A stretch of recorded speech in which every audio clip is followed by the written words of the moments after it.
This is Audible. Tantor Audio, a division of Recorded Books, presents The Murder of Professor Schlick, The Rise and Fall of the Vienna Circle, by David Edmonds, narrated by Rick Adamson. Preface. As a teenager, I had a rather low opinion of God. It was quite possibly reciprocated, and was contemptuous of the ethical judgments of my elders.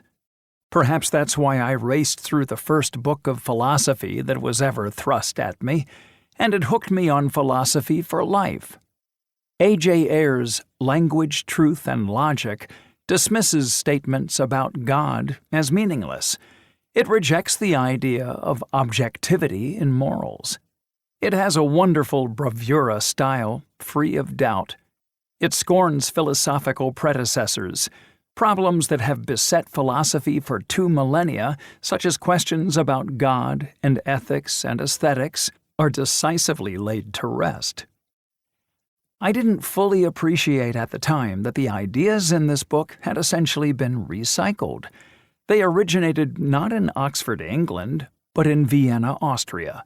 They'd been lifted almost but not quite whole from a group of mathematicians, logicians, and philosophers called the Vienna Circle.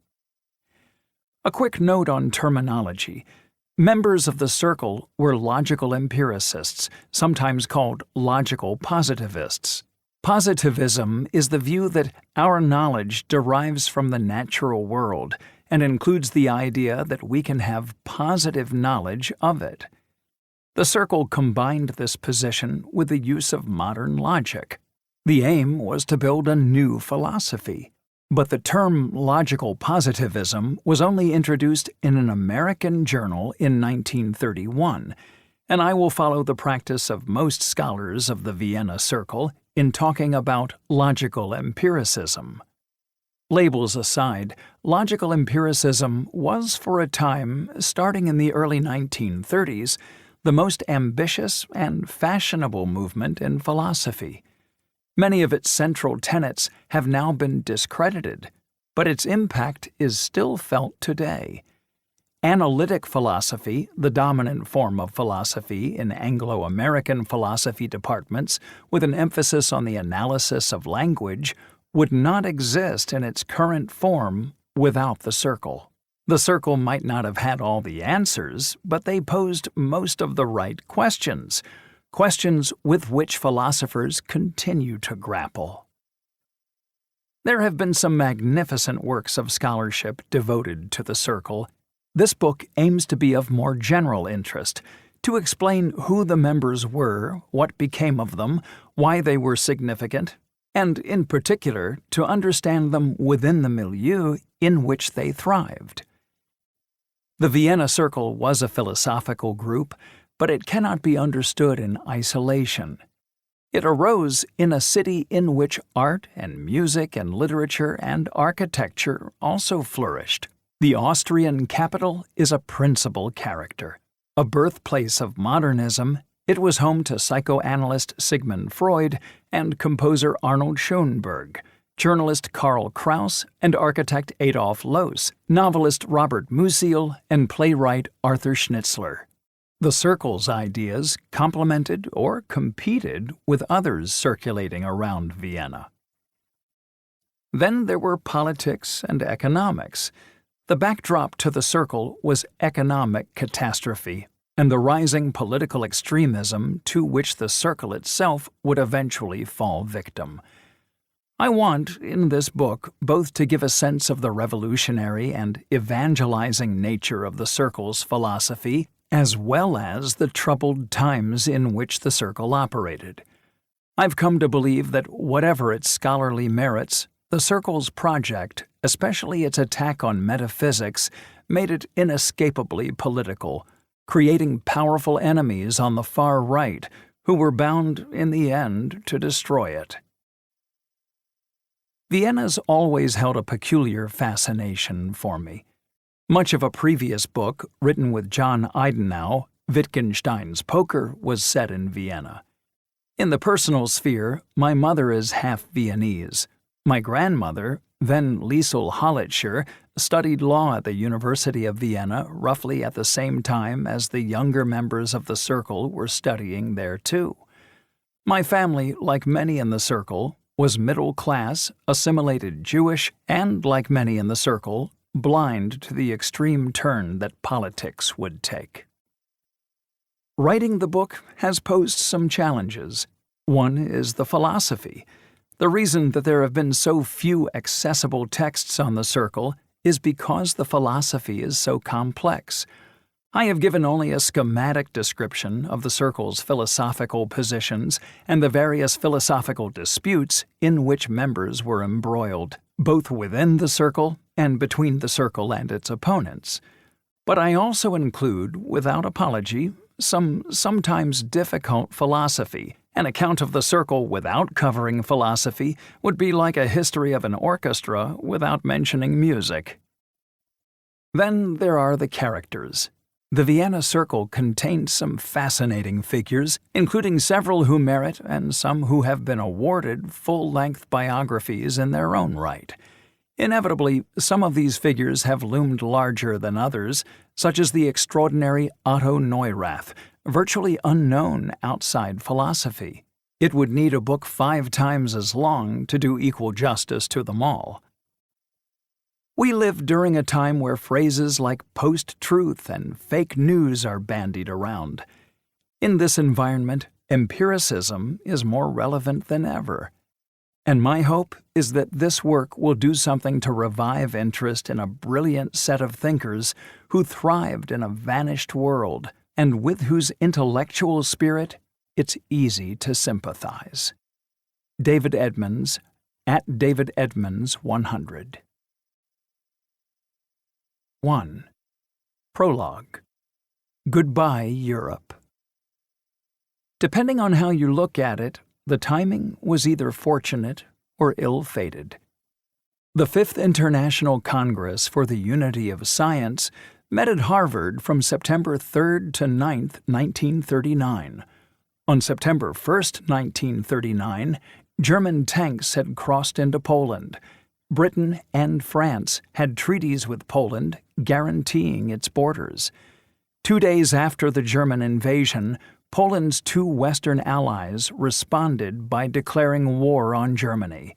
The Congress opened then just as World War II began. On the evening of the first day, the delegates listened to President Franklin D. Roosevelt's radio address from the White House. He assured listeners that he did not intend the United States to become involved in hostilities. I have said not once but many times that I have seen war and that I hate war. I say that again and again. I hope the United States will keep out of this war. I believe that it will. And I give you assurance and reassurance that every effort of your government will be directed toward that end. Given the enormity of the events that were unfolding, a conference on the philosophy of science must have felt inconsequential, if not downright inappropriate. But for some of the participants, the staging of the conference that week was both lucky and life-changing. In fact, life-saving. The scientist and philosopher Richard von Mises, whose brother was another renowned academic, the economist Ludwig von Mises, had traveled to Boston from Turkey. He did not go back. The Polish logician Alfred Tarski also stayed on, having embarked on the last ship to leave Poland before the German invasion. Apparently oblivious to the imminence of the threat to his homeland, he had the wrong visa. It was for a temporary visitor, and no winter clothing. Rather more important was that he was now cut off from his family in Warsaw. But had he not accepted the invitation to participate in the Congress, he would most likely have shared the fearful destiny of 3 million fellow Polish Jews. Other speakers at this Harvard conference had left Europe in previous years. There to greet Tarski as he disembarked from the boat in New York was German-born philosopher Carl Gustav Peter Hempel. Hempel had been a student of the philosopher of science Hans Reichenbach, who had arrived in America in 1938 and was also present for the Congress. Rudolf Carnap, gentle in personality, colossal in stature, and about whom we'll be hearing much more, had left for the U.S. in December 1935. Philipp Frank, physicist and philosopher, had been based in the States for a year after moving from Prague. Edgar Zilsel, considered a sociologist of science, had still been in Austria at the time of the Anschluss, the takeover of Austria by Germany in 1938, and was able to bring eyewitness testimony of the savagery the Nazis had unleashed. So too was the philosopher of law Felix Kaufmann. Because he had financial resources, Kaufmann had naively felt shielded from anti-Semitism and left his escape until the last moment. Meanwhile, the most colorful character of them all, Otto Neurath, had arrived from The Hague, where he had recently taken up residence after fleeing Vienna in 1934. A contemporary Time magazine article painted him as a bald, booming, energy-oozing sociologist and scientific philosopher. Although his friends urged him to stay in the U.S., his immediate priority was to return to the Netherlands and to the woman who would become his third wife. In all, there were some 200 participants. The first sessions of the conference were focused on whether the sciences could be unified. What did the natural sciences, such as physics, have in common with the social sciences, such as psychology and sociology? Could they be placed on the same foundations, and how firm were these foundations? Beyond these issues, an eclectic range of other topics was discussed, including probability, truth, psychology, infinity, logic, the history and sociology of science, and the foundations of physics. Much of the groundbreaking work in these areas had originated in Europe, specifically from Vienna. The conference had been organized by Neurath and Charles Morris, a Chicago-based philosopher with close links to the Vienna Circle and an enthusiast for bringing its ideas to the United States.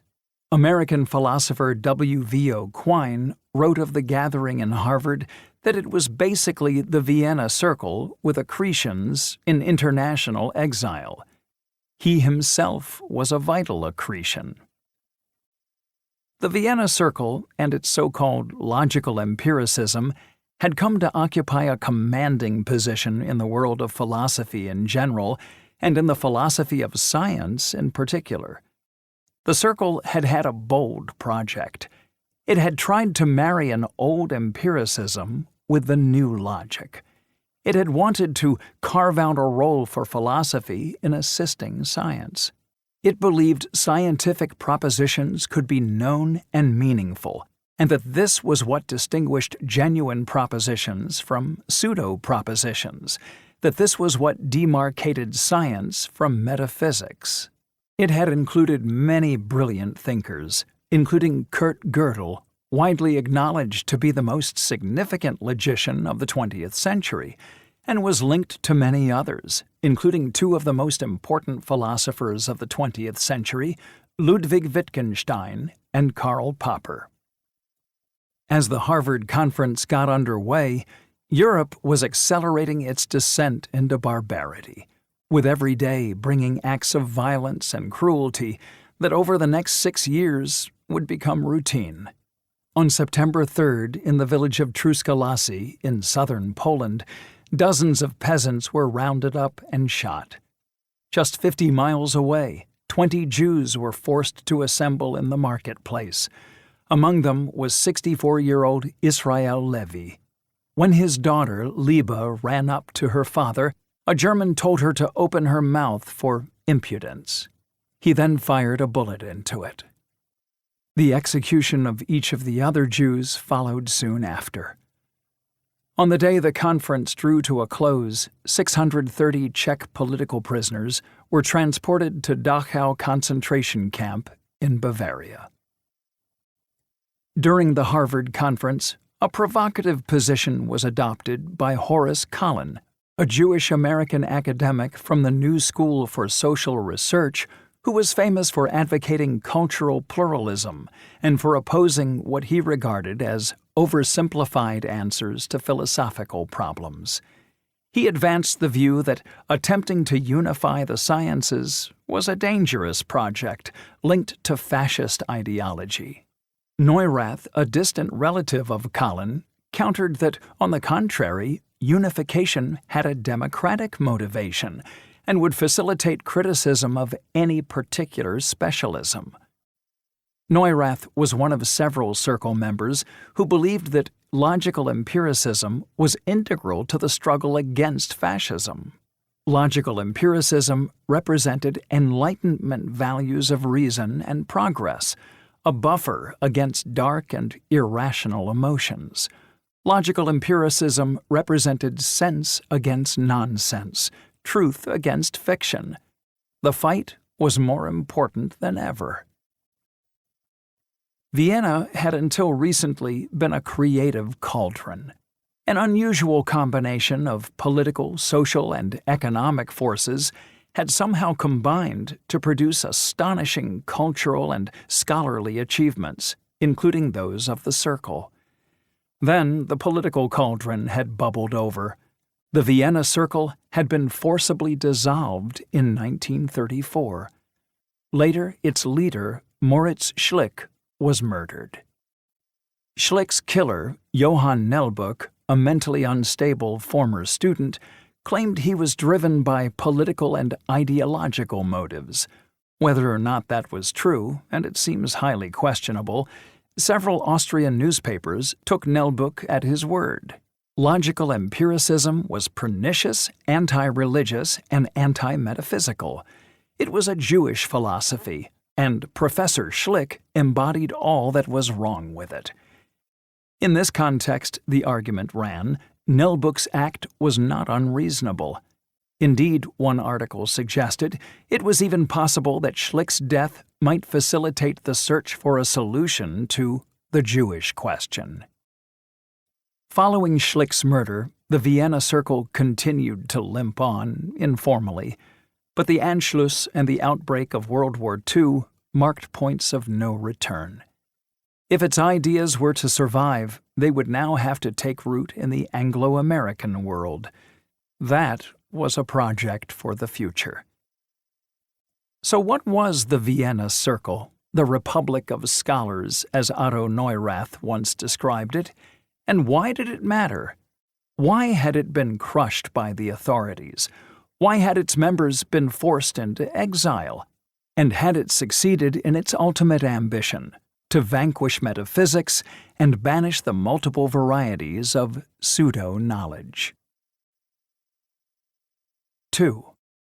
Little Rooster and the Elephant.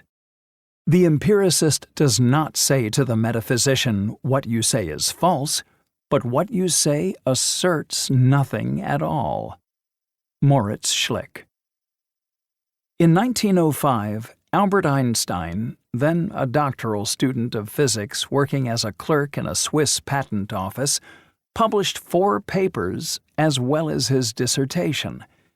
The year 1905 is known by scientists as Einstein's Annus Mirabilis, a miraculous year, for these papers gave the world E=mc², the special theory of relativity, and the claim that light must have particle-like as well as wave-like properties.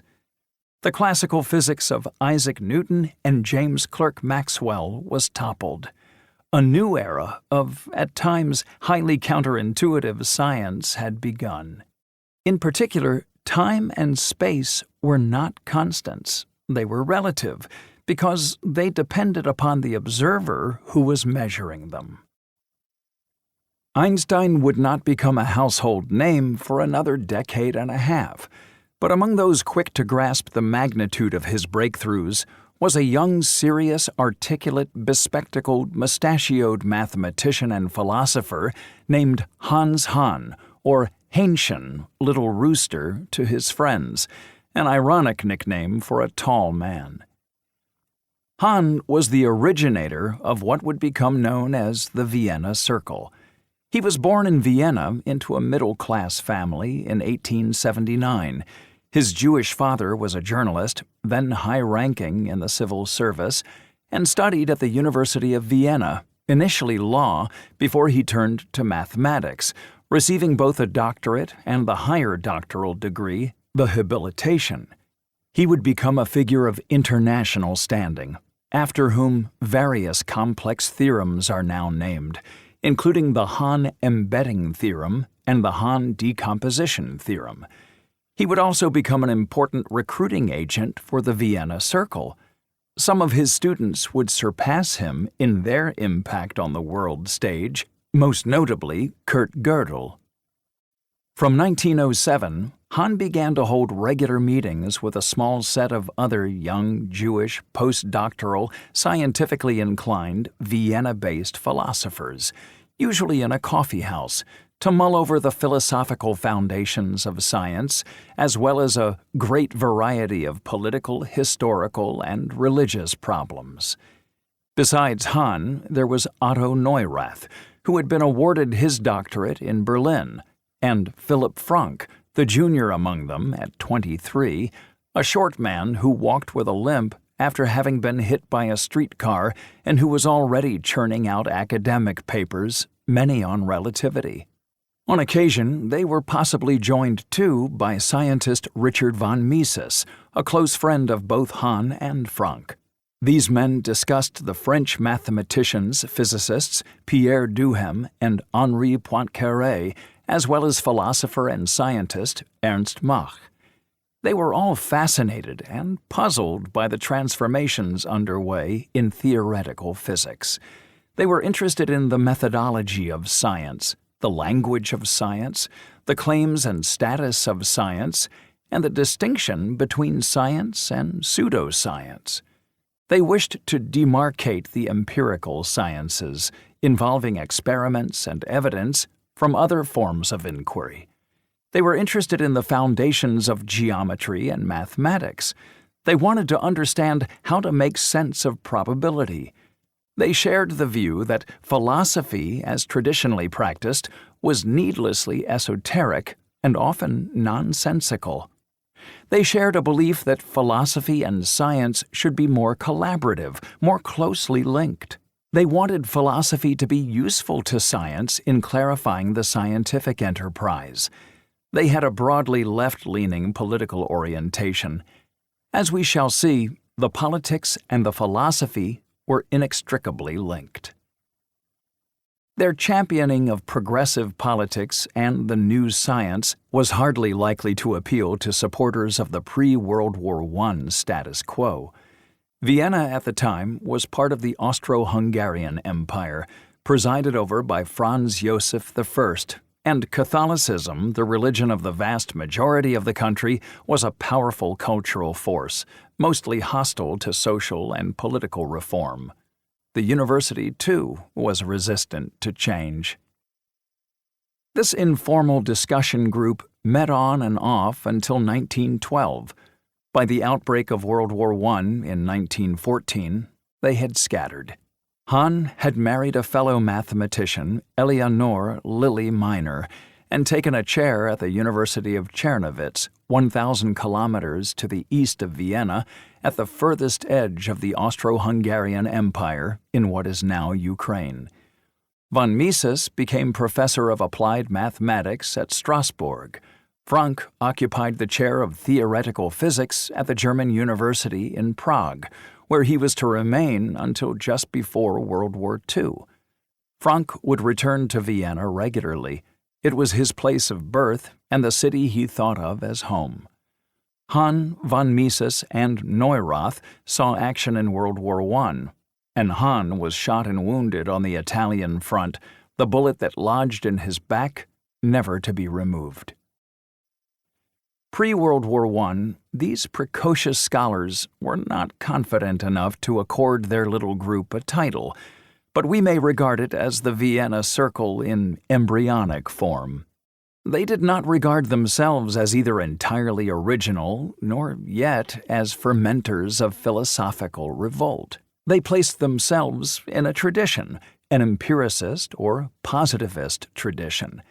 In particular, they felt themselves to be disciples of and heirs to Ernst Mach. Mach should be most familiar as the name used when talking about the speed at which jet planes travel. A Mach number is a ratio of the speed of an object to the speed of sound. The latter will vary according to what the object is passing through, for example, air or water. The Mach number is named in honor of Ernst Mach, a multi-talented physicist who studied shock waves. He photographed many of his experiments and managed to capture bullets in mid-flight.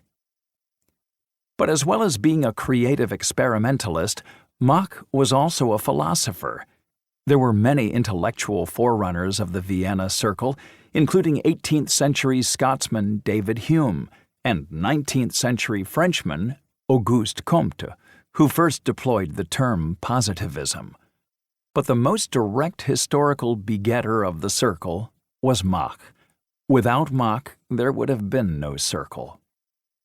What marked him out was his combining philosophy and science to produce a philosophy of science. The elder circle members were all brought up in a Machian tradition, as Neurath put it. Few great men, wrote philosopher Karl Popper, have had an intellectual impact upon the 20th century comparable to that of Ernst Mach. He made a similar impact on people who met him in the flesh. American philosopher and psychologist William James spent several hours talking to him in Prague, an unforgettable conversation. I don't think anyone ever gave me so strong an impression of pure intellectual genius. Mach belonged to a post-Enlightenment era, in which a theistic worldview was coming under sustained attack. Nietzsche, in a book published in 1882, had proclaimed the death of God, and there was an urge within certain circles to rebuild knowledge in purely secular scientific terms. If knowledge was not guaranteed by God, what was its guarantor? And how did we distinguish truth from falsity? Even raising such questions was provocative for most Austrians. Mach took his doctorate at the University of Vienna and ended his career as professor there after spending 3 decades in the German university in Prague. He never regarded himself as a philosopher, but as a scientist reflecting on scientific practice. Philipp Frank and Mach met and corresponded, though Frank had not studied under him, but under his successor, Ludwig Boltzmann, who also doubled as both a philosopher and physicist, though, unlike Mach, he was a theoretician rather than an experimentalist. From Boltzmann and Mach, Frank absorbed an important insight, that science was a social practice, used to solve interesting and usually practical problems, and for most scientists at least, was not the search for Platonic and eternal truths. Both Mach and Boltzmann maintained that ultimately all empirical claims had to withstand the test of experimental validation, and measurement essentially involved the senses. We could see, touch, smell, hear, and taste the world. Neither metaphysics nor mysticism had a place in science. To claim that there existed objects independent of our sensations of the object, the thing in itself, was, for Mach at least, a kind of beguiling nonsense. The origin of the term metaphysics goes back to a categorization of Aristotle's works in the 1st century CE, when some of his writings were placed under physics, others in after-physics. Metaphysics became the study of the fundamental nature of reality beyond the subjective appearance of it. Mach's skepticism that one could talk meaningfully about a world beyond science then triggered an animated debate with Boltzmann about the existence of atoms. Several scientific theories posited their existence, but to Mach, atoms were merely mental constructs, since they could not, at the time, be measured or perceived. Many well-known physicists of the day weighed into the Mach-Boltzmann atom quarrel, some on Mach's side, others on Boltzmann's. In fact, science was to prove Boltzmann right, though the deeper philosophical question of what meaning, if any, can be given to statements about entities that cannot be observed lay unresolved. In the late 19th and early 20th centuries, Mach developed a considerable following. He even influenced Einstein's intellectual trajectory. Mach had criticized Newton's conceptions of space and time before Einstein published his bold new theories. What did it mean to talk about absolute time if this was not something you could detect? Mach wondered. In his autobiographical notes, Einstein mentions Mach several times, and in admiring terms. He goes so far as to credit him as a vital precursor to his general theory of relativity. Of Mach's book, The Science of Mechanics, Einstein wrote that it exercised a profound influence upon me. I see Mach's greatness in his incorruptible skepticism and independence. In fact, at first, Mach could not understand relativity theory, and Philipp Frank was dispatched to explain it to him. Frank later described Mach as a man with a gray, somewhat wild beard who looked like a Slovak physician or lawyer. The dominant leftist force in Austria, the Austro-Marxists, were also admirers of Mach and his empiricism, especially when both philosophy and developments in science came under increasing attack in the 1920s and 1930s from the political right. Mach had a close friendship with Victor Adler, the leader of the Social Democratic Workers' Party, Sozialdemokratische Arbeiterpartei, or SDAP. Some future members of the Circle would canvass the notion that, although politicians might manipulate science for their own ends, science itself was essentially apolitical. But that position, even if tenable in some parts of the world, could hardly be upheld in Austria, where nearly everything was politicized. Not that Mach was universally esteemed on the left. One fierce critic, Vladimir Ilyich Ulanov, published a book in 1909 in which Mach is linked to solipsism, relativism, and anti-realism. Mach's claim that all knowledge came through the senses, Ulanov argued, led inexorably to the absurd conclusion that you could not be sure of a reality beyond your mind. The title of his anti-Mach diatribe, Materialism and Empirio-Criticism, was hardly catchy. 8 years later, now operating under an alias, V.I. Lenin, his slogan, Peace, Land, and Bread, would carry more populist appeal. Materialism and Empirio-Criticism was written as part of Lenin's power struggle with his Bolshevik rival Alexander Bogdanov, who maintained that ideas of an absolute truth and the reality of the external world were bourgeois and old-fashioned. In our time, a philosopher has to declare himself a realist and an enemy of idealism, Lenin responded. It is about time you Machist gentlemen understood this. A list of Lenin's opponents would typically include Mensheviks, the Romanov dynasty, capitalists, and imperialists. The special contempt he held for Mach is less well known.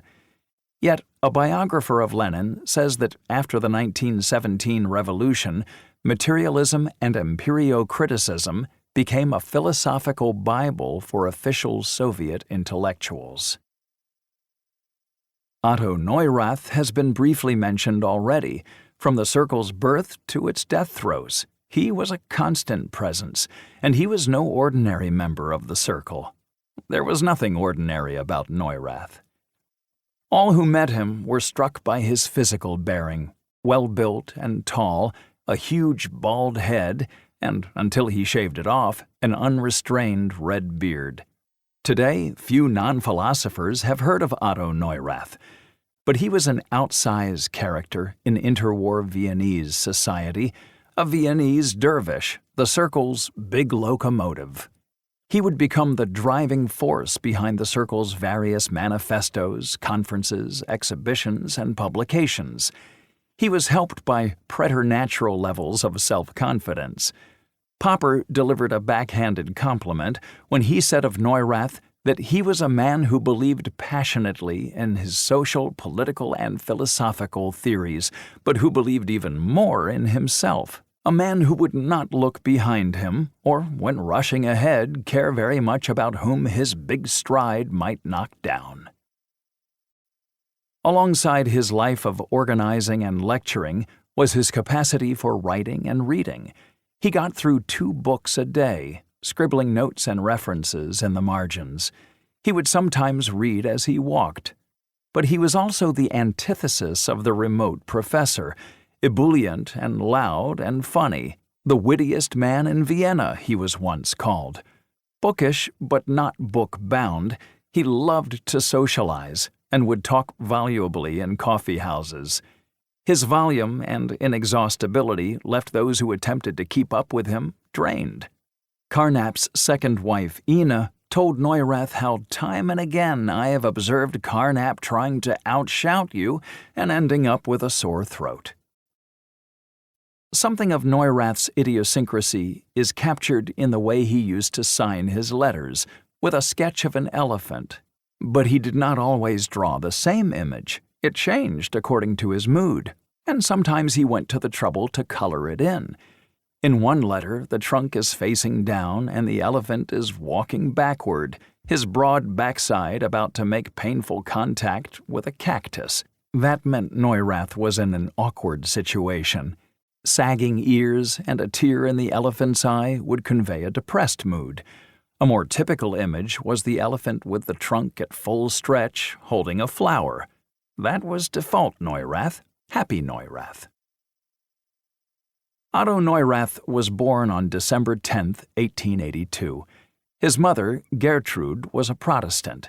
His father, Wilhelm Neurath, was an economist who began his life in a poor Orthodox Jewish family in Bratislava and took a well-traveled path into comfortable, secular, middle-class Vienna. Wilhelm married a German Protestant and converted. He built up an enormous library, the contents of which Otto would absorb into his oversized head, and part of which he would later sell to finance his studies. His third wife, Marie, later wrote, Otto had read most of Kant and other philosophers when he still enjoyed playing with tin soldiers. Neurath's life was beset by tragedy and menace, although by nature he was irrepressibly optimistic, bouncing back from each of his many setbacks. His first wife, Anna, an accomplished scholar in her own right, whom he met at the University of Vienna, died of complications from the birth of their son, Paul, in 1911. He was suicidal for a short period, but then, and to the disapproval of some of his friends, he quickly remarried, this time to Olga Hahn, a mathematician and philosopher, and sister of Hans.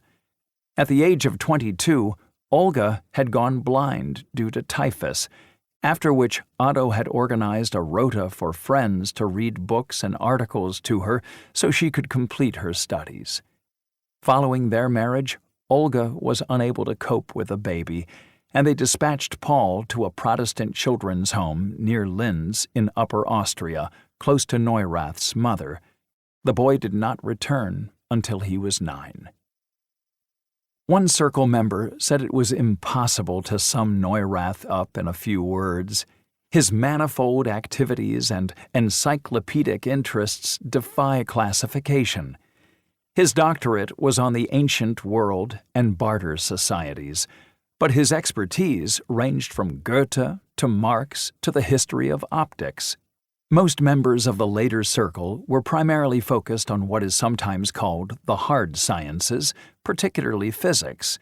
Neurath was essentially a social scientist, though he began his studies in mathematics and physics in Vienna, moving to Berlin for his Ph.D. and to absorb himself in politics, history, and economics. He returned to Vienna to teach political economy at the New Academy of Commerce. That came to an end in 1914 when war broke out, and he became an officer of the Army Service Corps, responsible for various logistical functions. Once, as he passed through Linz, Paul was brought to the station to meet his father for a brief reunion. But for much of the time, Neurath was based in the eastern outreaches of the Austro-Hungarian Empire in Galicia.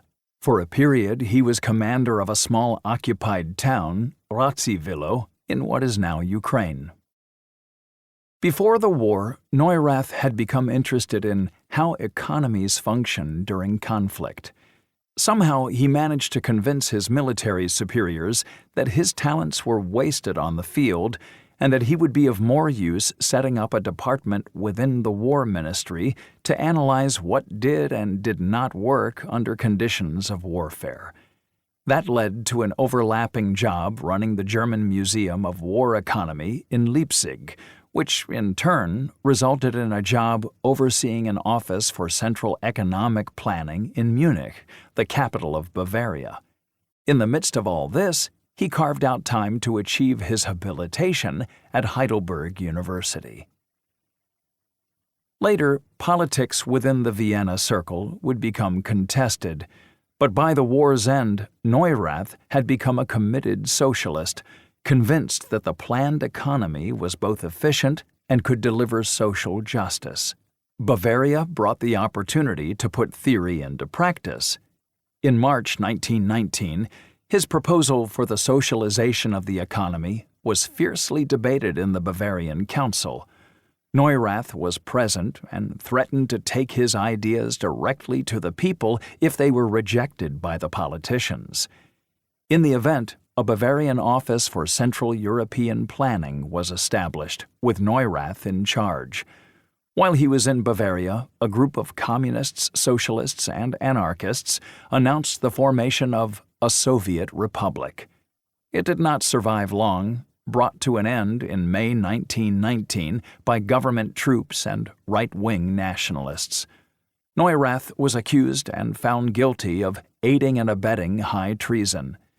Some of his colleagues were executed, but his sentence, considered lenient, was a year-and-a-half's detention. In fact, he served only 6 weeks in jail before the trial, following an intervention from Otto Bauer, the Austrian Foreign Secretary. The deal was that he should go back to Austria and stay out of Germany. The misery of post-war Vienna, to which Neurath returned, could have been oppressive and paralyzing, but to Neurath it was pregnant with opportunity and energizing. 2 decades on, he would reminisce about his early days back home. After the lost war, there were more difficulties in the world, but more chances that things could change. There is an amusing entry about Neurath in Robert Musil's diary, attesting to his vivacity. The novelist describes how Neurath made energetic entries in his notebook, striking them off as they were dealt with.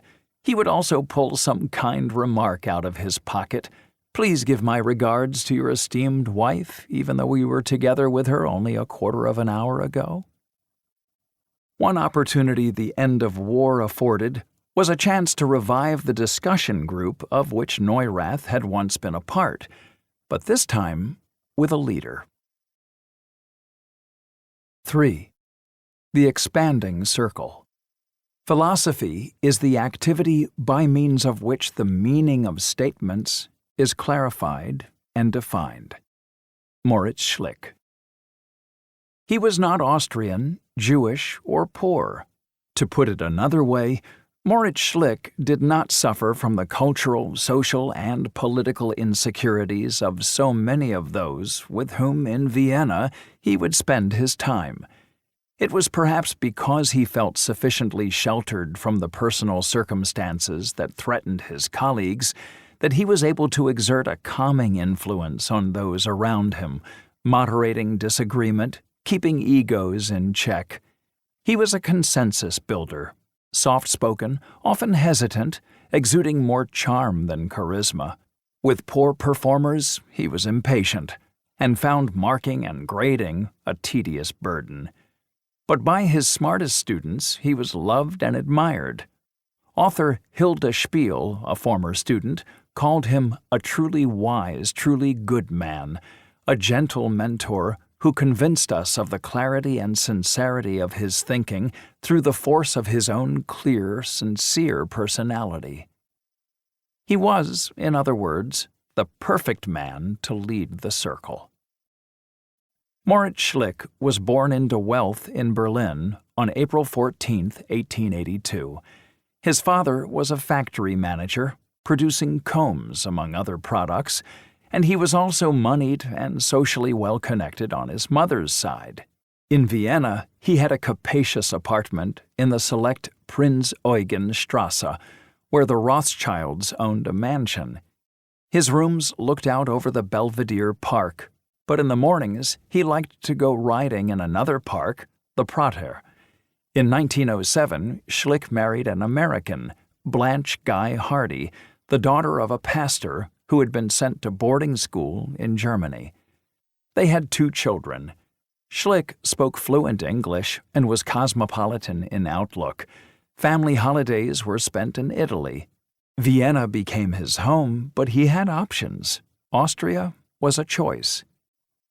His first passion had been physics, and he completed a doctorate on the nature of light, passing summa cum laude under the future Nobel Prize winner Max Planck.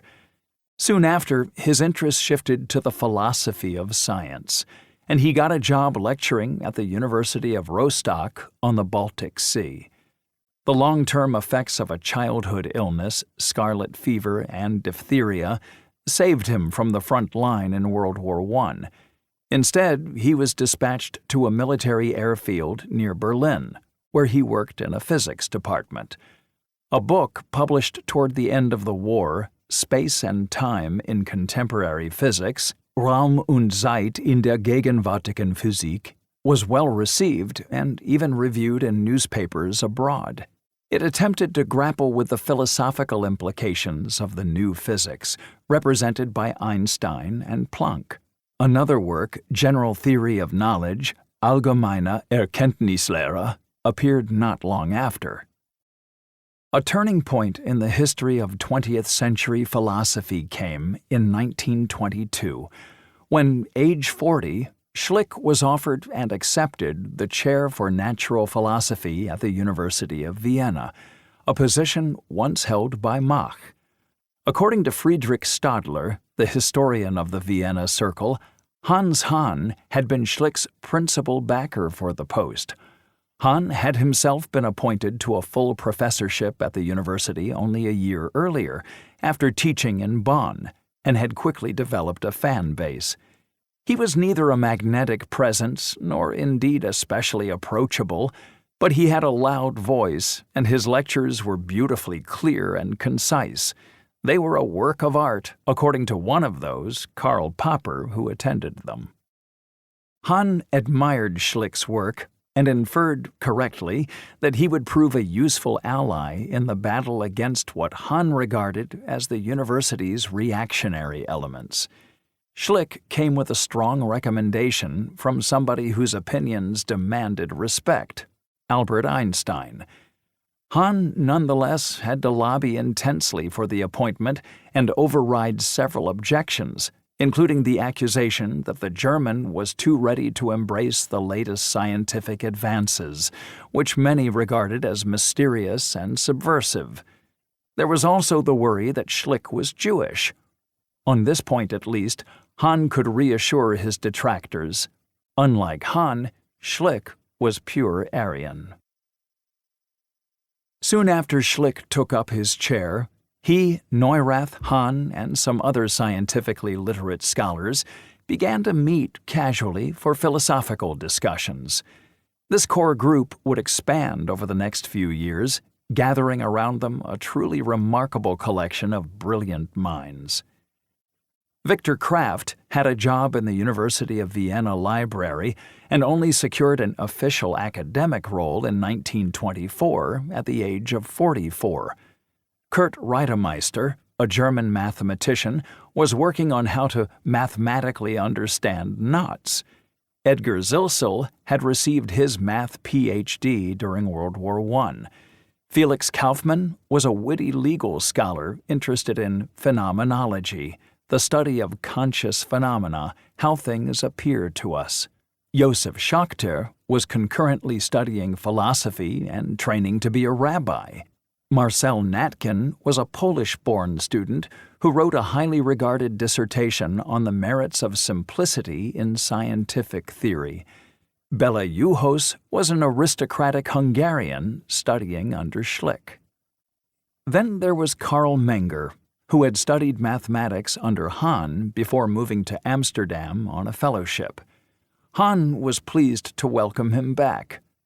Hahn was also the supervisor of Kurt Gödel, a small, thin, strange, inquisitive introvert.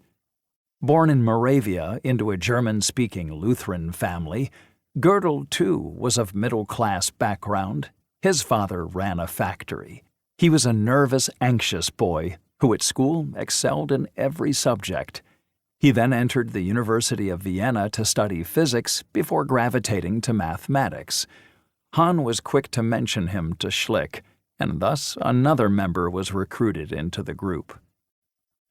Herbert Feigl and Friedrich Weissmann were also recruited, students of Hahn and Schlick, respectively. Feigl had been raised in comfortable circumstances. His father was in the textile business in what is now the Czech Republic, and so fitted the typical circle background. Weissmann, on the other hand, of Russian origin, had no money to fall back upon. Financial problems would darken much of his life.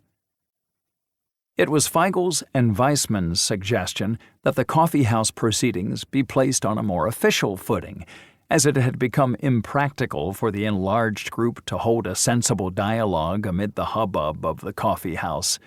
Schlick was prevailed upon to be the leader of this group, as well as gatekeeper.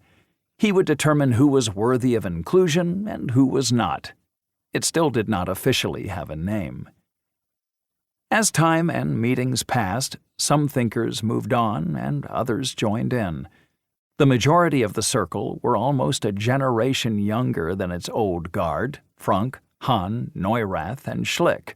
The younger members included mathematicians Gustav Bergmann and Olga Tauski, rabbinical scholar Josef Schachter, Rose Rand, Walter Hollischer, and Heinrich Neider.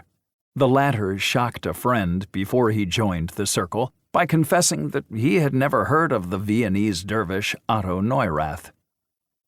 Rose Rand was an intriguing case.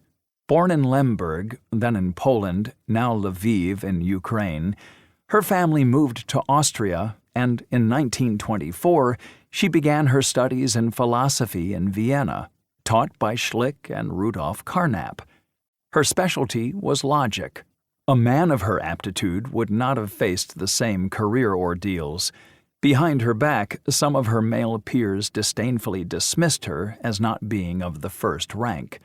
Still, she was sufficiently respected to be invited into the circle, and one guesses because she was a woman, asked to take the minutes, which she did from 1930 to 1933. Later, she refused to sell the original minutes to Neurath when he offered to buy them from her. Throughout her life, she struggled financially. She paid for her doctorate fees by giving private lessons to students, by teaching in adult education, and by translating articles on logic from Polish into German. For several years, she treated and researched female psychiatric patients at the Petzel Clinic. Schlick had helped her find work at the clinic, about which we will hear more. Philosopher and logician Rudolf Carnap was undoubtedly the most crucial addition to the original group. He would turn out to be the most technically gifted of them all. He came from a solid middle-class and deeply pious German background. His father, like Schlick's, Feigl's, and Gödel's, ran a factory, making ribbons. Carnap had studied at Freiburg and Jena, taking courses with logician Gottlob Frege, whose importance was so under-recognized even at his own university that for one course Carnap was one of only 3 students. Carnap was influenced by Neo-Kantianism, a German philosophical movement that took a renewed interest in the philosophy of Immanuel Kant, and for a time Carnap was convinced that a priori reflection could provide us with knowledge about space. Carnap gradually shed the religious beliefs inherited from his parents, but later wrote that this had no impact on his ethical outlook on life. My moral valuations were afterwards essentially the same as before. Always with leftist instincts, Carnap, like Neurath, was radicalized by the war in which he served for 3 years. He had not enlisted enthusiastically, but out of a sense of obligation. The outbreak of the war in 1914 was for me an incomprehensible catastrophe. Military service was contrary to my whole attitude, but I accepted it now as a duty believed to be necessary in order to save the fatherland. He later witnessed traumatic military engagements on the Western Front and came to despise the incompetence and insouciance of the officer class. It was in the trenches in 1917 that he first read about Einstein's theory of relativity, which he would try to explain to his fellow soldiers. After the war, he studied physics in Berlin, but his interests were already turning to philosophy. He was introduced to Schlick by the German philosopher of science Hans Reichenbach, and Schlick offered him a job in Vienna. Carnap was the antithesis of flamboyance. He worked steadily and methodically, building up his philosophical structure brick by brick by brick. To others, he gave off an aura of integrity and seriousness which was almost overwhelming. Tolerant of the views of others, when confronted with new and interesting ideas, he would jot them down in a little notebook. But beyond a certain time, in the early evening, he refused to discuss science for fear of a sleepless night. He first visited Vienna in 1924 for a conference on Esperanto, and during this trip met Neurath. He was in Vienna again for a period in 1925, where, as well as holding talks with Circle members, he took full advantage of Vienna's cultural life, enjoying the cinema, theater, concerts, mountain hikes, and the companionship of Maya, a student of Schlick's.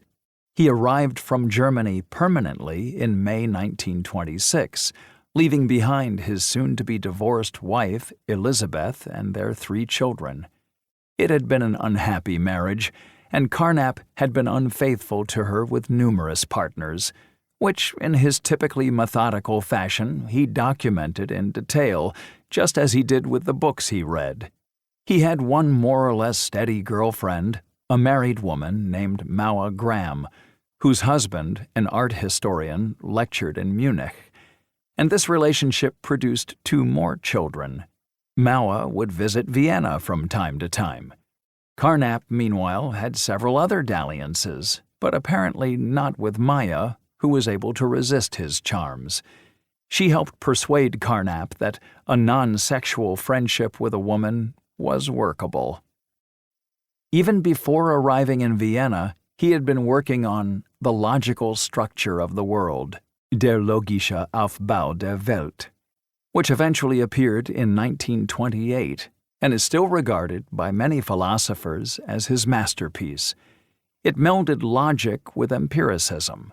Elementary subjective experiences, seeing or feeling a table, smelling a rose, were the units from which complex and meaningful scientific language could be constructed using the tools of modern logic. Many in the circle attended Carnap's university lectures, and several members, most especially Feigl and Weissman, came to regard Carnap as a philosophical father figure. The fall of 1924 saw a fresh beginning.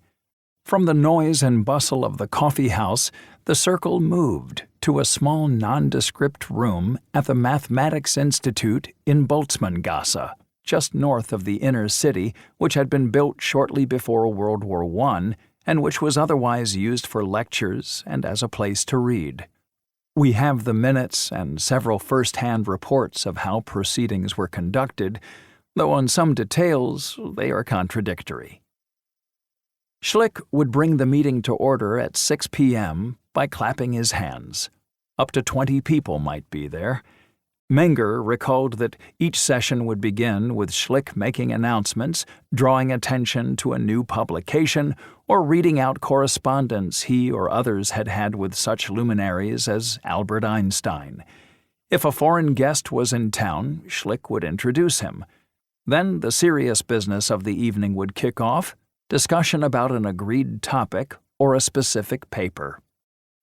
The Vienna Circle might have been more accurately labeled the Vienna Rectangle, for such was the shape of the long table around which they sat, with Schlick occupying one end and Neurath the other.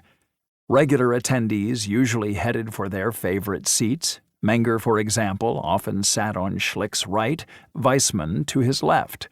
Some seats were arranged at the front in a semicircle around the blackboard, which was put to constant use.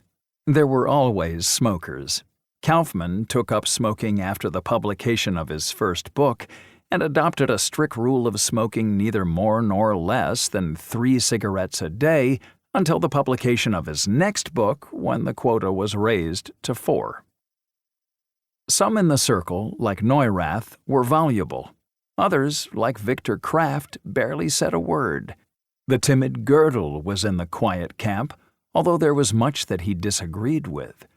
Menger said that you only knew when Gödel was interested in a topic by slight motions of the head, indicating assent or disagreement. Schlick was the acknowledged leader of the group, but it was far from a dictatorship. Driving the agenda were several influential members, including Hahn and, of course, by the sheer force of his personality, Neurath. If the topic was technical, Carnap or Hahn would take the lead.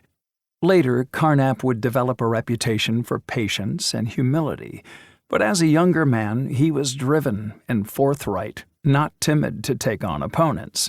Discussion was often heated, but mostly civil, although Neurath and Schlick rubbed each other the wrong way. What was demanded in any discussion was clarity. Their antennae were highly sensitive to ambiguity and possibly misinterpretation. There was suspicion of terms that were commonplace in philosophy, but for which there was no agreed understanding or definition. Words like essential, reality, entity. Neurath, apparently only half in jest, proposed an index of forbidden terminology. Proposals and statements were subjected to some key checks. What did they mean? How were they known? Over the next decade, the Vienna Circle would gain in confidence, expand in ambition, and extend its influence beyond Austria. A few philosophers, not officially members of the Circle, became linked to it, though Karl Popper was never asked to join, and Ludwig Wittgenstein refused many pleas to appear. On the whole, Schlick's instinct for identifying talent was unerring, and to him, talent was what really mattered. But Popper was a special case. As we shall see, Schlick thought him far too rude to receive an invitation. Nonetheless, the Circle would grapple with some of his ideas, though they had nowhere near the influence of Wittgenstein's. Finally, there were the connections with like-minded groups abroad. The most important of these was the Society for Empirical Philosophy, founded in Berlin in February 1927 and led by Hans Reichenbach. It included important thinkers such as Karl Hempel and logician Kurt Grayling. Several members of the Circle lectured in Berlin, and several members of the Berlin Society visited Vienna. There were also links with philosophers in Prague, where Circle member Philipp Frank, a regular visitor to Vienna, was based, and with Warsaw, home to logician Alfred Tarski. From around 1930, they had visits from philosophers from Scandinavia, England, the U.S., China, and elsewhere, who then imported Circle debates back to their national homes. So, what did the Circle believe? Philosophically, what bound its members together? In answering this question, I must note one crucial caveat. Almost every statement of the form, "the Vienna Circle believed X," can be refuted by pointing to at least one person linked to the circle who rejected X. Nonetheless, some generalizations are possible. To start with, circle members and associates were impatient of, and certainly not scholars in, the past 2 millennia or more of rich philosophical history. They would draw on previous thinkers, but a careful exegesis of an ancient historical text, line by line, paragraph by paragraph, was not their style. They were engaged with the present and the future rather than the past, and with developments in science more than trends in philosophy. They had a passion for science, a belief in its transformative possibilities, and a fervor about the power of philosophy to assist. Philosophy should be the handmaiden of science. It could clarify the methods and reasoning of science. Above all, they detested metaphysics, claims about the nature of reality that rely on intuition and that go beyond what can be established by math, logic, and by empirical science. The objective was to distinguish genuine knowledge from pseudo-knowledge, and in the process destroy metaphysics.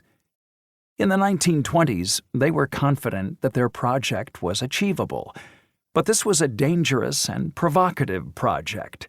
It ran counter to the German philosophical tradition and destabilized the foundations of far-right political ideology.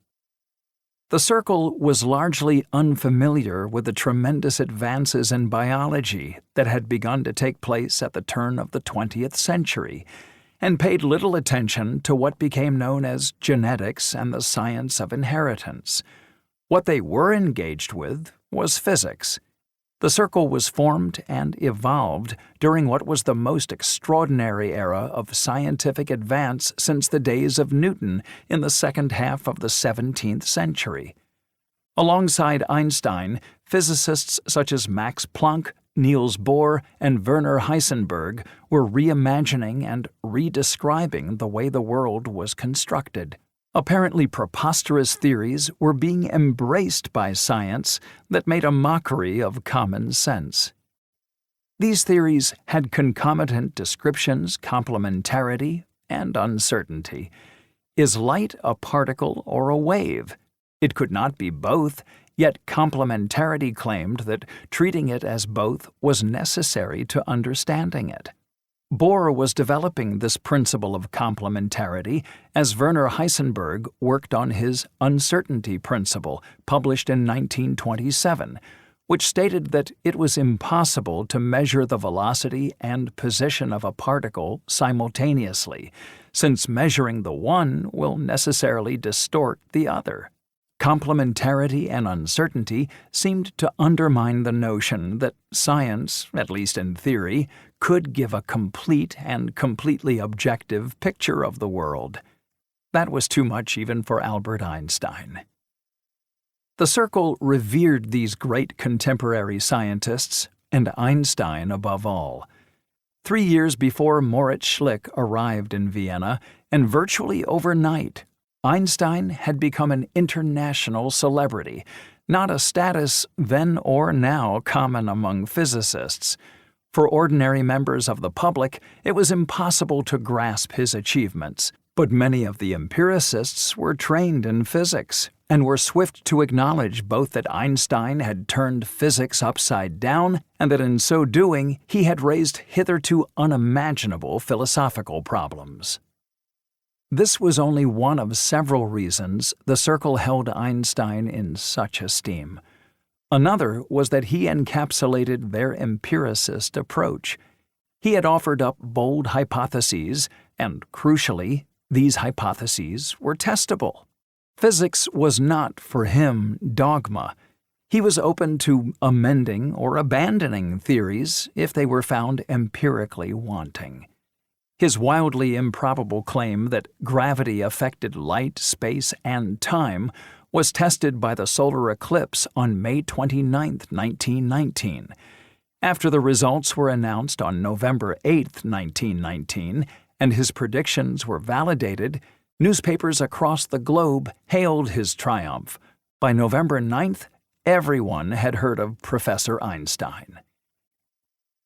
As well as being sympathetic to his empiricism, the Circle venerated Einstein because they believed he had dealt a hammer blow to a leading boogeyman, the 18th-century citizen of Königsberg, Immanuel Kant. Some philosophical content is required to understand the depth of the wound Einstein was believed to have inflicted upon Kant. Philosophers had drawn a distinction between analytic and synthetic truths, and a separate distinction between the a priori and the a posteriori. The analytic-synthetic distinction pertains to the way in which statements can be true or false, whereas the a priori-a posteriori distinction pertains to how we can know whether a statement is true or false. An analytic truth is a truth in virtue of the meaning of the terms used. Thus, all bachelors are unmarried is a true statement by definition. It tells you nothing about the world. By contrast, synthetic statements are substantial descriptions of the world. There is a cathedral in Vienna called St. Stephen's. It is raining. Hot air rises. Albert Einstein's first wife was Mileva Maric. Otto Neurath had a wild red beard. All these tell you something about the world, which may or may not be true.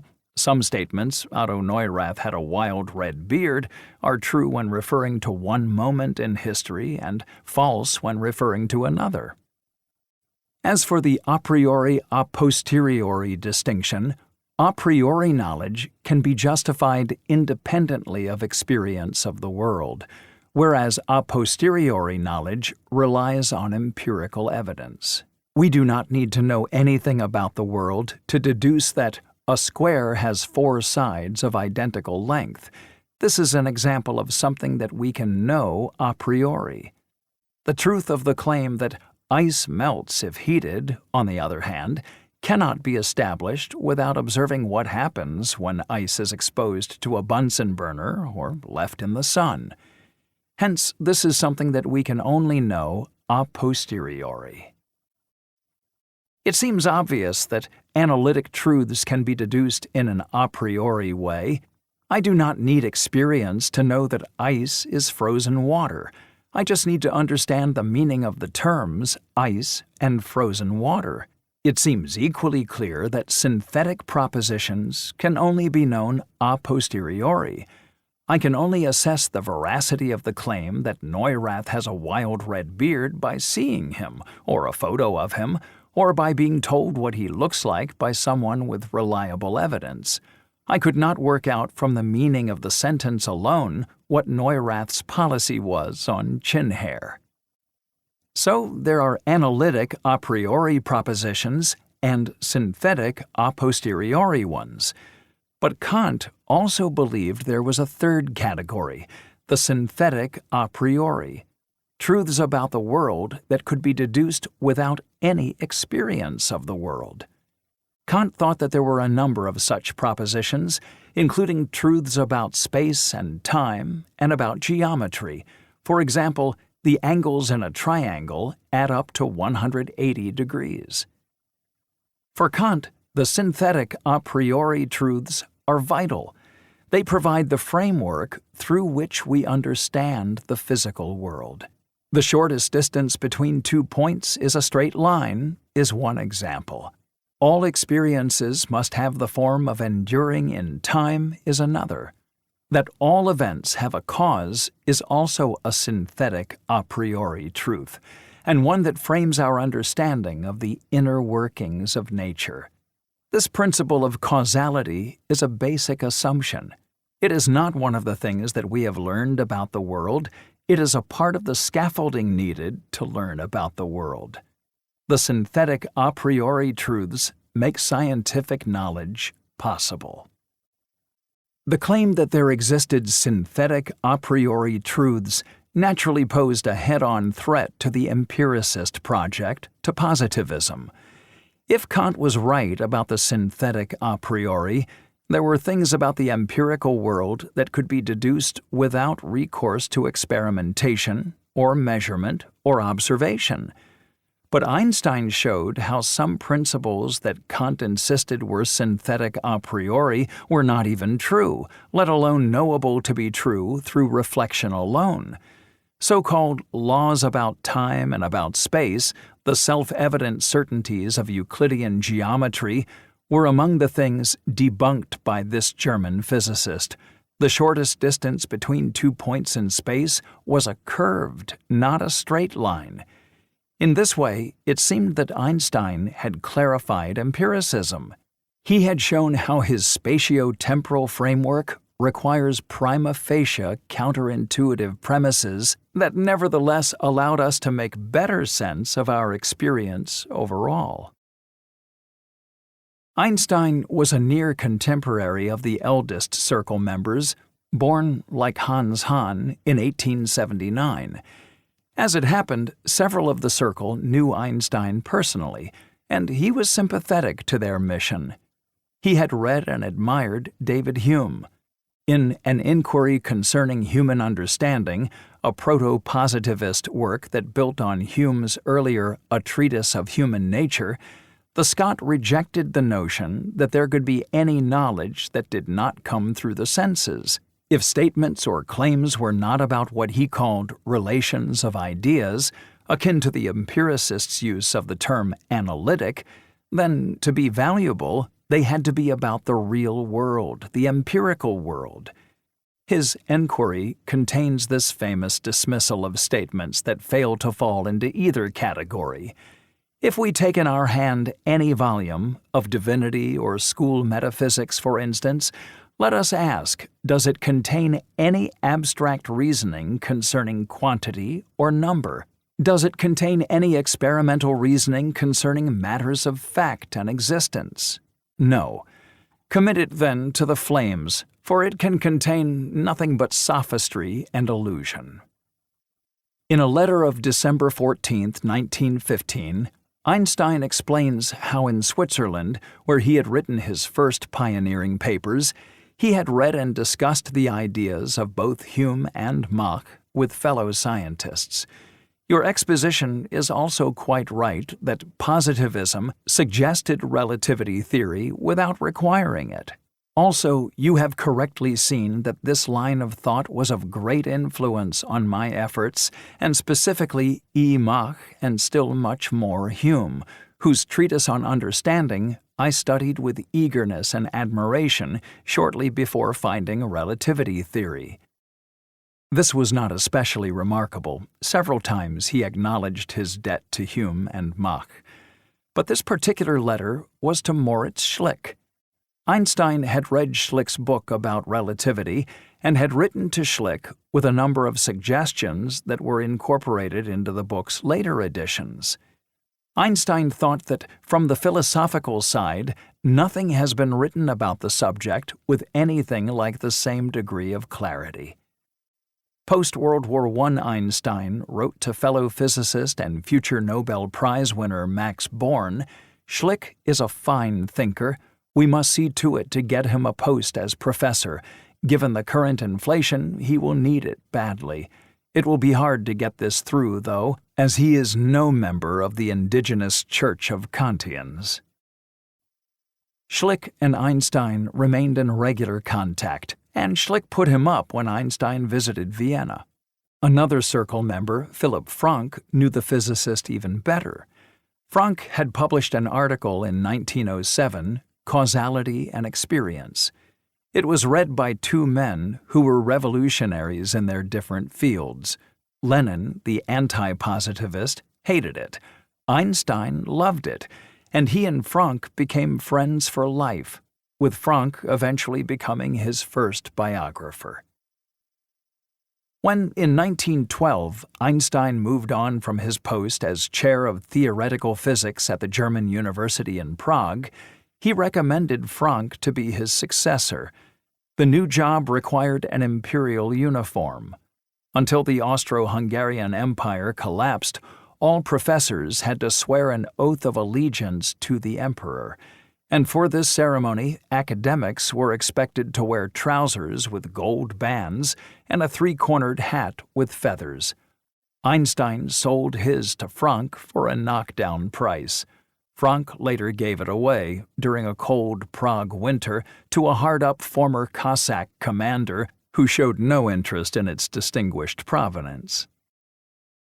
Their intimacy is conveyed in many anecdotes. They saw each other again when, 2 years after becoming famous, Einstein went on a rock star tour in 1921, speaking to packed houses in Europe, including Prague. To protect Einstein from unwanted attention, Frank proposed that the visitors stay in his apartment and sleep on the sofa. Frank would later recall their meal together. His wife, not an experienced cook, was heating calf's liver on a Bunsen burner. Einstein suddenly jumped up.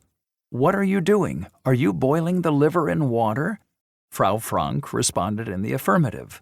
"The boiling point of water is too low," admonished the physicist.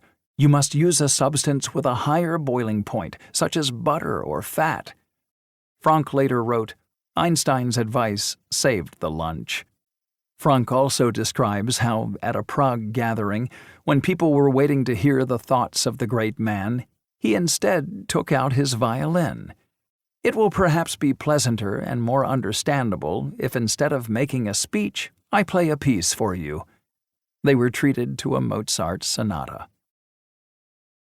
All these stories made it into Frank's biography of his friend. Besides Frank and Schlick, others of the circle who knew Einstein included Gustav Bergmann and Herbert Feigl, the latter having first read relativity theory as a teenager. "Einstein became my #1 political hero." Feigl wrote a prize-winning essay on Einstein and relativity theory in 1922, and the following year went on a pilgrimage to visit him. He advised me on further studies in theoretical physics. In 1929, Feigl published a book, Theory and Experience in Physics, Theorie und Erfahrung in der Physik, and received Einstein's commendation. A year later, Bergmann joined Einstein for a spell as his assistant in Berlin. In Berlin, Reichenbach had been one of Einstein's first students in his general relativity seminar, and Einstein had then helped him get an appointment at the university in Berlin in the foundations of physics. The veneration in which Einstein was held is captured in Karl Popper's account of a lecture the Nobel Prize winner delivered in the Austrian capital during his 1921 speaking tour. Einstein gave 2 academic lectures there and then addressed a concert hall audience of 3,000. Popper, however, could not describe it. "I remember only that I was dazed." Popper also says that Einstein was the dominant influence on my thinking, in the long run, perhaps the most important influence of all. After Popper published The Logic of Scientific Discovery, Logik der Forschung, in 1934, he sent a copy to his hero. Einstein loved it and offered to promote it. The theory of relativity was, in theory, politically neutral. It was, after all, a depiction of how the physical world operated, and there was nothing inherently socialist or liberal or conservative about that. In practice, however, the new physics aroused intense hostility, which rapidly became politicized. Einstein himself had astutely foreseen the danger. In 1922, he said, "If my theory of relativity is proven successful, Germany will claim me as a German, and France will declare that I am a citizen of the world. Should my theory prove untrue, France will say that I am a German, and Germany will declare that I am a Jew." An idea was germinating that Einsteinian physics was alien physics, alien being shorthand for Jewish. A working group for German scientists for the preservation of pure science was established, financing lectures to counter the popularity of relativity theory. The allegation was that Jewish science, unlike Aryan science, was over-refined, appealed to formalism and symbols rather than the world, and somehow, this charge was difficult to comprehend, let alone substantiate, lacked the Aryan commitment to truth. It also, and again the Circle should have paid closer note, had no respect for the mystical, failing to acknowledge that the world was ultimately mysterious and inaccessible to human reason. This nonsense mostly bypassed the Circle. Einstein, for them, was always on the highest pedestal. Meanwhile, they reserved the next pedestal down for a patrician Englishman. 4. The Bald French King. We are your intellectual grandsons. Herbert Feigl to Bertrand Russell, 1935. What made the Vienna Circle new was its fusion of two different approaches. The members became known as logical positivists for a reason. While the second half of their nomenclature owed much to their forerunners Hume and Mach, the first was inspired by Bertrand Russell. Russell was born in 1872 into a wealthy aristocratic family that had long been at the heart of the British establishment. Russell's grandfather, Lord John Russell, had been Prime Minister under Queen Victoria. His secular godfather was John Stuart Mill, philosopher, campaigner, and politician. Although he emerged into the world with a silver spoon in his mouth, it left a bitter taste. He had a lonely, miserable, repressed childhood. His sister, mother, and father all died before he was 4, and he was raised, together with his elder brother, in an austere household run by his grandmother, who encouraged her grandchildren to believe that they were sinful. They took this to heart. Salvation, Russell later wrote, came in the unlikely form of mathematics, with which, aged 11, he fell immediately and deeply in love. The world of mathematics is really a beautiful world.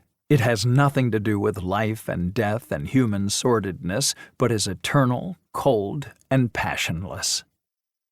At Cambridge, his main interest switched from mathematics to philosophy, and then to the foundations of mathematics in particular. On what is mathematics built? What are its fundamental ideas and axioms? What is a number? What is a whole? What is a part? How can we make sense of infinity? Russell was what would now be labeled a logicist. He thought, and attempted to demonstrate, that mathematics was reducible to logic. In 1902, while working on a book on the topic, The Principles of Mathematics, he discovered the writings of Gottlob Frege, who taught in Germany at the University of Vienna. Frege was another mathematician with philosophical leanings, and coincidentally was engaged in a similar project. Both Frege's and Russell's theories had drawn on the idea of a class or set, such that the number 5 was to be understood as the set of all things containing 5 members. Russell identified a paradox about classes that threatened to derail his own enterprise and which posed a fundamental problem for Frege, too. Here's a helpful illustration of this paradox. Imagine a village with a barber. Suppose the barber shaves everyone in the village who does not shave himself. Who then shaves the barber? If he does, then he does not. If he does not, then he does. A parallel example might be a library book that lists the names of all books in the library that do not mention their own names. Russell informed the German of the analogous paradox in set theory. Frege wrote back that the contradiction had left him thunderstruck. Nonetheless, it was thanks to Russell that the significance of Frege's work was first acknowledged, although it took several more decades before it achieved the international prominence it deserved. After completing the principles of mathematics, Russell cooperated with English philosopher and mathematician A.N. Whitehead on the mammoth 3-volume Principia Mathematica, completed in 1911. The project was a defense of logicism and aimed to lay out the axioms and the rules of inference from these axioms that could prove all the truths of mathematics. It took several hundred pages to secure the result 2 from the addition of 1 plus 1. The tome was so unappealing a publishing prospect that both authors were made to contribute to the printing cost. Absorbing math into logic was not the only ambition. There was also the deployment of a new type of logic as a weapon to dissect language. Scholars now regard the Frege-Russell breakthroughs in logic as representing the biggest leap forward since Aristotle 2.5 millennia earlier. In particular, they offer fresh insight into the operation of logical constants. Logical constants are words or phrases whose meaning remains fixed, for example, and, not, or. Frege's work was vital for a branch of logical constants known as quantifiers. Examples of quantifiers are all, some, none. The word some, as in some Austrians live in Vienna and some books have more than 400 pages, essentially performs the same function, and these two sentences, making different claims, nonetheless possess the same logical form. All philosophers are wise, and all cats are furry, both have the same form. Namely, for all things X, if F is an X, then it is also a G. There were valuable consequences from transposing language into logical notation. For one thing, the hidden structure of sentences was exposed. Sentences with a surface simplicity were often revealed to be far more complex than they appeared. For another, ambiguity could be identified and eliminated. This heralded a revolutionary turn in philosophy. Old problems could be tackled afresh. Language, of course, had always been the necessary apparatus with which to examine philosophical problems, but now language itself became the object of analysis. And whereas language had once been seen as a window between us and the world, clean, flat, and transparent, now it was treated with suspicion as grimy, warped, and opaque, requiring attention precisely because of the way it was capable of distorting or masking reality. One example concerned so-called denoting phrases. Both Frege and Russell were interested in the analysis of such phrases, those that seem to refer to or pick out something in the world. They come in many forms. Some phrases, like "a train chuffed to Vienna," are ambiguous. They do not identify any specific train. Others, such as "the present coach of Rapid Vienna FC," have a very particular denotation. They pick out one individual or thing. So far, so good. But what of denoting phrases that somehow fail to denote anything? Empty denoting phrases. These might be phrases denoting fictional creatures such as mermaids or unicorns. Mermaids have the head of a female human and the tail of a fish, or unicorns do not exist. What sense can be made of these sentences if there are no mermaids or unicorns? Initially, Russell took the position proposed by the Austrian philosopher Alexius Meinong that every denoting phrase refers in some way to an existing object. There was a way in which even imaginary people or things had to be real. We can only make sense of sentences such as "Sherlock Holmes smoked a pipe" or "a centaur is half man, half horse" by positing the actual existence of the fictional detective or the mythological horse-human. But later, Russell changed his mind. Russell's most important contribution to the logic of language was his theory of descriptions, which first appeared in an article published in 1905. He used as an example the phrase, the present King of France is bald. This does not seem to be a meaningless statement, and one could even imagine someone believing it to be true. To assess the veracity of this claim, one might assume we would have to check the hairline of the current French king, a task made more challenging by the fact that France is a republic. If we then determined that the proposition, "the present King of France is bald," is false, must we conclude that the present King of France has hair is true? Russell came to reject this way of looking at the proposition. Instead, he broke down the statement about the non-existent French monarch into 3 separate assertions. The present King of France is bald states there is a King of France, there is only one King of France, whatever is King of France is bald. Similarly, the present King of France has hair can be deconstructed as there is a King of France, there is only one King of France, whatever or whoever is King of France has hair. Although the statements seemed to contradict each other, they are both false, since the first proposition, there is a King of France, is untrue. The theory of descriptions has withstood more than a century of analysis, and Russell has become recognized as one of the founding fathers of analytic philosophy, the tradition within which Russell's 1905 paper is a paradigm of philosophical work. Hans Hahn thought that Bertrand Russell would come to be seen as the most important philosopher of our time, a judgment that seemed hyperbolic in the 1920s, but which, a century on, has been vindicated. Hahn ran a seminar for advanced students on Principia Mathematica. Others in the circle shared Hahn's assessment. Carnap never forgot an amazing act of kindness from the great man when he, Carnap, had yet to establish his reputation. In the early 1920s, when hyperinflation had eroded almost all savings, Carnap wrote to Russell to say that neither he nor his university could afford a copy of Principia Mathematica. Russell replied with a 35-page letter summarizing his findings. Carnap treasured that letter for the rest of his life.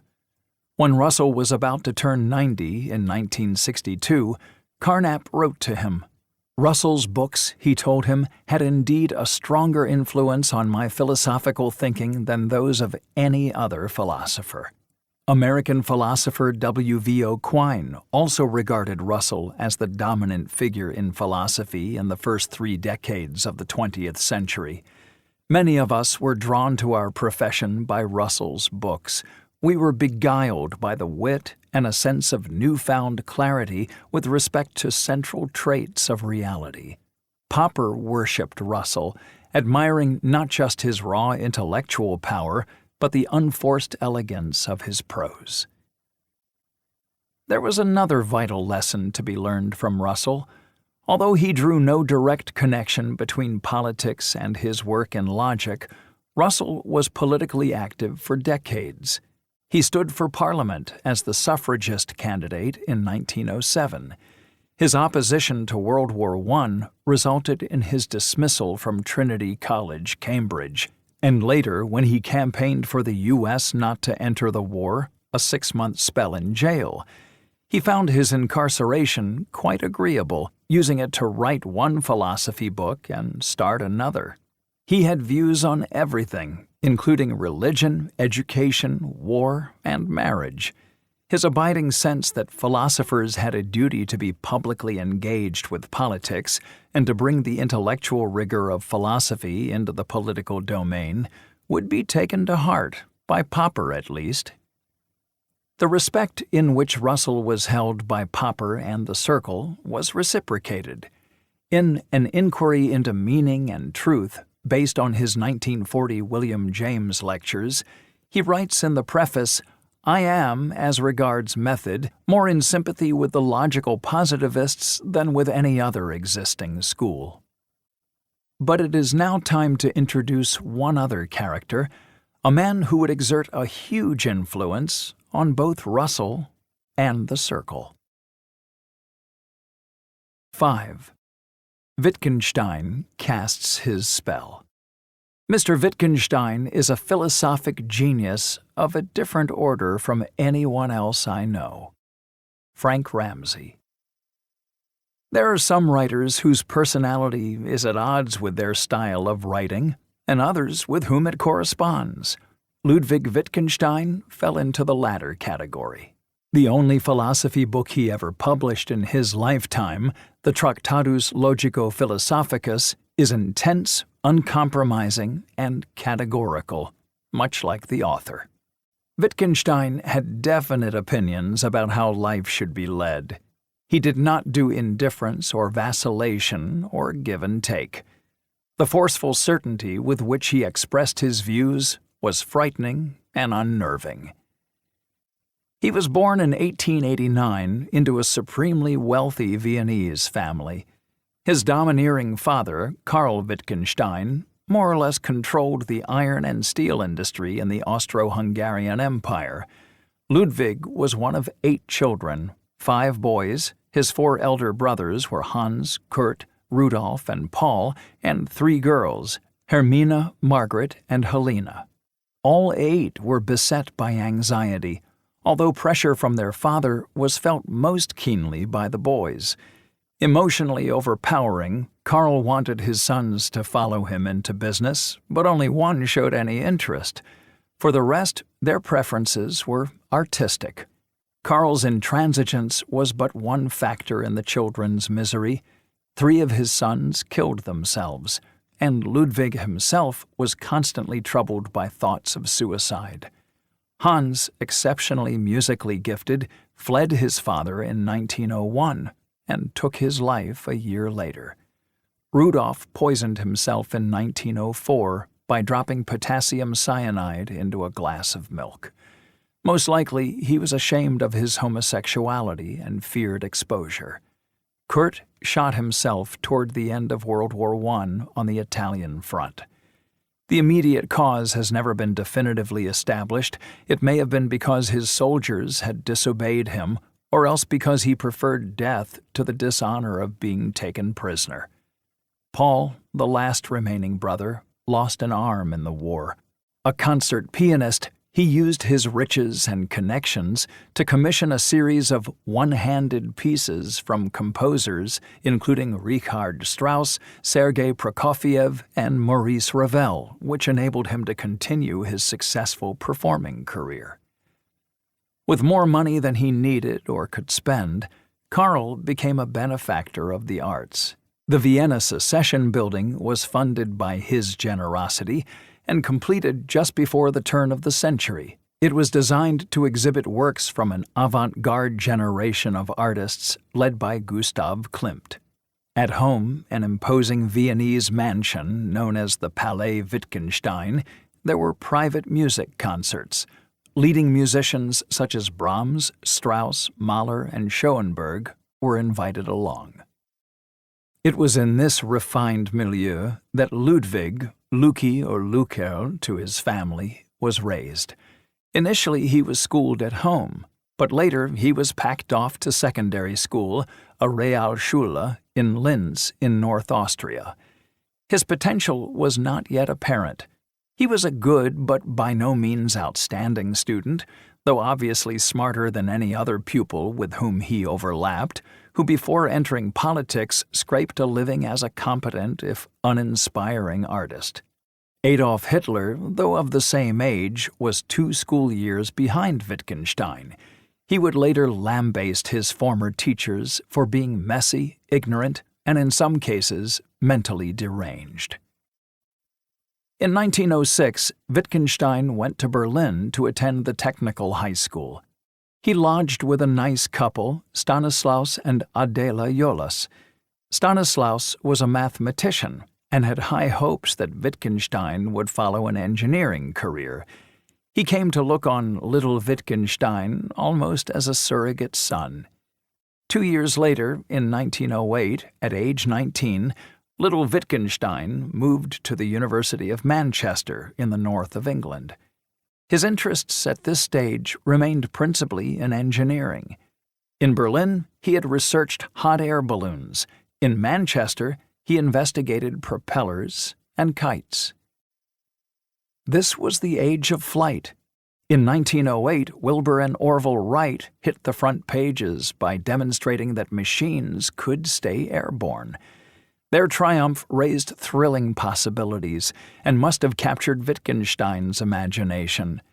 In 1910, he applied for and was granted a patent for a new aircraft engine.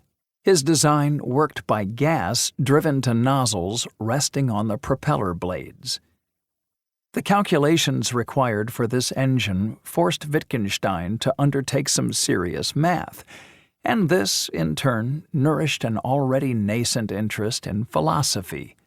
He became preoccupied with the foundations of mathematics. What kinds of truths were mathematical truths? What was the status of a mathematical proof? He was introduced to and devoured the principles of mathematics. And that is how, on October 18, 1911, we find the young engineering student knocking on a door in Trinity College, Cambridge, to present himself to the book's famous author, Bertrand Russell. The close and stormy relationship between Wittgenstein and Russell, who initially mistook the Austrian for a German, has been well documented and needs no repetition.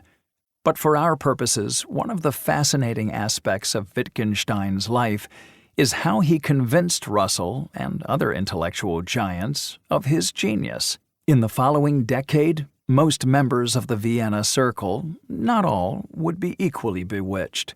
Russell was a little slower than others to hit on the genius verdict. For weeks, the irritating German would not leave him alone.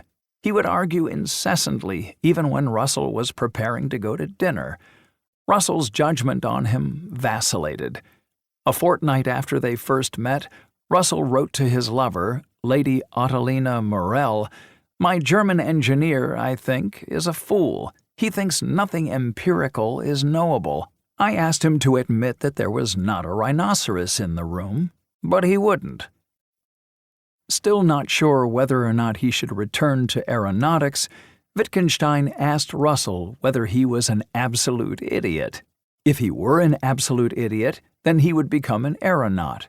If not, he would become a philosopher. In his autobiography, Russell says he asked Wittgenstein to write an essay over the holiday so he could assess his ability. Wittgenstein did so, and returned to Cambridge for the second term of that academic year. As soon as I read the first sentence, I became persuaded that he was a man of genius, and assured him that he should on no account become an aeronaut. Indeed, by early 1912, Russell was convinced that he had found his intellectual heir. "I love him, and feel he will solve the problems I am too old to solve. He is the young man one hopes for." In his autobiography, he described Wittgenstein as perhaps the most perfect example I have ever known of genius as traditionally conceived, passionate, profound, intense, and dominating. By the end of the first year, when Wittgenstein's eldest sister, Hermina, came to visit, she was astounded to hear from Russell, "We expect the next big step in philosophy to be taken by your brother." That the Englishman was able to reassure Wittgenstein of his intellectual worth gave the miserable young Austrian a reason to live, since for Wittgenstein, life was genius or nothing, the cult of genius in fin de siècle Austria having been firmly established. However, if Russell salvaged Wittgenstein's life by persuading him of his merit, Wittgenstein clouded Russell's by convincing him of his inadequacy. By 1913, Russell was deferring meekly to Wittgenstein when they discussed matters of logic. Although it was not his intention, Wittgenstein made Russell believe that he, Russell, now in his 40s, was past it, beyond breakthroughs and originality. There was no point in straining his intellectual powers, for even at his best he could no longer keep up. "I must make room for him when I can, or I shall become an incubus." Wittgenstein's combination of unquestioned brilliance, domineering aura, and manic charisma had the effect of mesmerizing many of those around him. His relationship with G.E. Moore is instructive in this regard. Moore soon came to acquiesce in Wittgenstein's philosophical judgment, even when he failed fully to grasp the nature of Wittgenstein's objections to his own position. He thought Wittgenstein much more profound than himself, and told Russell that he always feels W. Wittgenstein must be right whenever they disagreed. In 1913, as was to prove a sporadic lifelong habit, Wittgenstein resolved to seek isolation in order to think. He set off for the fjords of Norway, a little to the north of the city of Bergen. From there, some months later, he sent for Moore. Norway was a long and choppy boat ride away. Moore was reluctant to make the trip, but found Wittgenstein's entreaties impossible to resist. Once there, Moore served as amanuensis, with Wittgenstein dictating his thoughts about logic. The peculiarity of this arrangement needs emphasizing. Wittgenstein was only 24, and without even an undergraduate degree in philosophy. Moore was a professor and internationally renowned. When World War I broke out in 1914, Wittgenstein initially tried to leave Austria for Norway, but when that proved impossible, he volunteered to fight for his homeland, although he had a medical condition, a hernia, that would have spared him from conscription. He then agitated, much to his superior officers' confusion, for more rather than fewer dangerous deployments, earning commendations and a medal for exceptional courage. He saw action during the Kerensky Offensive, the final Russian assault on the Eastern Front in July 1917, and was then transferred to the Southern Front in Italy, where he was captured on November 3, 1918, and spent the next 9 months as a prisoner of war. The war radicalized both Neurath and Carnap politically, but that was not its effect on Wittgenstein.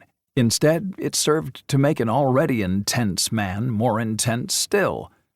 While serving on the Goplana, a Russian patrol ship that the Austrians had captured early in the war, he read Tolstoy's The Gospel in Brief, a synthesis of the New Testament Gospels. It spoke to an evolving religious and mystical strain in his personality. His family tried to sustain him with provisions and encouragement, especially his loyal, adoring eldest sister, Hermina. "You are, for me," she wrote in one letter, "inseparably connected with everything that's good and great and beautiful in this world, more than and in a manner different from any other human being." Throughout the war, Ludwig somehow continued to work on the manuscript that became the Tractatus Logico-Philosophicus, which contained some of the thoughts he had discussed in Norway with Moore. The book was completed in 1918, and from prison, he implored Bertrand Russell to visit him so that he could explain it. He stressed the book's importance. "I suppose it would be impossible for you to come and see me here, or perhaps you think it's colossal cheek of me even to think of such a thing. But if you were on the other end of the world and I could come to you, I would do it." They did meet, but in The Hague, after Wittgenstein's release. The German version of the Tractatus did not appear until 1921, and then only after Russell had agreed to write the introduction. The famous Englishman's imprimatur was taken as a guarantee to the publisher of this impenetrable book's worth. As it was, Wittgenstein was dismissive of Russell's contribution. He delivered his assessment in typically unvarnished form. "All the refinement of your English style was obviously lost in the translation, and what remained was superficiality and misunderstanding." To his friend Paul Engelman, he seemed more phlegmatic. "He has brewed up a mixture with which I don't agree, but as I have not written it, I don't mind much." The English edition was published in 1922. Wittgenstein's upfront payment was 0. His royalty payments were no higher, although the book did eventually go on to sell. It would be the only work of philosophy Wittgenstein would publish in his lifetime. In The Philosophy of Logical Atomism, first presented as a series of lectures toward the end of World War I, Russell explained that the thoughts therein were very largely concerned with explaining certain ideas which I learnt from my friend and former pupil Ludwig Wittgenstein. I have had no opportunity of knowing his views since August 1914, and I do not even know whether he is alive or dead. Crudely put, Russell's logical atomism was the theory that all propositions can be analyzed into simpler and simpler constituents until we reached the irreducible elements that correspond to atoms, things. These atoms, things, are known to the mind directly and are the most basic elements of reality. Certainly, the Tractatus and logical atomism possessed elements in common, but Wittgenstein held that facts, not things, were the most basic level of reality. Language connected to reality at the level of the proposition. For example, the cat is on the mat.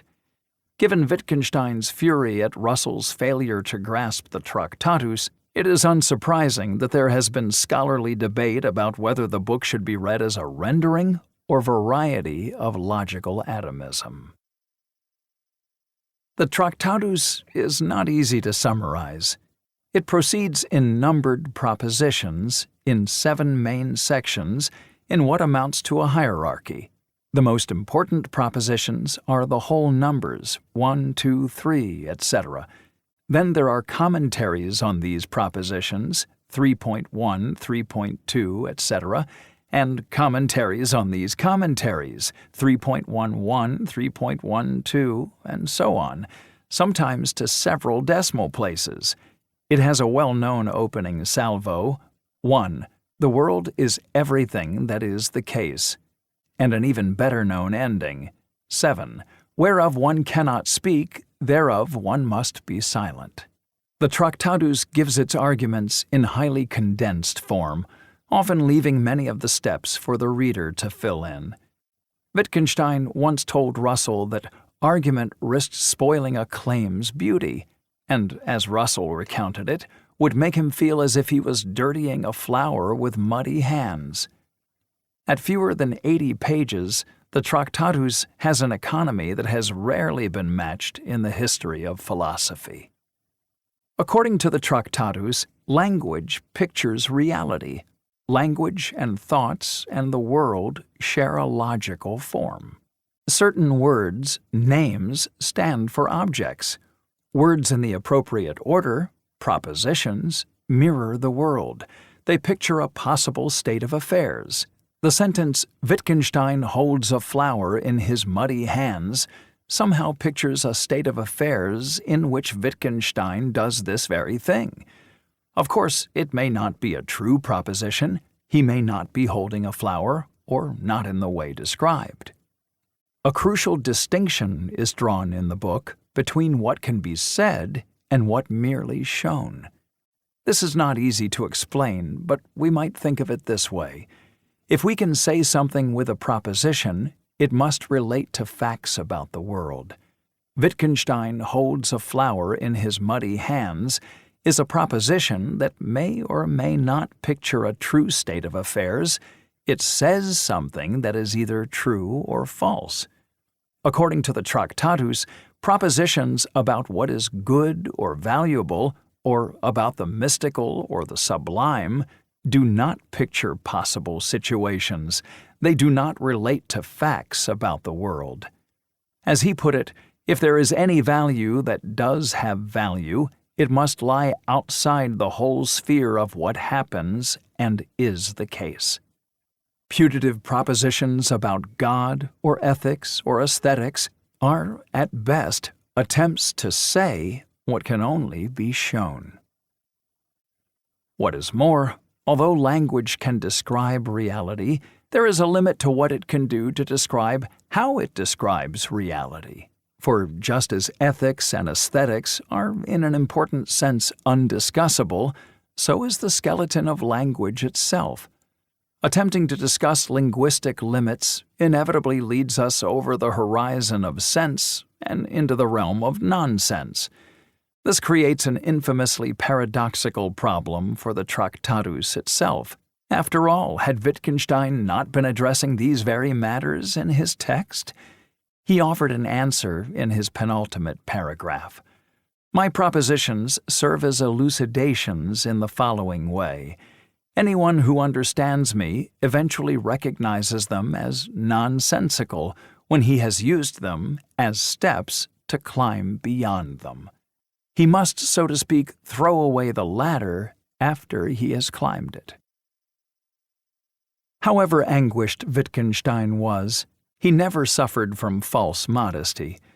Believing that he had solved all the fundamental problems of philosophy and that there was no substantial work still to be done in the field, he retrained as a schoolteacher and disappeared to practice his new profession in remote and impoverished villages in Lower Austria. Karl Wittgenstein's death in January 1913 had left his children immensely rich, but Ludwig now gave away his fortune to his remaining siblings, except Gretel, married to a rich American and whom he regarded as having more than enough. His wealth had become a heavy psychological burden, and shedding it felt like a liberation. The family name and fame were felt to be a burden too.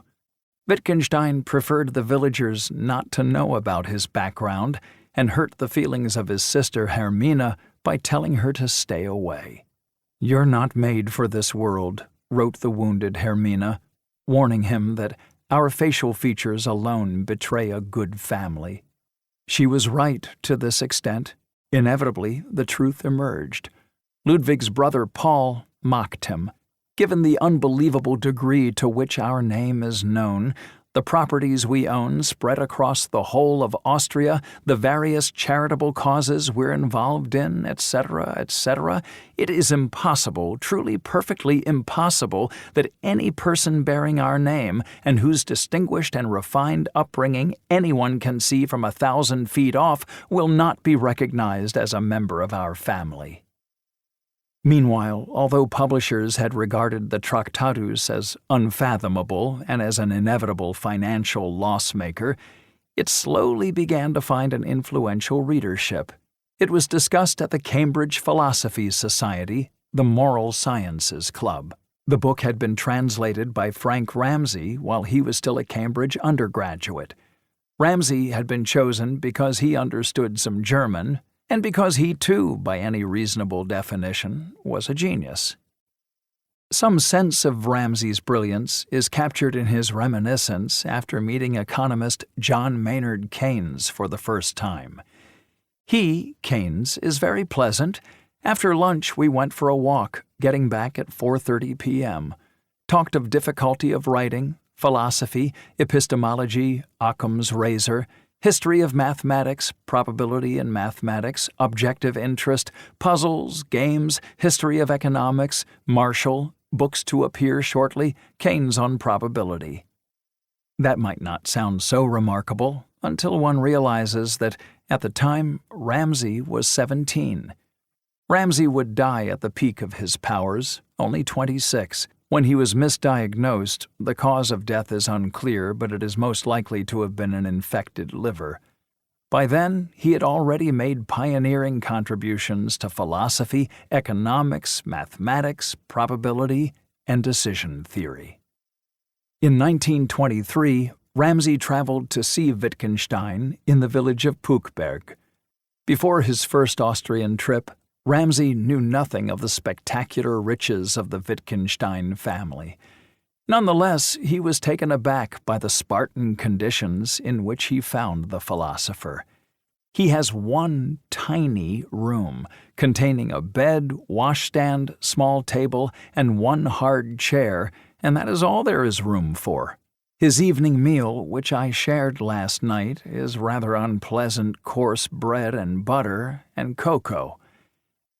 After Wittgenstein had finished his morning teaching, They spent several hours each day working their way through the Tractatus, leaving them both exhausted. Wittgenstein cast his usual spell. "He is great. I used to think more a great man, but beside W, it's terrible when he says, 'Is that clear?' and I say no, and he says, 'Damn, it's hard to go through all that again.'" When Ramsay left, Wittgenstein was unable to talk for a few days. Ramsay was to return to Austria in 1924, of which more soon. In the usual account of how the circle was introduced to the Tractatus, mathematician Kurt Reidemeister is accorded the starring role. He is said to have somehow stumbled upon the Tractatus and to have spoken to the circle about it one evening. In fact, a new biography of Ramsay provides compelling evidence that it was a conversation between Ramsay and Schlick that really awakened Schlick to the originality of the Tractatus. Schlick wrote to the German philosopher Hans Reichenbach on August 5, 1924, "Do you know the Tractatus Logico-Philosophicus from L. Wittgenstein, which appeared in the Annals of Natural Philosophy and which has been edited by Russell in a book version in German and English? The author lives close to Vienna and is highly original, also as a human being. The more one studies his treatise, the more one is impressed by it. The English translator, a mathematician from Cambridge, whom I met in the summer, is also a very intelligent and sophisticated mind." What they talked about before the Tractatus is unclear and not well documented. It's very likely that under the influence of Hahn, they discussed Frege and Bertrand Russell's mathematical philosophy. In any case, what had now become the circle abruptly changed direction. Within the circle, the Tractatus acquired a status of almost biblical significance. Hahn, as well as Schlick, was immediately taken by its depth and ingenuity. A young member of the circle, Olga Tauski, reported that the text was used to settle all disputes as the last authority. This was really the Vienna Circle's first major project. Between 1925 and 1927, the circle dissected the Tractatus sentence by sentence, like yeshiva students trying to unlock the mysteries of the Talmud. There was one vocal skeptic among them, Otto Neurath, who detected nonsense behind many of Wittgenstein's oracular pronouncements.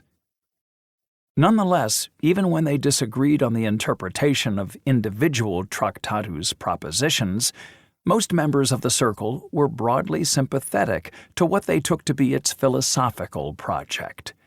Wittgenstein, in the tradition of Frege and Russell, held that the tools of modern logic could be used to dissect the nature of language. He thought that philosophy should be limited in its ambition. The task of philosophy was the clarification of propositions. The circle also embraced Wittgenstein's discussion of logical truths. Wittgenstein held that logical truths were tautologies. They are true, but not in the way that empirical propositions can be true. Logical truths, for example, it is either raining or not raining, do not picture the world. No state of affairs could clash with or contradict such a truth, and in that way they have no sense. But neither are they nonsense. They are the essential frame to permit propositions to picture the world. They are the limits of sense. The circle extended this proposal to mathematics, possibly after reading an article by Ramsay, The Foundations of Mathematics, which makes a similar move. Mathematics posed a conundrum for the circle. Did truths of mathematics really require empirical corroboration? 19th century philosopher John Stuart Mill had proposed this sort of account. Arithmetic truths, he claimed, were generalizations reached by conducting repeated counts. But this never seemed compelling. Frege was contemptuous, dismissing it as pebble arithmetic. Surely we could work out the answer to 2 + 2 without reference to the real world. It really does seem on first sight as if the very existence of mathematics must mean the failure of pure empiricism, Hans Hahn wrote, as if we had in mathematics a knowledge about the world that doesn't come from experience, as if we had a priori knowledge. Recall that Kant had his own analysis, less counterintuitive than the Millian strategy. Mathematical truths were synthetic a priori propositions. The snag for the logical empiricists was that this explanation was unavailable to them, since it drew on an extra empiricist account of knowledge. That is, Kant believed things could be known without reference to any particular experience. Einstein had chipped away at some of Kant's synthetic a priori pretensions, but math seemed a tougher conundrum to crack. Of course, as we have already heard, Frege and Russell tried to reduce math to logic, but the Vienna Circle found what they regarded as the ultimate solution to the problem of how mathematical knowledge is compatible with a strict empiricism in their interpretation of the Tractatus. In fact, Wittgenstein's position on mathematics was subtly different from his stance on logic. Nonetheless, the Circle believed the same line should be applied to mathematical truths. They, too, also served as tautologies. The truth of 2 + 2 = 4 was like the truth of all triangles have 3 sides, or indeed like the truth of the phrases all nephews have at least one aunt or uncle, and it is either raining or not raining. The reason we do not need to refer to the world to establish their veracity is because the meaning is built into the terms themselves, although in high-level mathematics these meanings required some complex unfolding. The mathematician was not trying to discover the structure of reality like the physicist, biologist, and chemist. Mathematical breakthroughs were made by people with rare talent, but these breakthroughs were not bringing insights about the outside world in the same way as the astrophysicist's revelations of planetary movement or the chemist's discovery about a compound. In a stroke, the problem had been resolved. It seemed to the Circle like a turning point, a release from the most troubling challenge to their worldview. With Wittgenstein's self-imposed disappearance from the world of philosophy, he was only dimly aware of the Tractatus's growing reputation. He initially found fulfillment in his teaching, but soon became disenchanted. Several times he landed himself in trouble for his overly liberal use of corporal punishment. He was known to pull the hair of recalcitrant children and box them on the ears. After that, he tried his hand as a gardener in a monastery and briefly considered becoming a monk. Then, from 1926 until 1928, he worked on the design and construction of his sister Margaret's, Gretel's, mansion in Vienna.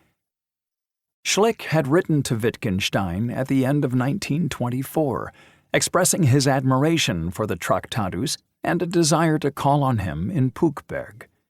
He believed, along with a number of others, in the importance and correctness of Wittgenstein's fundamental ideas. He mentioned having met Ramsay. Wittgenstein was between teaching posts, and the letter took some while to reach him. When it did, he wrote back to sanction a visit.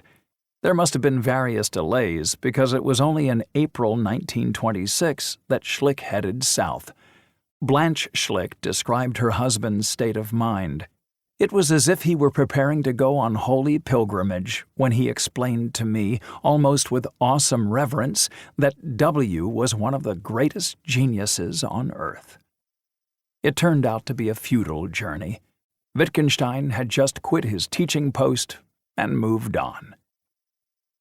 It took another year for Schlick and Wittgenstein finally to meet, an occasion orchestrated by Gretel, the youngest and most sociable of Wittgenstein's sisters. In February 1927, she invited Schlick to supper. Her brother felt unable to meet with a group to talk over the topics Schlick had suggested, she wrote, but he thought that if it were you alone, he might be able to discuss such matters. It would then become apparent, he thinks, whether he is at present at all capable of being of use to you in this connection. Schlick's wife reported that he once again had the reverential attitude of the pilgrim. He returned from that meal in an ecstatic state, saying little. Blanche sensed that she should not ask questions, while Wittgenstein told a friend that each of us thought the other must be mad. Within a few months, and after several more appointments with Schlick alone, Wittgenstein had been persuaded to get together with a select group from the Circle, though he never once attended an official Circle gathering. Carnap had now moved to Vienna.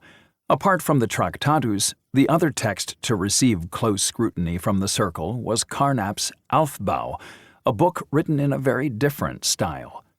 Many of the ideas that would eventually appear in Carnap's The Logical Syntax of Language, 1934, would first be presented to the Circle. Besides Schlick, Carnap attended the earlier discussions with Wittgenstein, along with Feigl. As usual, Wittgenstein sprinkled these encounters with his magic dust. As a person of great seriousness and ruthless intellectual honesty and self-criticism, he remains, next to Einstein, certainly the most fascinating thinker I ever encountered, wrote Feigl. Before his first encounter with Wittgenstein, Carnap recalled that Schlick had warned them that this unusual character was sensitive and fragile, and it would be best just to let Wittgenstein talk. Over the next 2 years, there were various gatherings in a variety of locations, coffee houses, Schlick's home, once at the house of student Maria Casper, who would become the future Mrs. Feigl. They were usually on a Monday, and the deal was that discussion not be restricted to philosophy. Sometimes Wittgenstein would insist on reading poetry by Rabindranath Tagore, the Bengali Nobel Prize winner. He recited the lines with his back to them, not wanting to see their expressions. When he was on philosophical fire, however, we witnessed his most impressive and highly intuitive approach to various philosophical problems. Not that everyone was entirely overwhelmed. Carnap and Feigl, in particular, retained some critical distance. Carnap's relationship with Wittgenstein had not begun auspiciously. Carnap met him for the first time in June 1927, and his diary records how original he found Wittgenstein as a thinker. But Schlick told Wittgenstein, perhaps assuming he would find it charming, that Carnap was an aficionado of Esperanto, the artificial language developed in the late 19th century. Wittgenstein was outraged. A language which had not grown organically seemed to him not only useless, but despicable. Carnap's interest in the claims of parapsychology further disgusted him. The main cause of tension between the two men, however, ran deeper. Carnap and Wittgenstein approached philosophy in entirely different ways. Carnap, the logician, proceeded systematically, slowly, and technically, step by careful step, premises stated, argument laid out as transparently as possible. Wittgenstein came at philosophy from the other direction, and even more so as he aged. He tackled the most fundamental questions, but, at least in his later philosophy, was not inclined to do so using logical notation or by advancing inch by inch from the bottom up. Whereas Carnap was a theoretician with a mentality of a scientist and with a scientifically inclined philosophy, Wittgenstein was a highly instinctive thinker with the temperament of an artist, a personal grasp of problems, an aphoristic style, and, again in his later work especially, a tendency to deal with a problem from multiple angles. Once, after Carnap had politely asked Wittgenstein to explain something in greater depth, Wittgenstein complained to Feigl, "If he doesn't smell it, I can't help him. He just has got no nose." Carnap himself came to recognize the gulf between them. He was shocked to discover how badly he had misinterpreted Wittgenstein's philosophical sensibility. His attitude was closer to a creative artist than a scientist, wrote Carnap, similar to a religious prophet or a seer. As they talked philosophy, he and the others observed Wittgenstein's agony and struggle as he sought illumination. When finally his answer came forth, his statement stood before us like a newly created piece of art or a divine revelation. The impression he made on us was as if insight came to him as through a divine inspiration. And this was not merely a matter of philosophical style. The Circle was engaged in a heroic struggle to conquer metaphysics. This was, in part at least, why it would subsequently fall foul of the authorities, its members forced to emigrate or flee. Metaphysical statements could be dismissed as unempirical, but Wittgenstein's position was subtly but vitally distinct. There were claims that he would say were inexpressible. The Circle did not initially appreciate the difference. As we shall see, logical empiricism was much more evidently and full-frontally at odds with fascist ideology than was the underlying message of the Tractatus. For the time being, however, Wittgenstein and the Circle representatives were engaged in technical discussions. Among the topics for discussion was that of identity. How do we make sense of the proposition A equals B? Identity is the very devil, Wittgenstein had written to Russell in 1913. What made it so devilish was a puzzle of Frege's that goes like this. In the morning, I notice the last star visible, the morning star. In the evening, I look up at the sky and see the evening star, the first star visible. Suppose someone makes the claim that the morning star is the evening star, actually the planet Venus. On the face of it, that is a statement that provides real information. I may not have known that the morning star and the evening star were one and the same.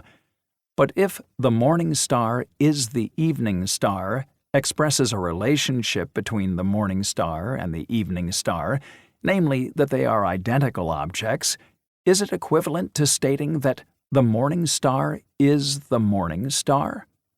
That does not feel right, for this latter statement is uninteresting and uninformative. It tells us nothing useful at all.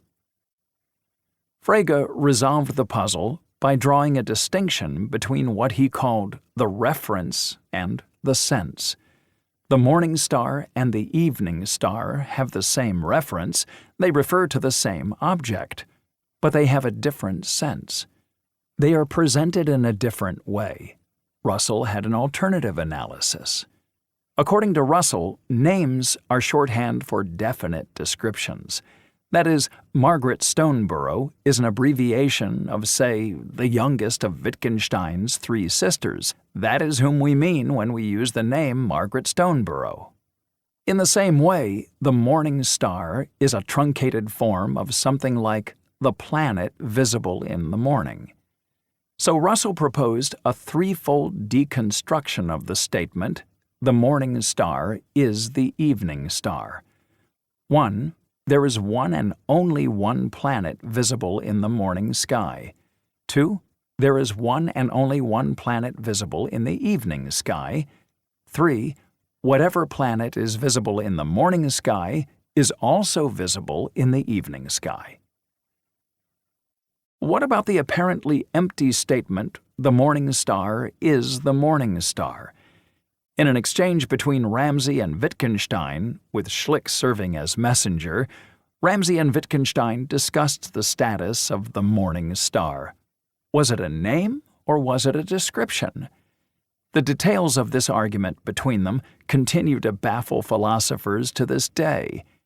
At the root of the dispute was Ramsay's attempt to improve on Russell's project of transforming mathematics into logic, with Ramsay believing that to make his effort work, he had to come up with an alternative notion of identity.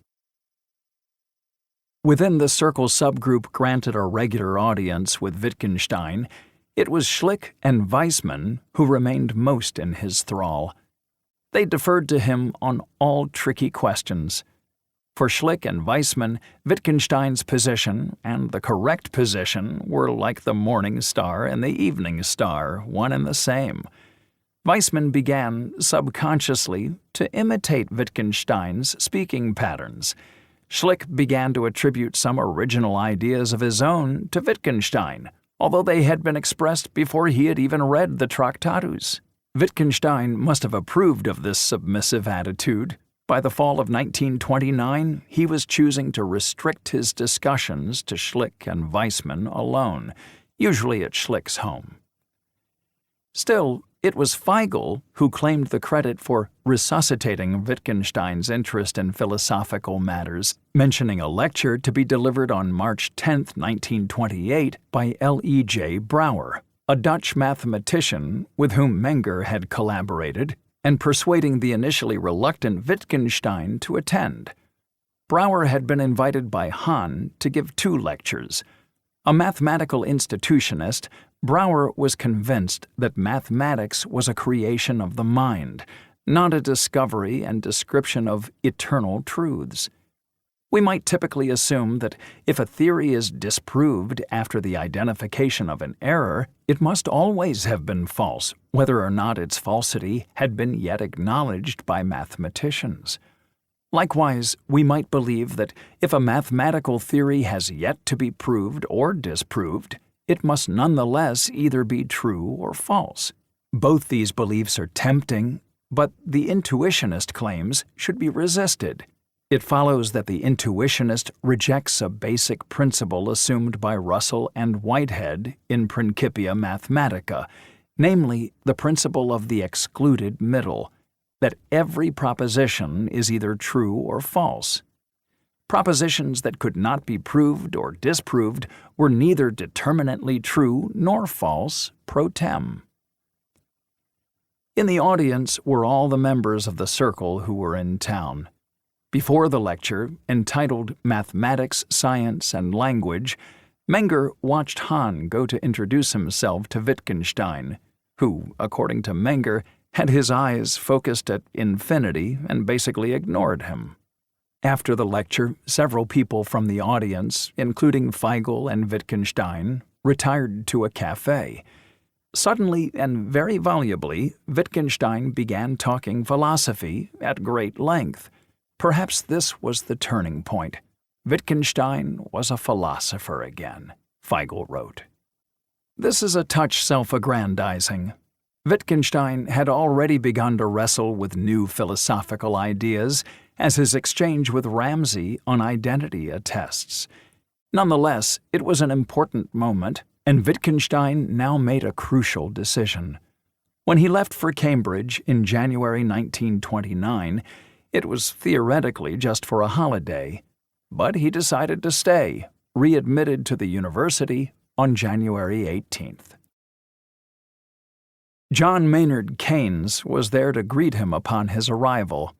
The economist wrote to his wife, "Well, God has arrived. I met him on the 5:15 train."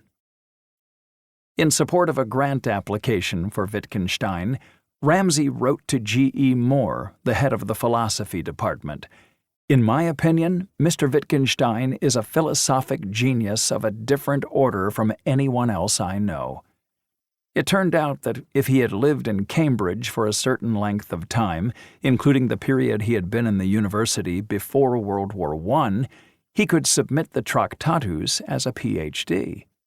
The regulations required him to have a supervisor, and Ramsay, despite being 2 decades his junior, was the obvious choice for the job, being as familiar with the Tractatus as anyone in the country. There was one hitch when Wittgenstein obstinately refused to write the requisite summary of 300 words, but the ever-obliging Ramsay did it for him. There is an amusing account of the Viva process, which took place in June. Russell and Moore were the 2 examiners. Russell feared that since Wittgenstein bore him so much ill will, the Austrian might storm out of the room halfway through. Moore and Russell went through the surreal charade of interrogating Wittgenstein. The Tractatus had already achieved cult status, and it was inconceivable that it would be failed. Russell raised some problems, which Wittgenstein dismissed, before he summarily ended the farce by telling the two older men, "Don't worry, I know you'll never understand it." Procedure required Moore to produce a report with a verdict on whether the thesis had passed the PhD quality threshold. I am inclined to think that the dissertation as a whole is a work of genius, comparable with acknowledged philosophical masterpieces. But even if that is not so, I feel quite sure that its quality is such that it would be a sheer absurdity not to grant the PhD degree to Mr. Wittgenstein. The following day, Wittgenstein was awarded a research grant. He wrote to Schlick on February 18th, "I have decided to remain here in Cambridge for a few terms and work on visual space and other things. Please give my regards to the Round Table and to Mr. Weissman in particular." For the rest of his life, the UK would be his main base. But his home, his Heimat, was always Vienna. And often, in the Christmas, Easter, and summer breaks, he would return. He did so in the summer of 1929, but saw neither Schlick nor Weissman on this trip. Weissman married that year, while Schlick had taken a sabbatical in Stanford. Schlick was considering an appointment to the University of Bonn. His decision would change the nature of the circle, which would become more public, more political, and more exposed. 6. Neurath in Red Vienna. Austria, a smallish provincial republic of great beauty, which did not believe it ought to exist. Eric Hobsbawm. Prague in the north, Innsbruck in the west, Sarajevo in the south, Bukovina, historically part of Moldova, in the east. Before World War I, all these cities belonged to the Austro-Hungarian Empire. Spread across this vast space were some 55 million people: Croats and Serbs, Italians and Hungarians, Ukrainians and Romanians, Czechs and Moravians. Vienna was German-speaking, but it was not German. This is the depiction of the city in 1898 by an American diplomat. A man who had been but a short time in Vienna may himself be of pure German stock, but his wife will be Galician or Polish, his cook Bohemian, his children's nurse Dalmatian, his man a Serbian, his coachman a Slav, his barber a Magyar, and his son's tutor a Frenchman. A majority of the administration's employees are Czechs, and the Hungarians have most influence in the affairs of the government. The melting pot was a term popularized by a play of that name by Israel Zangwill in 1908. It was about America's absorption of immigrants, but it could equally have been about Austro-Hungary. Per capita, Austro-Hungary had lost more soldiers in the Great War than any other country. With the Treaty of Versailles at the end of World War I, the map of Europe was redrawn. Austria now emerged as a shrunken state, a state which, in the words of one historian, nobody wants. The country had no access to the sea. It was now entirely German-speaking. It had a population of barely 7 million, who were half-starved and battered by the Spanish influenza pandemic, which from 1918 to 1920 claimed the lives of tens of millions around the world. Historian Eric Hobsbawm would later describe the Austria he grew up in as a smallish provincial republic of great beauty which did not believe it ought to exist. To live in Vienna before World War I was to feel at the heart of one of Europe's most powerful political entities. To stay on in the city after the war required a psychological adjustment, the recognition of a downgrading of status, the adoption of a new Weltanschauung, worldview. While Vienna had been the most glittering city within Austria-Hungary, there had been other centers of economy and culture, most notably Budapest and Prague. After the dissolution of the empire, Budapest and Prague became capitals of newly formed states, Hungary and Czechoslovakia, respectively. Within the now rump state of Austria, Vienna was unrivaled. It accounted for a third of the total population, and increasingly came to seem like a place apart, sharing a language but little else with the quaint alpine villages and small towns beyond. Decades later, in the United States, an Austrian, hearing Karl Menger's accent, said, "You must be Austrian?" "Certainly not," shot back Menger. "I'm Viennese." Politically, at any rate, there was not one country, but two. In 1919, the Social Democratic Workers' Party, SDAP, took control of the capital in municipal elections, marking the beginning of Red Vienna, an era that was to last 15 years. SDAP ideology was forged by several formidable intellectuals, such as Otto Bauer and Friedrich Adler.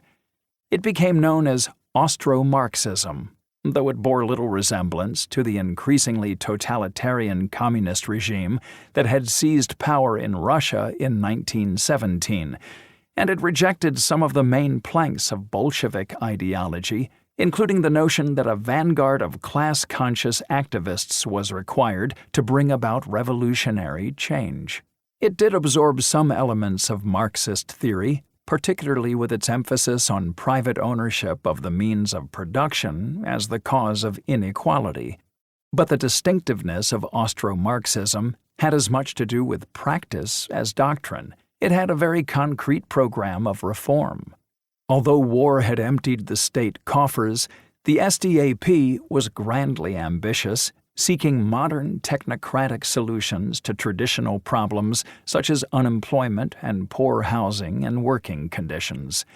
It embraced empiricism, facts and figures, evidence of every kind. It advocated equality, but was pragmatic about how this was to be achieved.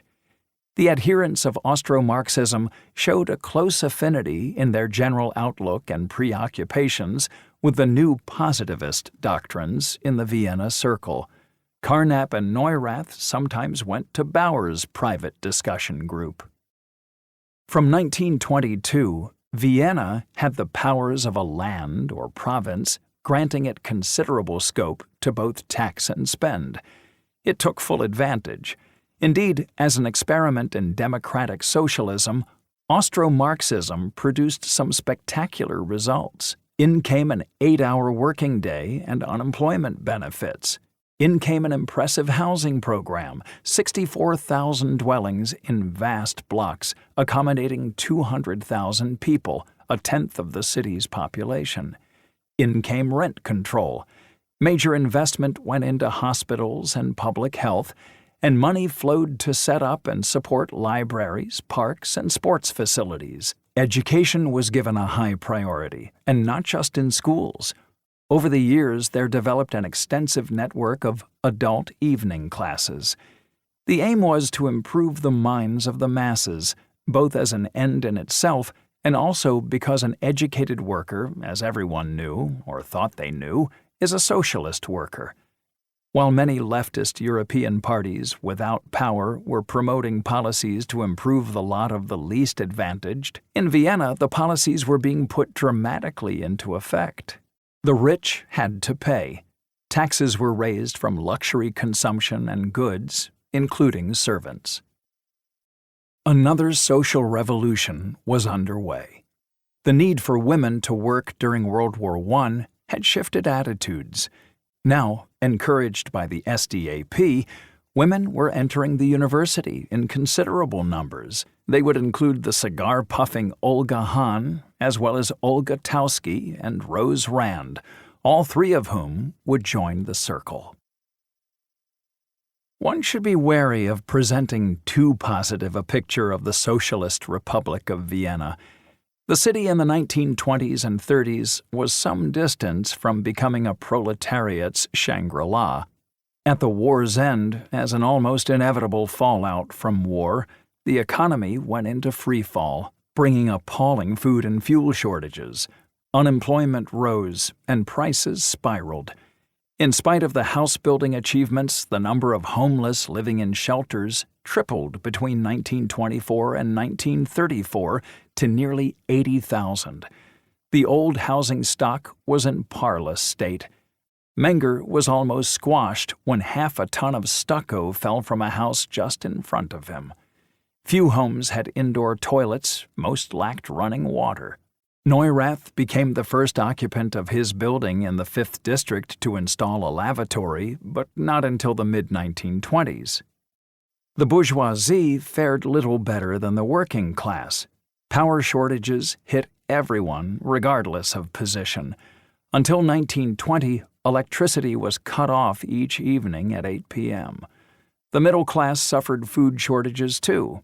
You would hunt in vain for butter and milk. In the post-war hyperinflation, many middle-class families had their savings wiped out. They included the Kaufmanns and the Poppers. The Kaufmanns had regarded themselves as affluent, but lost everything. Karl Popper's father, Simon, had been a wealthy lawyer, and the family had acquired a large apartment in the center of Vienna, close to the cathedral that dominated the capital's skyline, St. Stephen's, that abominable steeple, as Sigmund Freud called it. Popper might have anticipated an ample inheritance and a comfortable middle-class life. That prospect, at least in the immediate future, was now gone. He could barely clothe himself. Most of us could afford only discarded army uniforms, adapted for civilian use. Hans Hahn fared better, though he had to divest himself of his father's holiday home. In 1 month, in June 1922, the year Schlick arrived in Vienna, the already pathetically depreciated krone collapsed from 52,000 to 125,000 to the pound. It then dive-bombed further, hitting a nadir of 350,000 to the pound in August. Given the economic conditions, it was hardly surprising that the politics of Red Vienna were bitterly contested. The Christian Socials were the main right-wing party. They fed off the anti-Semitism of the Catholic Church and disenchantment with disruptive change in the modern economy. But there were also pan-German nationalists who pushed for closer ties with Germany. The right made its influence felt in many areas, not least, as the Vienna Circle was all too aware, in the university. There were regular right-wing marches and demonstrations, and a combative and venomous right-wing press. Both the right and the left ran paramilitary self-defense forces, the Schutzbund, left, and the Heimwehr, right. A pivotal event occurred on July 15, 1927. On that day, 3 right-wing paramilitary men were acquitted of the murder, 6 months earlier, of a half-blind World War I veteran and his 8-year-old nephew, who had been on a social democratic march. Enraged protesters set the Justice Palace alight. The police opened fire, and in the ensuing pandemonium, 89 people were killed and hundreds more injured. The socialists called for a general strike and demanded that the chief of police step down. Austria was on the brink of civil war. The fear of anarchy was probably what made the city government hesitate. They stood by and watched as the strike was crushed by the right-wing paramilitaries. Almost all members of the Circle had been in sympathy with the demonstrators. When the university rector asked for donations for police victims of the violence, Hans Hahn responded by appealing for donations to the Social Democratic Workers' Party.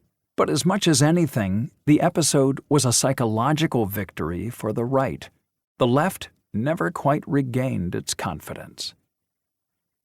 Popper claimed afterward that he recognized the unrest of July 15th as a harbinger of extremism.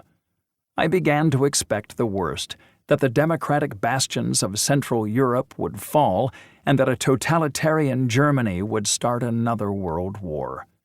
If true, he was preternaturally prophetic. But for most, this was still a time to fight for one's political corner, not to concede and flee. That was Otto Neurath's attitude. Red Vienna was the perfect laboratory for those, like Neurath, with the motivation and drive to experiment.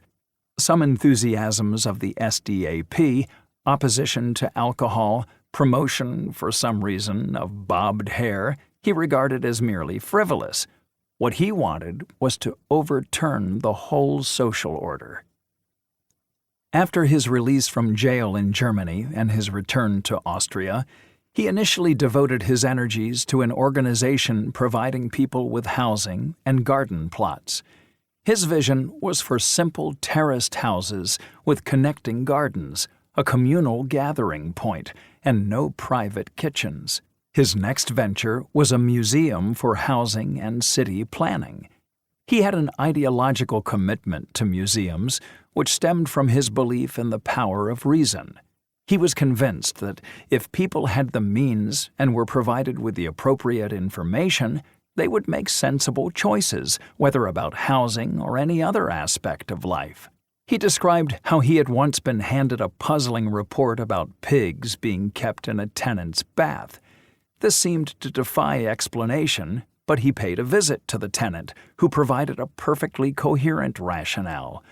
"Well, Dr. Neurath, last year I kept my pigs in the sty provided by the town council, but there was no heating, and the sty was so cold that all my pigs died, so now I keep them in the bath." A small heating unit in the pigsty allowed the pigs to be returned to their old quarters. Neurath had a long-standing interest in housing, but he had an even greater passion for education.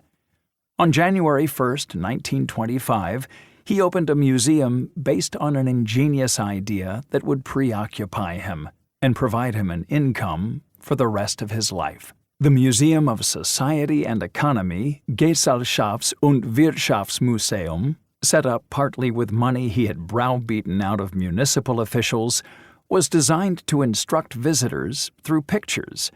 Statistics were creatively and beautifully translated into images, with quantities represented by repeated pictorials. Through these pictorials, visitors could learn about all manner of things, from industry to emigration. The museum put on 36 exhibitions. Neurath coined a phrase. He was always coining phrases. "Words divide, pictures unite. Worte trennen, Bilder verbinden." The slogan was placed on his museum office wall. Not everyone spoke the same language, a fact taken for granted by those raised in the Austro-Hungarian Empire, but almost everyone could grasp the meaning of images, even if images had limitations. They were not ideal for expressing emotion, for example. There were no other circle members directly involved in the museum. However, there were clear parallels between pictorials and logical empiricism, even in the sloganeering. Another Neurathian phrase was, "Metaphysical terms divide, scientific terms unite." Certainly, Neurath saw communication as central to both movements. He was permanently at war against waffling. He wanted the images to be simple, free of ornament, and to strip away anything surplus to the transmission of meaning. That was tough to achieve. Simplicity was rarely simple. The museum was strongly socialist in orientation. In educating working-class people, it also aimed to politicize them at a time when there was a serious problem of illiteracy.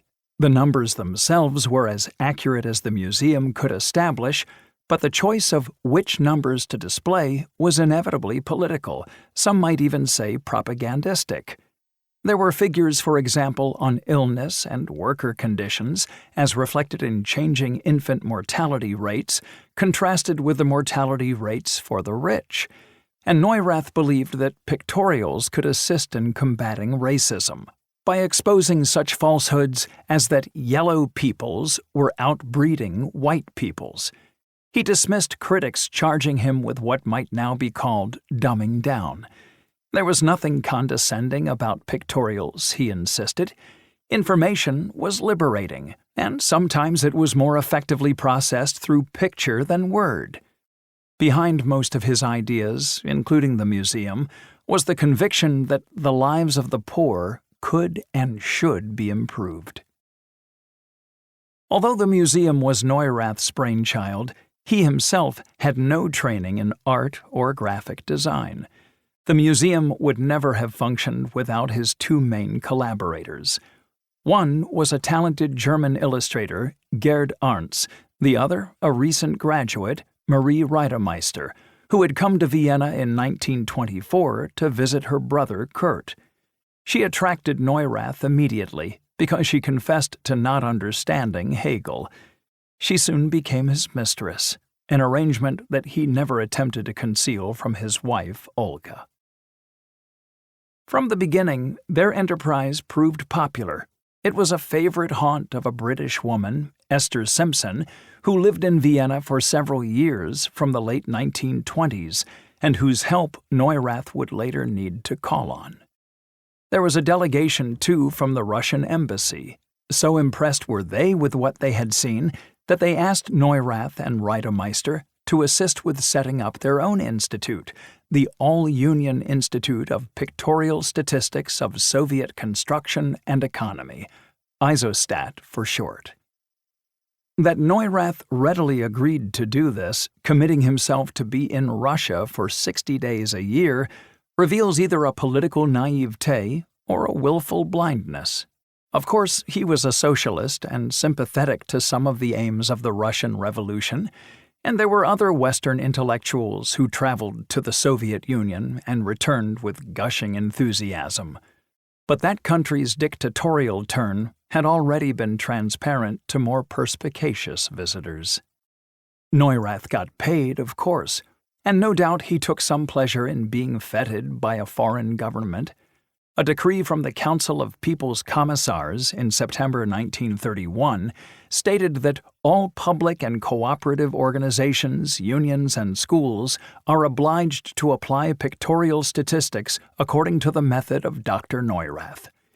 He and Marie received lavish hospitality, at least initially, put up in the Grand Hotel, which was indeed grand. But as time wore on, the reception cooled. The accommodation on offer became less grand, and the work, which was beyond Neurath's control, became more blatantly propagandistic. ISOSTAT grew to more than 70 people. Its main purpose was to illustrate the successes of the first 5-year plan, 1928-32, in the development of coal and iron and steel and electricity, and also to predict the achievements of the second 5-year plan, 1933-38, in road and rail and water. Neurath became increasingly disillusioned with ISOSTAT, and in one letter confessed to having to overlook certain ideological differences with his hosts. Still, this lover of facts and despiser of flim-flam had for a period to reconcile his advisory role in the Soviet Union with his empiricism. It must have required some agile mental gymnastics. Neurath's pictorials seem less radical today, since we have become accustomed to visual pointers on signage, but it seemed revolutionary in the 1920s. Even so, his museum is best understood as part of a wider movement, modernism, as is the Circle as a whole. But before we go there, time for coffee? 7. Coffee and circles. Any city that could produce Freud, Wittgenstein, Mahler, Schoenberg, Herzl, Kelsen, Popper, Hayek, Klimt, Schnitzler, Musil, Lohse, Krauss, and Hitler clearly had something important going on in it. Why do such constellations occur? It is a natural human instinct to want to draw patterns, to proffer causes, to seek explanations.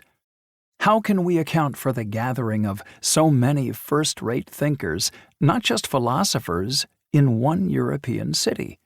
Why Vienna? Why then, in the first 3 decades of the 20th century? The role of coincidence and fluke should not be dismissed. In the Circle, for example, a multiplicity of personal reasons brought about the convergence of so much talent. Neurath might have stayed in Germany had the Bavarian Revolution not been suppressed.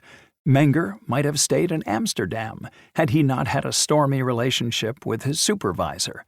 We can speculate on what-ifery. But all that aside, it is implausible to claim that there was nothing deeper going on, nothing in the local soil to nurture the Circle. It did not emerge from a barren field.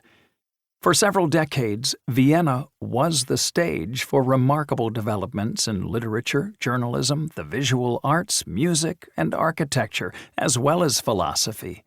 There have been other clusters of genius in history: Athens in the 5th century BC, Florence in the 14th century, and Edinburgh in the 18th. Vienna merits a place in that company. One pattern to such clusters is the role of money. Culture sometimes represents itself as the antithesis of material motivation, driven by loftier concerns. But it is as dependent on financial support as any other sector, probably more so. Throughout history, artists have relied on patronage, and fin de siècle Vienna was the glittering capital of a great empire. There was serious money, some of it on display at number 4 Allegasse, the street address of the Palais Wittgenstein. Ludwig's father, Karl, the mansion's owner, funneled huge funds into the Viennese art world. On the other hand, the heyday of the Circle coincided with a period of severe economic contraction. In the 1920s and 30s, only a minority felt confident, safe, and wealthy. The more prevalent feelings were of insecurity and fear of impending doom. Could menace and fear have been the spur to the creative achievements of post-World War I Vienna? Perhaps this is mere rationalization, a post hoc explanation. Less easy to dismiss is the theory that intellectual life burgeoned as a byproduct of a cross-fertilization of cultures. Recent research suggests that what best predicts the spread and flourishing of good ideas is the intermingling of communities.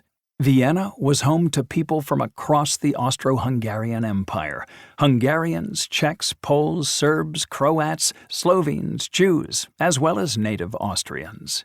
They concentrated within distinct neighborhoods in Vienna, but perhaps with the exception of the Yiddish speakers in Leopoldstadt, these never became so isolated as to resemble ghettos.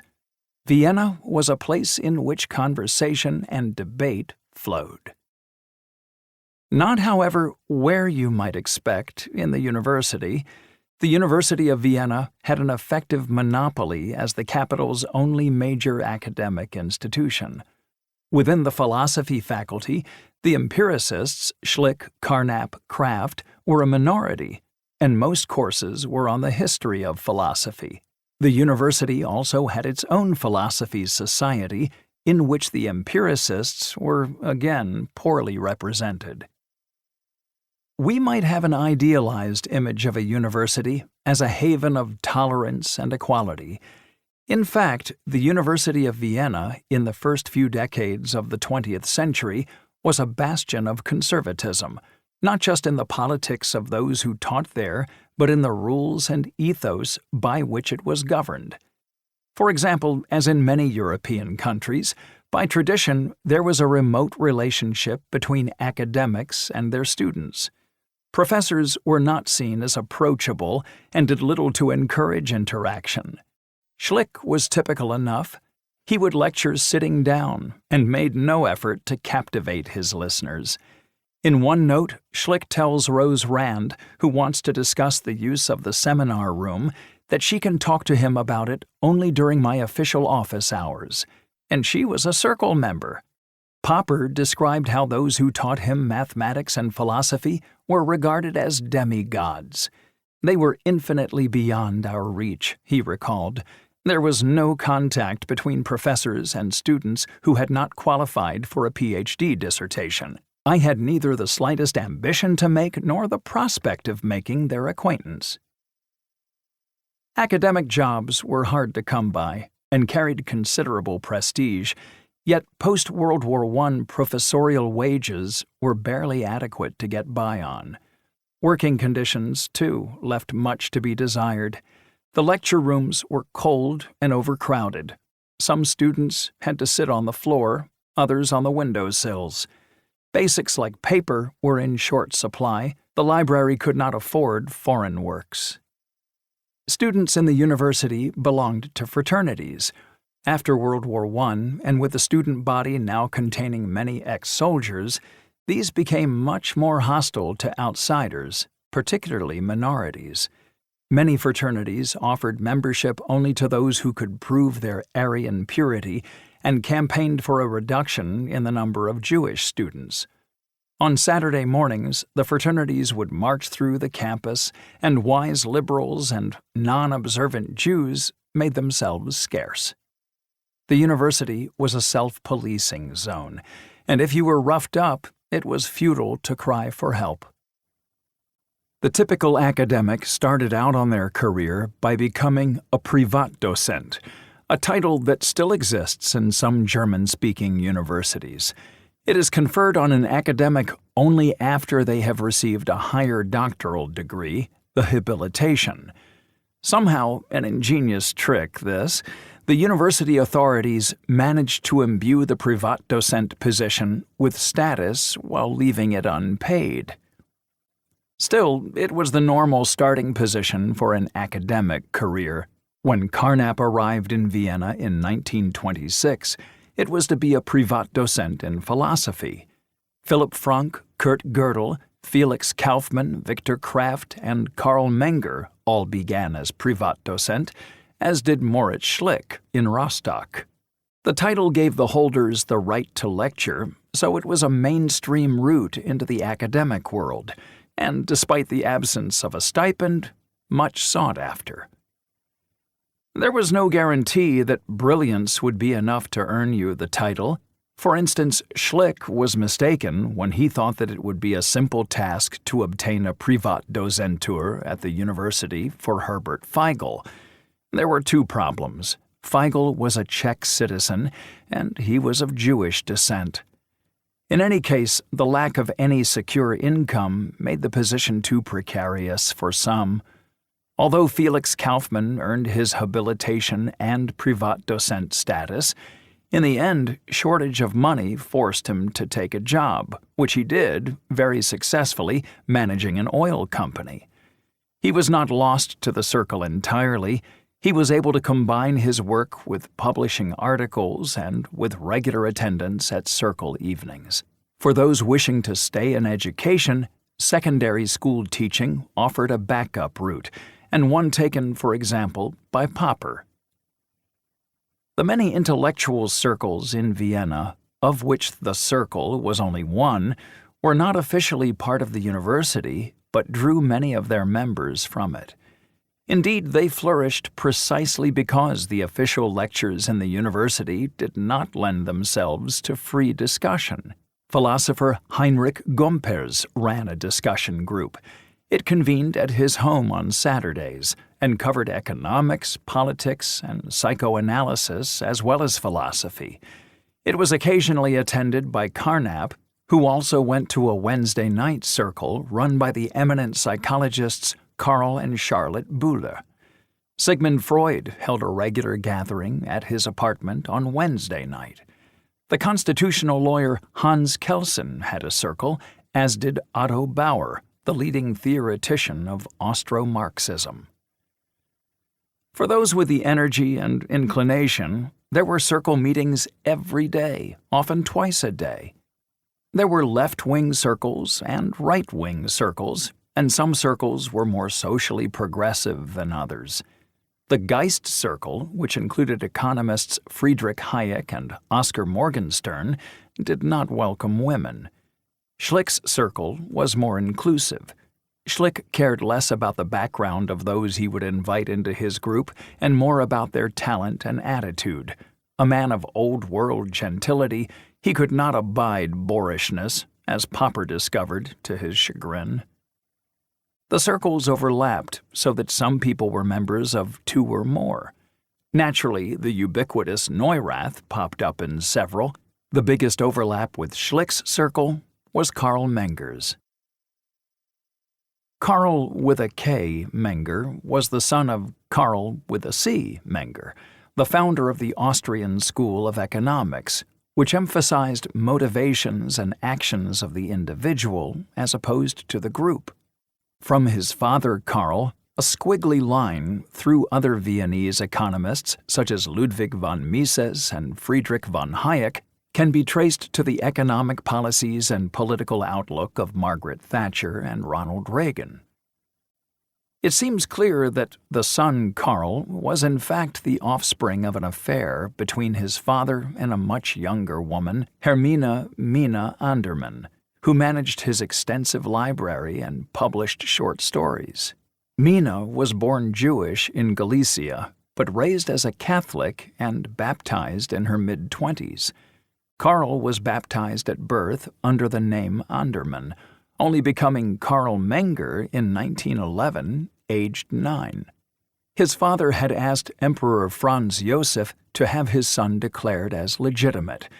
The emperor's ready assent may have been related to the fact that Karl had been personal tutor to his son, Crown Prince Rudolf. Karl inherited his father's political outlook and was himself interested in economics, although for this multi-talented student, writing was also an appealing career option. As a young man, he had written plays, one of which was even read by novelist Arthur Schnitzler. In the end, he studied physics at the University of Vienna. But it was only when he heard Hahn lecture on the mathematics of curves and dimensions and the apparently insuperable difficulties of defining what curves were that Menger's professional trajectory became set. I left in a daze, for I clearly saw that curves were different from surfaces and solids. Should I not then be able to make precise how they differed and to define curves? Karl Popper, a fellow math student, thought it obvious that Menger was a genius. Despite bouts of serious illness, including in 1921 tuberculosis, Menger received his Ph.D. by 1924 and was awarded a fellowship to Amsterdam working alongside Dutch mathematician L.E.J. Brouwer, whose lecture in Vienna would reignite Wittgenstein's passion for philosophy. Brouwer was humorless and high-strung, with a hollow-cheeked face faintly resembling Julius Caesar's. For Menger, it did not prove a happy collaboration. Brouwer sought out quarrels, and there was a bitter dispute about whether Brouwer's account of dimension theory had sufficiently acknowledged Menger's work. The young postdoctoral student was relieved when an opportunity arose to return to Austria. A post in Vienna as an assistant professor of geometry had opened with a departure to Königsberg of Kurt Reidemeister.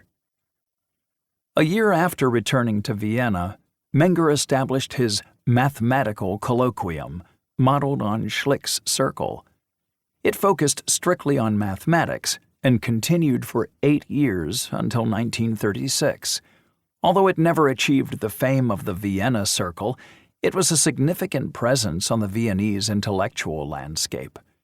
In Menger's circle, students and professors would discuss their own work or a development in mathematics elsewhere. Hans Hahn, Olga Tauski, and some other circle members would turn up. Kurt Gödel rarely missed a meeting. Tarski would sometimes travel to Vienna from Warsaw just to attend. Popper regarded his involvement in this group as the pinnacle of his intellectual life in Vienna. Just as the Vienna Circle was under Schlick's leadership, so the mathematical colloquium was very much under Menger's. Although circles tended to be loose gatherings, invitations were usually given only by the circle convener. That was why, beyond the university and the circles, another Viennese institution, requiring no invitation, no ticket, and no qualifications, was so fundamental to the city's flourishing. The coffee house. A place to read the newspaper, to catch up on the gossip, to be alone but not lonely, to sit with friends, to play cards and dominoes and chess, to conduct business, to become embroiled in a heated political row, to ponder curve theory. Viennese apartments were in short supply and typically small, dark, and cold. The coffee houses offered an appealing alternative to home. They varied, of course. Not all of them had marble tables. Not all of them had deep leather chairs and heavy chandeliers. They offered their own choice of pastries. Yet all were run on similar lines, governed by a similar set of informal rules. The coffee itself was served with a glass of water. The papers, sometimes an astonishing selection, including the foreign press, were stacked on bamboo holders. One visitor to Vienna, William Beveridge, the director of the London School of Economics, was sitting in a cafe in 1933 when he read a story in the evening paper about Jewish academics being dismissed from their jobs in Nazi Germany. This report would nudge him into setting up a life-saving organization, of which more later. The coffee houses were open in the day and in the evenings, patronized by the busy and the idle. You could nurse a coffee for as long as you wished without incurring the wrath of the waiters. Feeling indulgent? Listen to the options and treat yourself with ein Stück Apfelstrudel oder Sachertorte. In a Viennese novel of the time, one character is asked by another whether he ever gets fed up dawdling in the coffee house. Not at all, he says. Sitting in cafes is a barrier against the enforced activity which makes our lives miserable. People like us always have the mistaken feeling that they are wasting time, missing something irretrievable, as if a man had a set of things to get done in a set amount of time. It's the harmful influence of our materialistic generation, a generation of physical labor and advanced technology. But the minute you enter a cafe, you're on holiday. The yoke is lifted from your shoulders, snapped in half. A condescending British visitor blamed the coffee house for Viennese lassitude. There is no city in the world where it is more pleasant to sit considering what to do next, and that, doubtless, is why, when all is said, its inhabitants do so little. But Austrian novelist Stefan Zweig venerated the Viennese coffee house as a sort of democratic club to which one bought admittance for the price of a cup of coffee. There was a degree of distortion in that. The working classes tended to frequent taverns rather than coffee houses, though the coffee houses themselves varied in plushness. Coffee house patrons were often middle class, and the coffee house was a predominantly male space. An exception was the cashier, Sitzkassiererin, usually a woman. A 19th-century Vienna travel guide described how, enthroned behind the bar among the bottles and glasses, is that ambassador of the fairer sex, the cashier. She is always a very sweet-tempered, accommodating representative of her sex. Vienna could boast more than 1,000 coffee houses. Much has been written about them. They were not mere symbols of the city's vibrant, creative life. They were its linking ducts and pipes. For our story, their importance is the particular role they played in the Vienna Circle. The University of Vienna provided the essential bedrock to scholarly life in the city with its seminars and lectures and its academic salaries. However, because of its formality and stuffiness, its anti-Semitism and its conservatism, the most exhilarating discussions routinely took place beyond its walls. Different coffee houses came to be known for specific fields and professions. Café Weghuber was popular among actors and actresses. Freud and some psychoanalysts met in Café Landmann. Until it closed at the turn of the 20th century, Café Grünsteidl was frequented by writers such as Arthur Schnitzler and Hugo von Hofmannsthal. They migrated after World War I to the Café Herrenhof, favored by authors Robert Musil and Joseph Roth, although the future Nobel Prize winner Elias Canetti preferred the Café Museum. Between 1907 and 1912, when the precursor to the Vienna Circle, Hahn, Frank, Neurath, and less frequently von Mises gathered, Café Central, with its beautiful domes and arches, was probably one location, though they may have been too engrossed in the philosophical problems arising from relativity theory to take much notice of the regulars, who included polemicist Karl Kraus, architect Adolf Loos, and a Russian émigré, Lev Bronstein, who would pass the time there playing chess and would become better known after returning home under his assumed name Trotsky. Later, when the Vienna Circle had become formalized, the cafes were still where members would retire to continue the Thursday evening discussion or gather when a foreign friend of the circle was in town. Cafes Reichsrat, Schottentor, Arkaden on the Reichsstadtstrasse, and Josephinum were all popular, particularly Josephinum, which was close to Boltzmanngasse. The Herrenhof, the writer's retreat, was a favorite of Neurath, who joked that the coffeehouse atmosphere was worthy of observation and analysis, just as anthropologists observe and analyze the life of the natives somewhere. Neurath could be found at the Herrenhof several times a week, and consequently it began to attract others from the circle. It had a contemporary feel, being better lit than the Central. One circle visitor from abroad, Norwegian philosopher Arne Naess, recalled that talk in the coffeehouses was more animated than at circle meetings in Boltzmanngasse. It was not easy for me to break into the fast discussion. Sometimes I would suddenly and unexpectedly say, "Im Gegenteil," on the contrary. There would then be a second's astonished silence, and I could proceed at leisure. Poet Peter Altenburg gave his address at Vienna 1st District Café Central, and in the coffeehouses there was the tradition of the regulars' table, der Stammtisch, understood to be reserved for the same people at the same time on a particular day. These groups might be closed, a bit cliquey, but the wider ambiance was friendly. This was not usually a place from which individuals were socially excluded.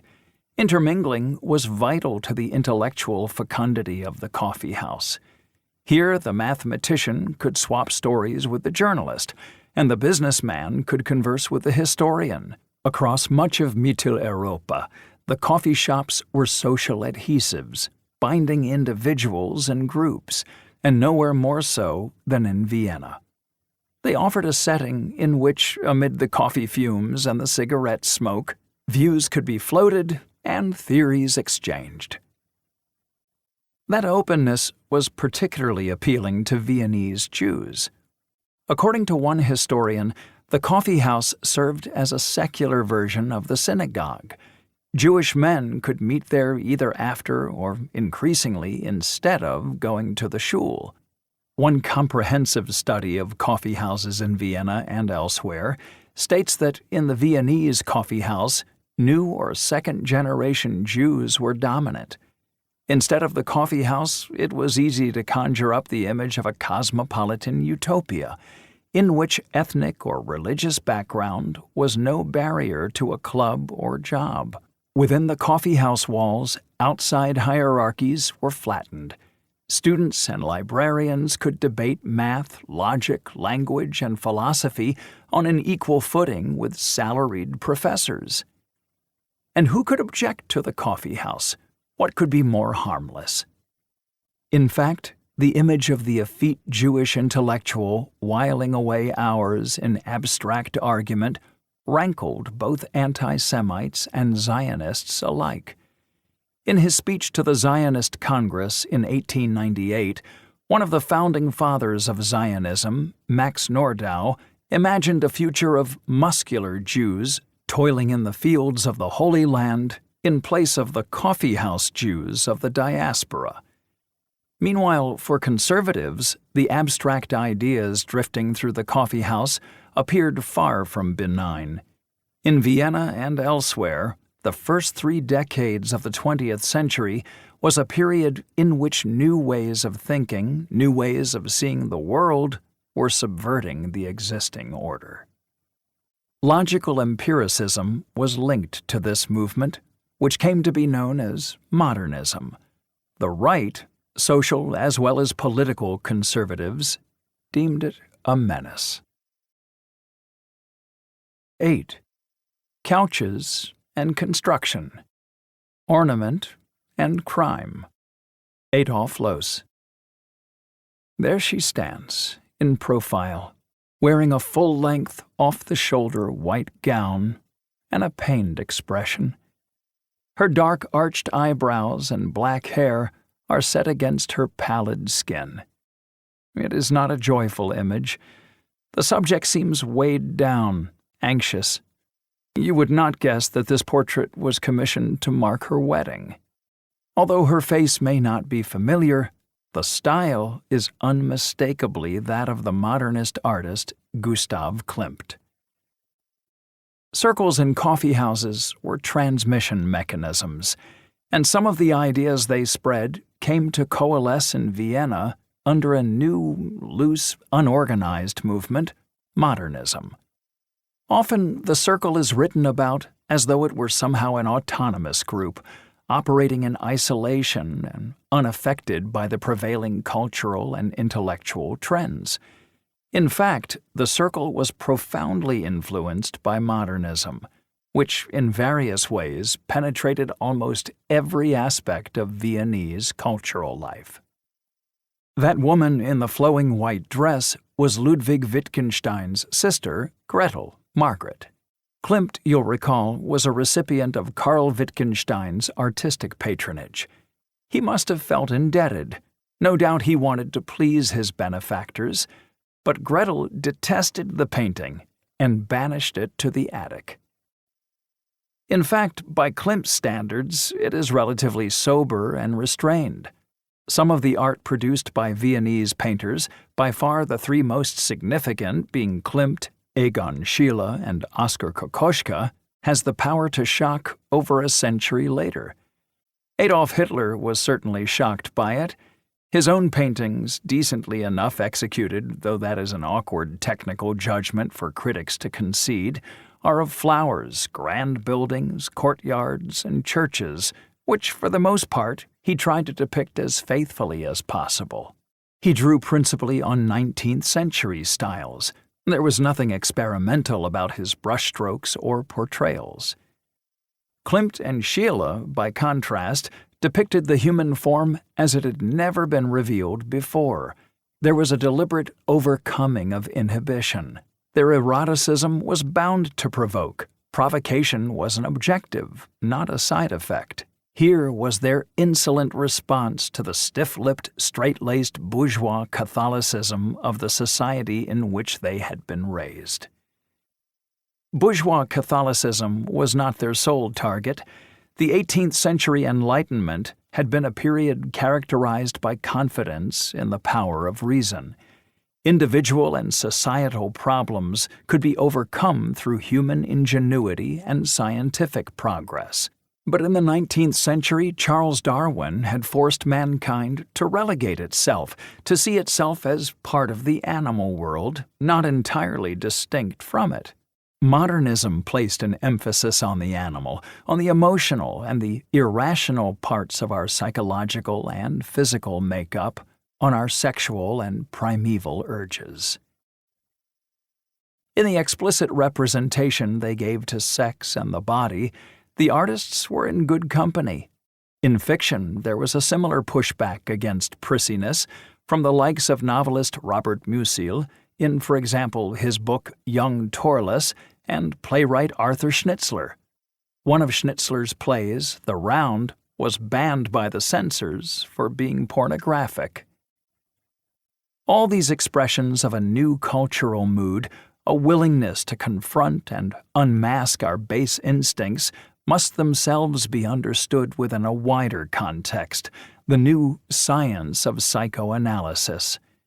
Shortly after The Round was written, Sigmund Freud produced his 3 essays on sexuality. The influence between Schnitzler and Freud was two-way. Freud posted a revealing letter to Schnitzler in 1922 as Schnitzler was about to turn 60 years old. I shall make a confession to you, which I will ask you to be good enough to keep to yourself. I have plagued myself over the question how it comes about that in all these years I have never sought your company. I think I have avoided you from a kind of awe of meeting my double.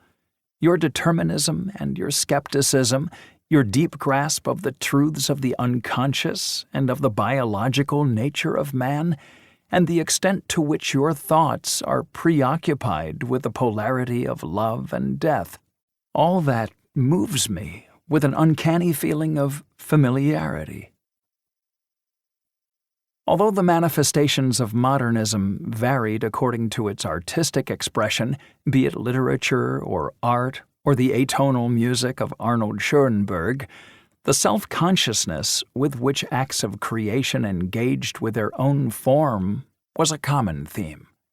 The modernist novelist, no longer content with just trying to depict a world, became intrigued by the way in which novels are themselves constructed, and then began to experiment with this structure. Modernist musicians, poets, and artists all became introspective, lifting up the bonnet, examining how their art form functioned, and then choosing to expose inner workings to the listener, reader, or viewer. The Circle was not straightforwardly modernist. After all, logical empiricism believed in science, logic, and reason. Nonetheless, links with modernism are easy to discern.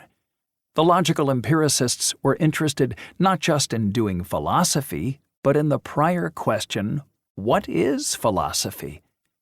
They became more self-conscious about the activity in which they were engaged. Traditionally, metaphysics was supposed to provide some insight into the world beyond what was available to the senses. The logical empiricists rejected that, and in so doing, reimagined the nature and role and limits of philosophy. Then there was language. At least in Vienna, modernism had a preoccupation with language and its use. Journalist Karl Kraus, in particular, a remarkable stylist and unparalleled polemicist, adopted rigid rules for the use of language. He held a withering contempt for those who could not or would not live up to his standards. To be fair, he was harsh on himself, too. He was known to agonize over the placing of a comma. What mattered was that language be clear and be stripped of unnecessary ornamentation. The channel through which Kraus spread his gospel and castigated the language transgressors was the journal Die Fackel, The Torch, which he founded in 1899. That his fellow scribblers in other publications were so loose with their words and prone to hyperbole, half and sometimes full-blown lies, unintentional and, far worse, intentional ambiguity, was proof positive to Kraus that Austria was living through an era of moral degradation and cultural inertia. The Circle did not go this far, but they shared Kraus's fixation with language and obsession with clarity. Some of their philosophical foes were targets precisely for the sins of writing in an abstruse style and shrouding their arguments in jargon. The prose of their enemies might impress with surface profundity, but more often than not, it lacked depth and substance. Kraus's influence spread through Viennese society. A month after his death, on June 12, 1936, Margaret wrote to her brother Ludwig, "Strange that Karl Kraus's death has hit so close to home for me." Close to home is, of course, a stupid phrase. Modernism had expression, too, in architecture, and once again the impact of this movement could be observed on the Circle. The buildings around Vienna's most famous street, the Ringstrasse, constructed in the second half of the 19th century, had arisen with little sense for any unifying harmony, though they had in common arrogance and a desire to make a statement. The Viennese had always liked their arches and columns, their colorful frescoes. Beyond the Ringstrasse, the architecture had particularly drawn on Gothic and Baroque styles. Buildings were ornate, flamboyant, inside and outside, walls were viewed as canvases for embellishment. The modernist drive in architecture was a response to all that. In Vienna, its finest expression was the Loshaus by architect Adolf Loos opposite the elaborate Hofburg Palace. All straight lines and completed in 1911, it was hated so much by Emperor Franz Josef that he kept the curtains closed on the window that faced it, or so the story goes. Nonetheless, the new aesthetic flourished. In part, this was because of the exigencies of the age. In the aftermath of World War I, there were appalling housing shortages across Europe. In 1921, Paul Wittgenstein implored his brother Ludwig, then teaching in Lower Austria, to occupy a room in one of the Wittgenstein properties, Neuwaldeck. Otherwise, we run the risk of the housing authority placing some stranger in the house. As the government of Red Vienna initiated its ambitious building program, a central concern was what sort of housing should be constructed. Among the circle, it was, of course, Neurath who most engaged with this issue. He was a socialist steeped in theory, but far more interested in practice, and Vienna had no shortage of practical problems. Later, when he opened his statistics museum, Neurath asked Philipp Franck's brother, Josef, one of the country's leading architects, to help design it. In December 1926, Neurath was present at the opening ceremony in Dessau, central Germany, of the art and design school known as the Bauhaus, founded by Walter Gropius. The Bauhaus look was characterized by clean lines, a lack of ornamentation, and a belief that function should dictate form. Neurath returned twice to Dessau to lecture. The first time in 1929, he spoke about pictorial statistics and how from straightforward pictures it was possible to convey complex information. He encouraged Feigl to visit that same year. Later, Carnap lectured there too. Carnap's talk in a room full of designers and architects was entitled Science and Life. "I work in science," he began, "and you in visible forms. The two are only different sides of a single life." Reinforcing the link between Vienna and Dessau, two Bauhaus students traveled to Vienna for work experience in Neurath's museum. For the Bauhaus, ideology and economics were interwoven. Building materials were not easy to come by, and few people could afford to finance new private homes, so the condemnation of wasted space was motivated by both aesthetic and pragmatic considerations. The Bauhaus believed that design should lend itself to mass production. One slogan from Adolf Loos, who shared their vision for the future of architecture, was, "Let's repeat ourselves incessantly." A famous talk by Loos was entitled Ornament and Crime. Mass production had a downside, a new age of alienation, for industrialization had irrevocably altered the relationship between the producer and the product. Logical empiricism and the Bauhaus, particularly during the period from 1928 to 1930 under its second director Hannes Meyer, were kindred spirits, eager to tear up the fusty old and replace it with their down-to-earth new. No respecters of tradition, they revered science and embraced progress. They both pushed a unifying agenda. While several influential logical empiricists were set on unifying the sciences, Walter Gropius proposed a unity between art and craft. All the arts, including architecture, were to be brought under one metaphorical, and no doubt flat, roof. The building of the future would involve an egalitarian fusion of skills, a joint effort of architect, sculptor, painter, and craftsman. Any snobbish hierarchy of the past was to be swept away. It is intriguing, and surely not coincidental, that a central text in the positivist canon, Carnap's The Logical Structure of the World, Der logische Aufbau der Welt, has a bottom-up architecture to it. Carnap fashions his complex logical system from elementary experiences, as does the Tractatus. Wittgenstein and Loos were well acquainted and recognized in each other kindred spirits. For his sister Hermina's 50th birthday, Wittgenstein presented her with a signed copy of a Loos book, Spoken into the Void. "You are me," Loos once said to Wittgenstein. This was not just about a parallel approach to their respective disciplines, though that they had. The Tractatus is a work impatient of explanation and skinned to the bone. It can be seen as a pursuit of an ornament-free language, in which every element expressed the logic of language and thereby of the world, unlike ordinary language, which obscures its structure with its many redundancies or ornaments. But there was a more direct connection between them.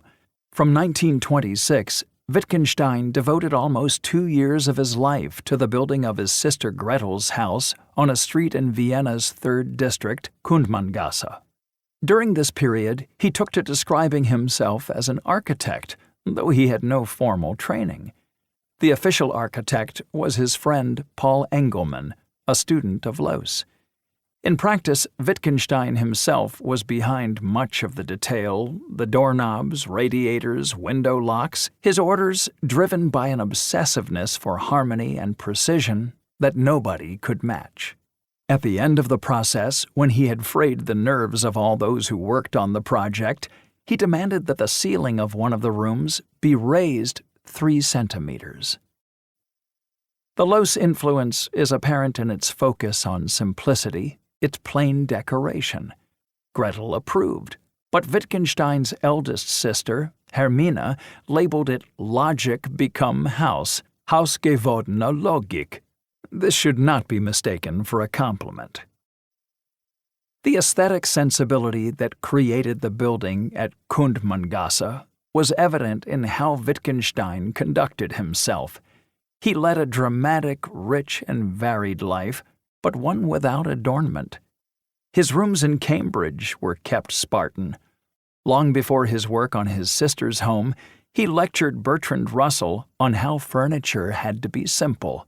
Fussiness was impure.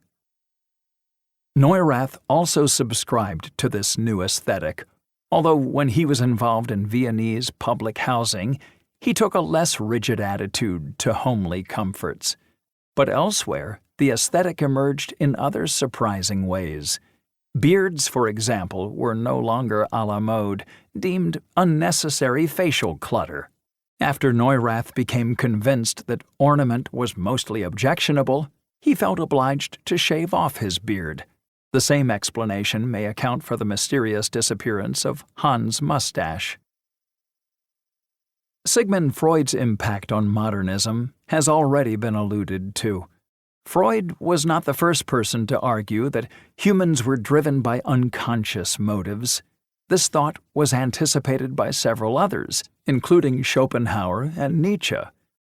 But he was the first to investigate the phenomenon systematically, and as the founder of psychoanalytic movement, in which psychological problems were alleviated or resolved through a dialogue between patient and analyst, he introduced several ideas that continue to frame debates in psychoanalysis today.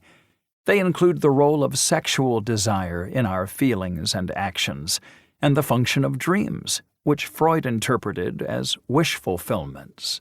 Freud also shaped the practice of psychoanalysis, introducing the patient's couch and techniques such as the method of free association, which encouraged patients to discuss whatever came into their mind so as to make the unconscious more transparent and to bring repressed thoughts to the surface. Freud ran a circle of his own. On Wednesday nights, a group of mainly faithful followers met at Berggasse 19, Vienna 9. Freud had moved to Berggasse in 1891, and for 47 years it served not just as his home, but also his place of work. It was in Berggasse that he installed his short, comfortable couch covered with oriental rugs on which his patients would recline. To avoid eye contact, he would talk to them while sitting to one side. By the 1920s, Freud had earned an international reputation, but nowhere was he more celebrated than in his home city. In 1924, he was made an honorary citizen of Vienna. 2 years later, on his 70th birthday, all the main newspapers paid homage with lengthy articles to his pioneering achievements. In the 1930s, the city council even contemplated renaming Berggasse as Sigmund Freud Gasse, a proposal Freud himself thought preposterous. His attitude reflected his complex relationship with Vienna. He may have been honored by the city, but he was acutely sensitive to its pervasive anti-Semitism. The university took years to grant him the full professorship he manifestly deserved. Nor had his success protected him from the upheavals in the economy. The hyperinflation in the 1920s was no respecter of celebrity. It gobbled up his savings along with everyone else's. With banknotes becoming almost worthless, he asked one Hungarian periodical to pay for an article in potatoes. He began to take on many more foreign patients, particularly English and American, who could afford to pay, and even better, in a currency that did not depreciate between the beginning and the end of the session. That foreigners would travel to Vienna for sessions of therapy might strike one as peculiar today, but if you could afford the journey and accommodation, the Austrian capital was the place to head for self-understanding or to resolve mental anguish. It was the home of psychoanalysis and the city where its most experienced, most revered specialists practiced their art. Or would it be more accurate to say that they practiced their science?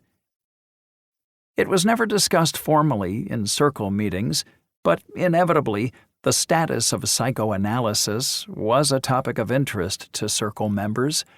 Was psychoanalysis a science? If so, what made it so? Freud certainly regarded it as a science. It was not metaphysics. The unconscious was not, as it were, unreachable. It was there to be discovered and exposed. Many in the circle, such as Schlick and Feigl, were sympathetic. In 1932, Neurath and some younger circle members attempted to translate Freud's psychoanalytic claims into scientific language, linking it directly to human behavior. Several circle members were themselves psychoanalyzed, including Bergman and, later in the United States, Carnap. In musing on Wittgenstein's hostility toward him, Carnap conceded that he had no adequate explanation. Probably only a psychoanalyst could offer one. Bergman, in particular, was heavily influenced by Freud. In the preface to a collection of essays, he mentions the terror he feels at the thought of book writing. Some causes of this terror probably belong in the psychoanalyst's study. Teaching in the U.S. after the war, he would insist that his students become familiar with Freud's work and always took pride in trying to figure people out. He was a follower of Freud to the nth degree. One circle member, Heinrich Neider, subsequently claimed that numerous members of the circle were in analysis, though even from its pioneering days there was some stigma attached to the process, and it was not something openly discussed. Walter Hollischer would later write a book on Freud, drawing connections between psychoanalysis and sociology. Visitors to Vienna and the circle from abroad also took advantage of the local expertise to have themselves mentally checked out. Arne Nass from Norway was analyzed by a collaborator of Freud, Dr. Edward Hirschman, to whose practice he would walk every morning at 8 a.m., keeping up the routine for 18 months. We were both somewhat astonished to find that I have suffered from a pronounced childhood neurosis. Frank Ramsey entered analysis in 1924 with Dr. Theodor Reich, a well-known psychoanalyst and disciple of Freud. For Ramsey, psychoanalysis was the central reason for being in Vienna. It was not just mental pampering to be indulged in between philosophy. His aim was to recover from a doomed infatuation with a flirtatious married woman, Margaret Pike, a decade his senior. Once freed from his hang-ups, he would, he thought, become cleverer. He reported back to his mother, "Being analyzed is different from what I expected in being, at any rate at first, much more exhausting and unpleasant." Ramsay told the overweight Reich that he, Reich, was the ugliest man he had ever seen. "Everyone has to say that before we can get started," Reich replied. Reich had Ramsay write back to his parents to obtain important information, such as his early bowel movements as a child. Later, Reich irked him by asking to borrow the Tractatus and then declared that the book's author, Mr. Wittgenstein, must have some compulsion neurosis. But one of Ramsay's friends reported that despite the tension between doctor and patient, the sessions had worked to cure Ramsay of his lovelorn state. He's abandoned Mrs. P. Pike, has taken on a new lady with whom, though before the idea had filled him with repulsion, he proceeds to the furthest limits. Perhaps we'd better all go on to Reich. This was Ramsay's second trip to Austria, following his visit to Wittgenstein in Puchberg in 1923, and he got to know Wittgenstein's sister Gretel. Only then, after seeing her home with its numerous reception rooms, did he come to grasp that the family was colossally wealthy. Gretel took him to the opera, and he dined with the family regularly. A fellow guest at one dinner was Hans Hahn, and Gretel also introduced him to Schlick, who didn't seem to be much of a philosopher but was a very nice man. He returned to Puchberg to see Ludwig at least twice, but their discussions were not often fruitful. It is such hard work for him, like pushing something too heavy uphill. He reported back to Keynes in a letter that Wittgenstein was refusing all financial support from his family, even Christmas presents. Meanwhile, his psychoanalysis continued for 6 months, after which he returned to Cambridge. A talk given by Ramsay in November 1925 to the Apostles, a small, secretive, self-congratulatory and self-appointed group of the brightest Cambridge students, is an indication of how deeply Freudian thinking had already penetrated elite and progressive British society. Taking for granted their familiarity with the new discipline, Ramsay delivered a classically Oedipal explanation of his philosophical concerns. In my own case, I think that my interest in philosophy and all kinds of criticisms, which is much greater than my interest in constructive thought, is derived from a fairly well-represented infantile rivalry with my father and my wish to kill him. This means that I can never get any great satisfaction from philosophizing, never anything like the pleasure I should have got from killing my father, which my conscience, or rather my love for him, forbade me to do when I was small. The idea of the unconscious was welcomed in Cambridge. It was interpreted as sanctioning a liberalization of the existing and repressive sexual mores. It offered balm to sexual guilt. That was at an individual level. At the same time, if Freud was right that we were governed by drives of which we were largely unaware, then there were disturbing implications for institutions and governments. Persuasion was unlikely to be achieved through the power of reason alone, and destructive urges might propel us into conflict. So seriously did Ramsay take Freud and psychoanalysis that they became the cause of a heated argument with Wittgenstein that led to a fracturing of relations between the two men, who then had no contact for 2 years. This was the reason that Schlick had to serve as middleman between Ramsay and Wittgenstein when they had an exchange about identity in 1927. The row occurred during a visit Wittgenstein paid to England in 1925, when both he and Ramsay stayed at Keynes's house. It was a tense time, with Ramsay preparing for his wedding and with the house guests stuck inside because of the rain. Ramsay felt psychoanalysis had cured him of some of his sexual anxieties and held Freud in the highest regard. Wittgenstein, on the other hand, though impressed by some of his work, thought Freud had moral deficiencies. What evidence he had to condemn Freud's character is unclear. There is no record of his ever having met Freud, but he had personal connections, particularly through Gretel, who took her son to be psychoanalyzed by Freud on account of his stutter, and who was then analyzed herself in 1937.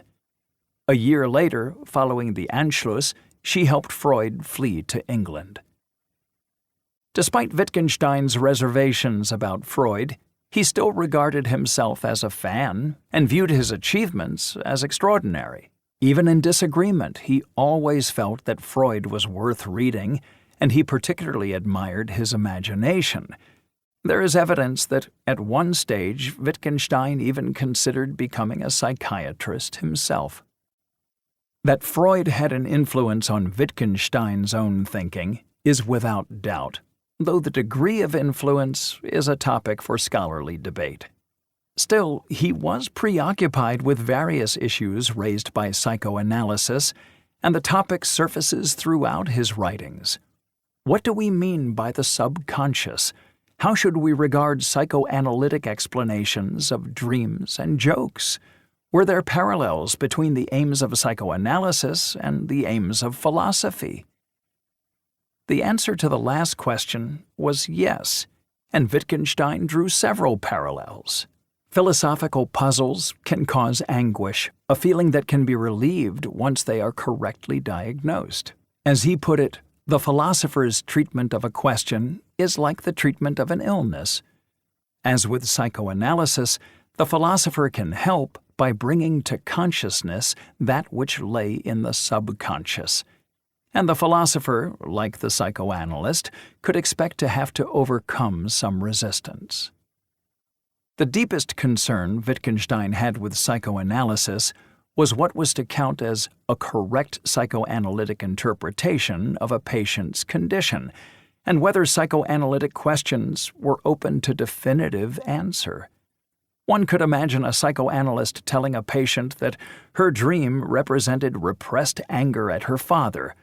Could the psychoanalyst be right, even if the patient was skeptical of the explanation? And what of a related concern? If the patient assents to an explanation, must we take this as the final word? Would patient assent to the psychoanalytic interpretation solve a dream? Wittgenstein suggests not. He worries that a patient may be charmed by a particular explanation, or, in other words, taken in by it. Indeed, it was precisely because Freud's work was so alluring that Wittgenstein felt it posed a danger.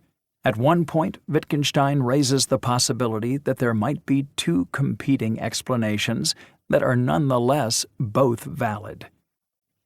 Suppose Taylor and I are walking along the river and Taylor stretches out his hand and pushes me in the river. When I ask why he did this, he says, "I was pointing out something to you," whereas the psychoanalyst says that Taylor subconsciously hated me.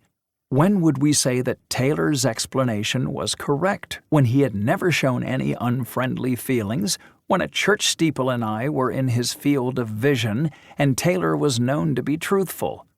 But under the same circumstances, the psychoanalyst's explanation may also be correct. It was for these reasons that Wittgenstein had qualms about Freud's brash boasts. Freud is constantly claiming to be scientific, but what he gives us is speculation, something prior even to the formation of a hypothesis. The analyst, in giving us a story to account for our dream, is engaged in an act of persuasion. But science was not persuasion. If we are trying to show that the Earth goes around the Sun rather than vice versa, it would seem odd to call this an act of persuasion. The standing of psychoanalysis was a live issue for the Vienna Circle and remains contentious. But in the early part of the 20th century, it was not considered obvious that psychoanalysis had stronger claims to being scientific than, say, parapsychology. Just as there was no shortage of psychoanalysts in Vienna, so too spiritual mediums flourished.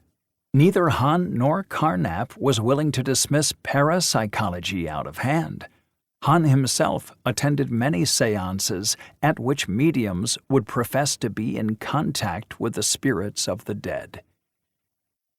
His presence at these events drew the contempt of his brother-in-law, Otto Neurath, but Hahn always maintained, reasonably enough, that the claims of parapsychology had to be investigated. It was not inconceivable that some humans possessed powers that others did not. Perhaps parapsychology was not science. If so, this had to be demonstrated, not merely asserted. Carnap took Hahn's side. The problem of demarcating science from pseudoscience was one to which the Circle would return.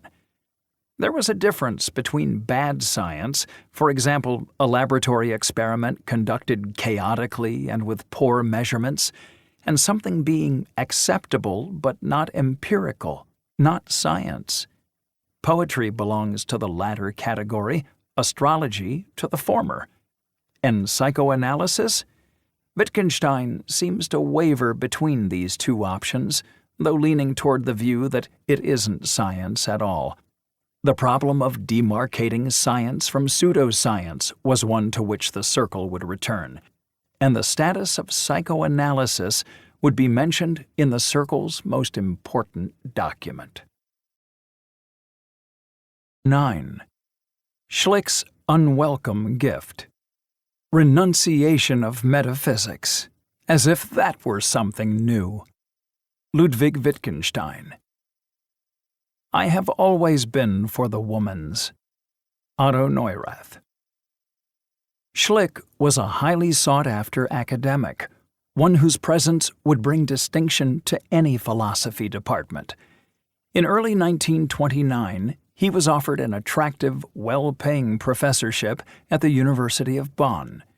He had been in Vienna since 1922 and was now feeling it was time to move on. He was increasingly frustrated that the University of Vienna was so short of money and that there were no jobs for his protégés Feigl and Weissmann. The Bonn post was tempting, and he was close to accepting it. The university made no serious attempt to dissuade him with a financial counteroffer.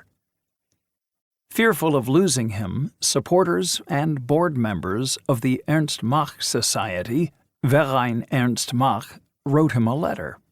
The society had been formed in 1927 by the Austrian Freethinkers, a group of radical socialists opposed to the power of the Church and its belief structure. The aim was to promote scientific education to ordinary Austrians through publications, talks, and tours.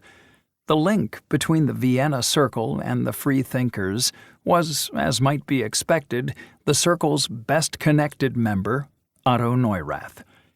In November 1928, when the Ernst Mach Society had its public launch, the Vienna Circle effectively took it over. Neurath and Carnap became secretaries, Hahn vice president, and Moritz Schlick president. Were he to leave, the letter to Schlick said, the world conception propagated by the Ernst Mach Society would suffer a profound and grievous loss indeed.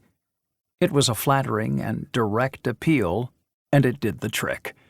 The German professor turned Bonn down out of a sense of loyalty to his new home and a feeling that his project in Vienna was incomplete. He did, however, accept a temporary position at Stanford University on the west coast of the United States. Stanford held many attractions. Schlick was an American file, but he had not been to the U.S. since he married his American wife, Blanche, a quarter of a century earlier.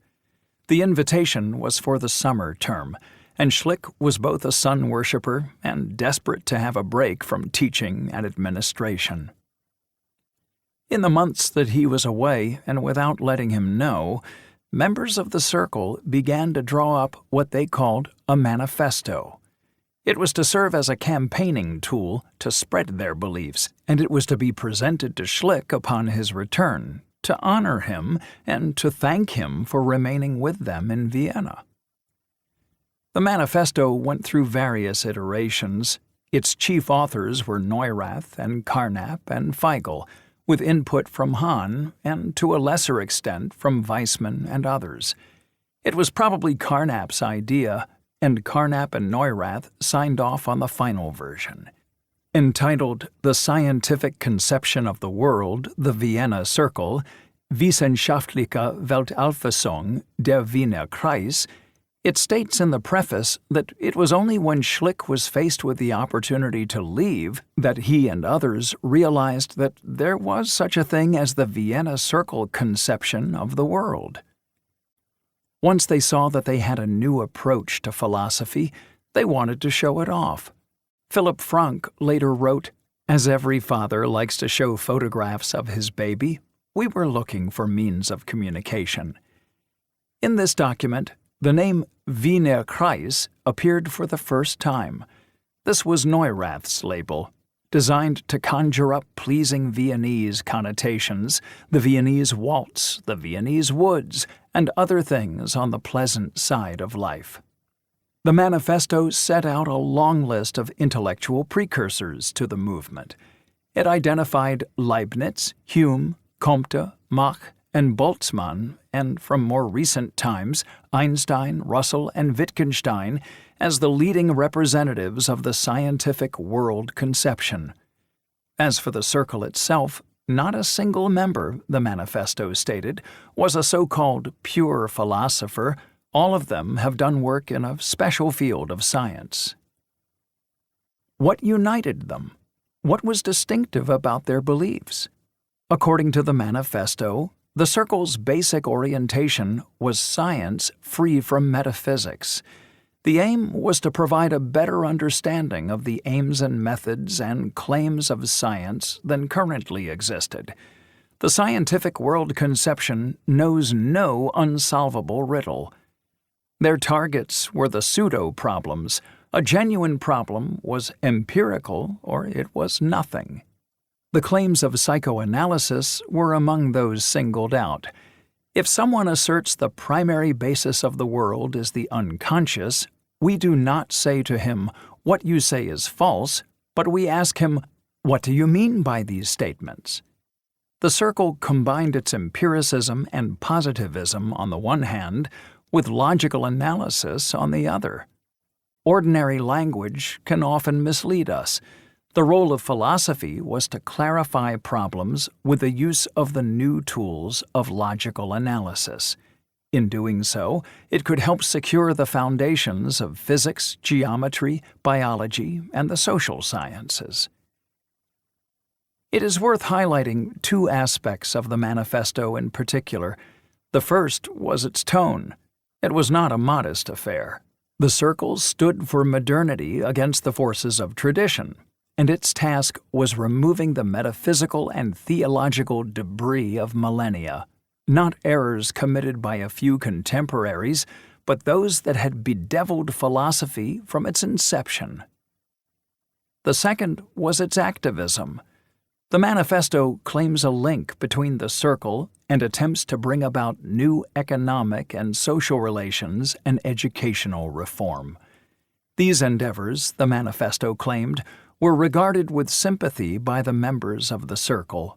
A link was drawn between the philosophy of the Circle and the use of rational planning to bring about socialism. As Philipp Frank would put it, the whole original Viennese group was convinced that the elimination of metaphysics not only was a question of a better logic, but was of great relevance for the social and cultural life. It was in this spirit of wanting to reorganize social life in a rational way that the manifesto concluded with its most memorable phrase, "The scientific world conception serves life, and life receives it."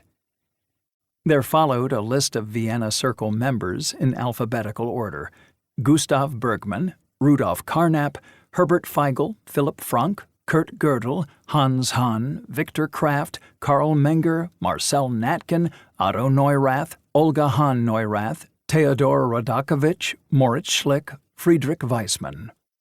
A separate list of those sympathetic to the Vienna Circle includes the names of Frank Ramsey, Hans Reichenbach, Kurt Reidemeister, and Edgar Zilsel.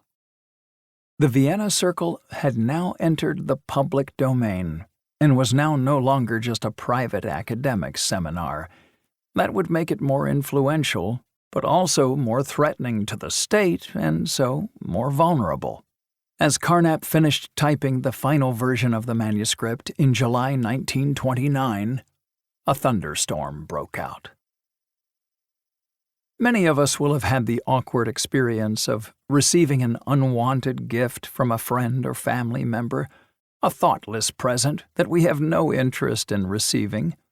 Often this will be the result of a failure of imagination, perhaps the giver presuming that what he or she enjoys is enjoyable for everyone.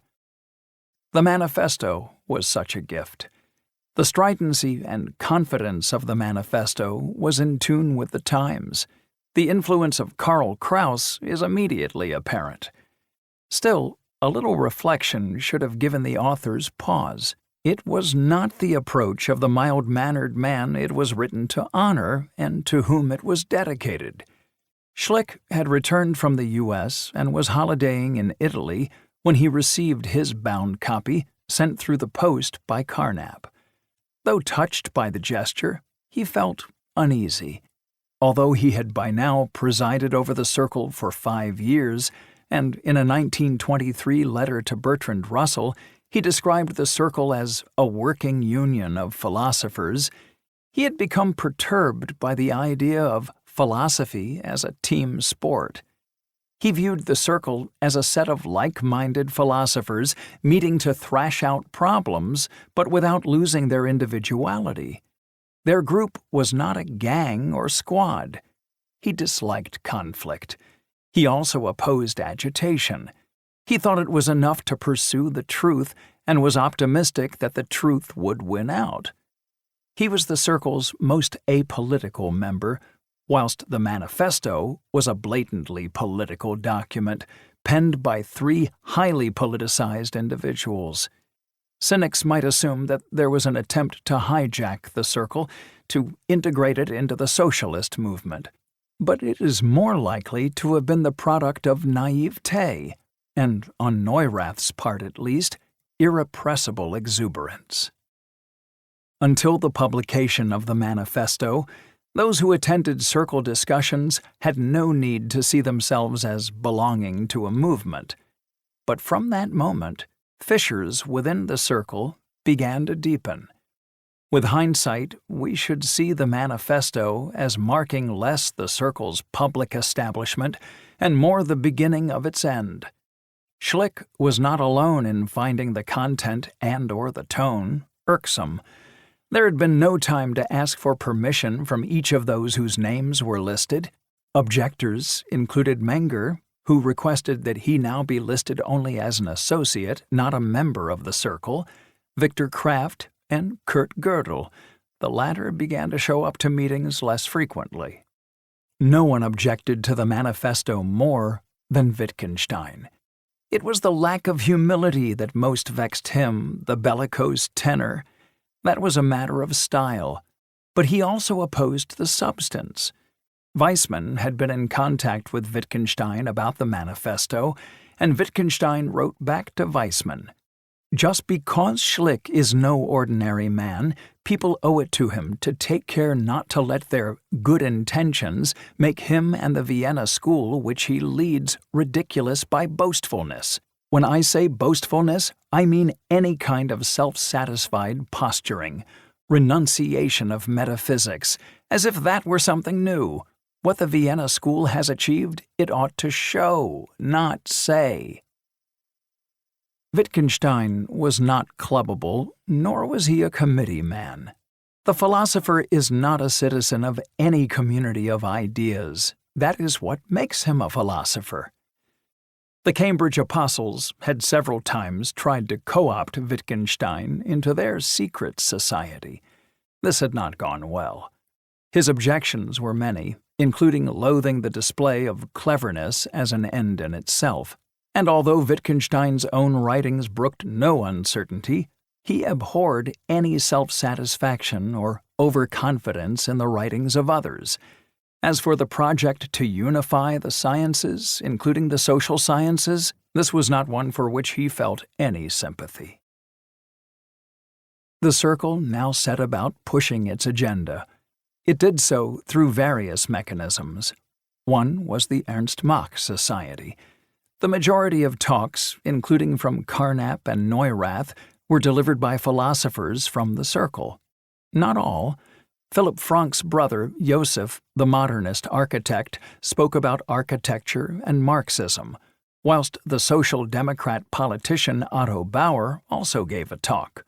One of the Society's functions was to give thoughtful members from the political left a platform from which to air their ideas and receive public feedback. An added bonus for non-academics was that addressing the Society served to burnish their intellectual credentials. Beyond the Ernst Mach Society, there was the Logical Empiricists' Journal.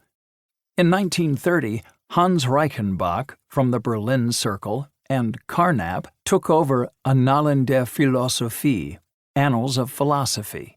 They renamed it Erkenntnis, Knowledge, and would act as its editors for almost a decade. The opening edition had an article by Schlick entitled Die Wende der Philosophie, The Turning Point in Philosophy. It set out what he thought the role of philosophy should be. Although science provides solutions to real problems, philosophy is the activity by means of which the meaning of statements is clarified and defined. Schlick was convinced that they were living in the middle of an altogether final turn in philosophy. In a later article, Schlick distinguished the logical empiricists from the metaphysicians. He argued that empiricists do not tell metaphysicians that they are wrong, but rather that they assert nothing of any meaning. That is, they do not contradict the metaphysicians, rather they simply fail to understand them. And of course the reason that they fail to understand them is that there is nothing to be understood. Over several years, Erkenntnis would feature many important articles and debates covering all the areas of interest to the Circle. The protocol sentence debate, more on this later, played itself out on the pages of Erkenntnis. The verification principle, again of which more later, was first aired in print in Erkenntnis in an article by Weissmann. The journal published articles from all the main members of the Circle and provided a forum in which aspiring philosophers could begin to establish their names. An article from Rose Rand drew on her doctoral work about a Polish logician, Tadeusz Koterbinski. Erkenntnis was also the first journal in which Karl Popper published. The confident tone of the Circle is captured in an article by Carnap that appeared in the journal in 1931. Can it be that so many men of various times and nations, outstanding minds among them, have devoted so much effort and indeed fervor to metaphysics, when this consists in nothing more than words strung together without sense? Yes, said Carnap, it could be. Then there was a series of books, under the title Schriften zur wissenschaftlichen Weltauffassung, Writings on the Scientific World Conception, and a series of international conferences. The first took place in Prague in September 1929, with a crowd-pulling title, The First Conference for the Epistemology of the Exact Sciences. This was funded in part by the government of the Czechoslovak Republic, whose president, Tomáš Masaryk, was himself a philosopher, and it was jointly organized by the Ernst Mach Society and the Society for Empirical Philosophy in Berlin, with some of the administrative burden falling on Philipp Franck, long based in Prague. 5,000 copies of the manifesto had been printed and liberally handed out to attendees. Several core Circle members, including Carnap, Franck, Hahn, and Neurath, gave talks. Meeting alongside this conference was another for mathematicians and physicists, who sat in on sessions but were wary of the philosophers and shocked by Franck's contention that modern science and traditional philosophy were incompatible. Franck's wife was in the audience for his address. It was uncanny to listen. It seemed to me as if the words fell in the audience like drops into a well, so deep that you cannot hear the drops striking bottom. Everything seemed to vanish without leaving a trace. Over the next few years, until the outbreak of World War II, there would be a number of such gatherings in Königsberg, Prague again, Paris, Copenhagen, Cambridge, UK, and Cambridge, US. The conferences performed many functions, but they were explicitly part of an outreach program, bringing the Circle's approach to the wider world. Conferences were run traditionally.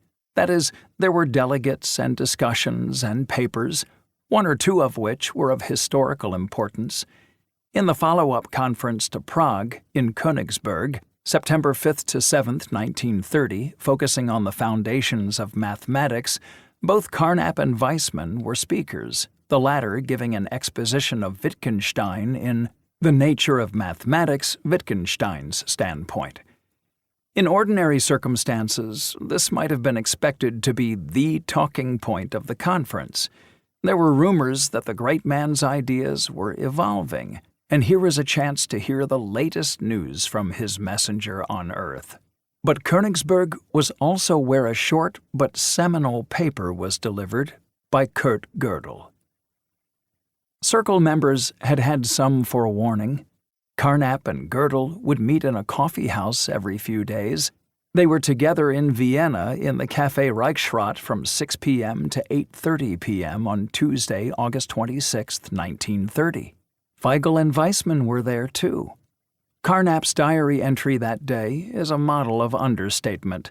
Gödel had shown him some problems with the proof of consistency.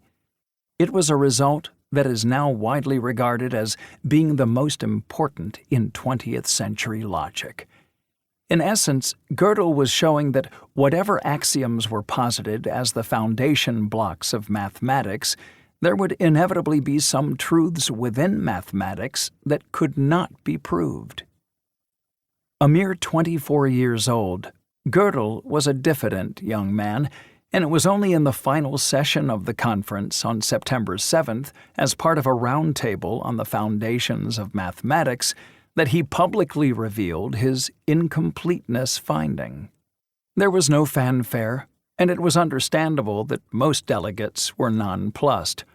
Gödel would expand his claims in Erkenntnis, but it is said that only one man in the Königsberg audience that day immediately grasped the nature of his accomplishment, John von Neumann, an extraordinary Hungarian-born polymath. He was a pioneer in, among other topics, set theory, quantum theory, game theory, and computational studies. Later, he would help in the development of the atomic bomb. He was only 2 years Gödel's senior, but had already published over 30 weighty papers. He now buttonholed Gödel, and over the next few weeks the two men corresponded.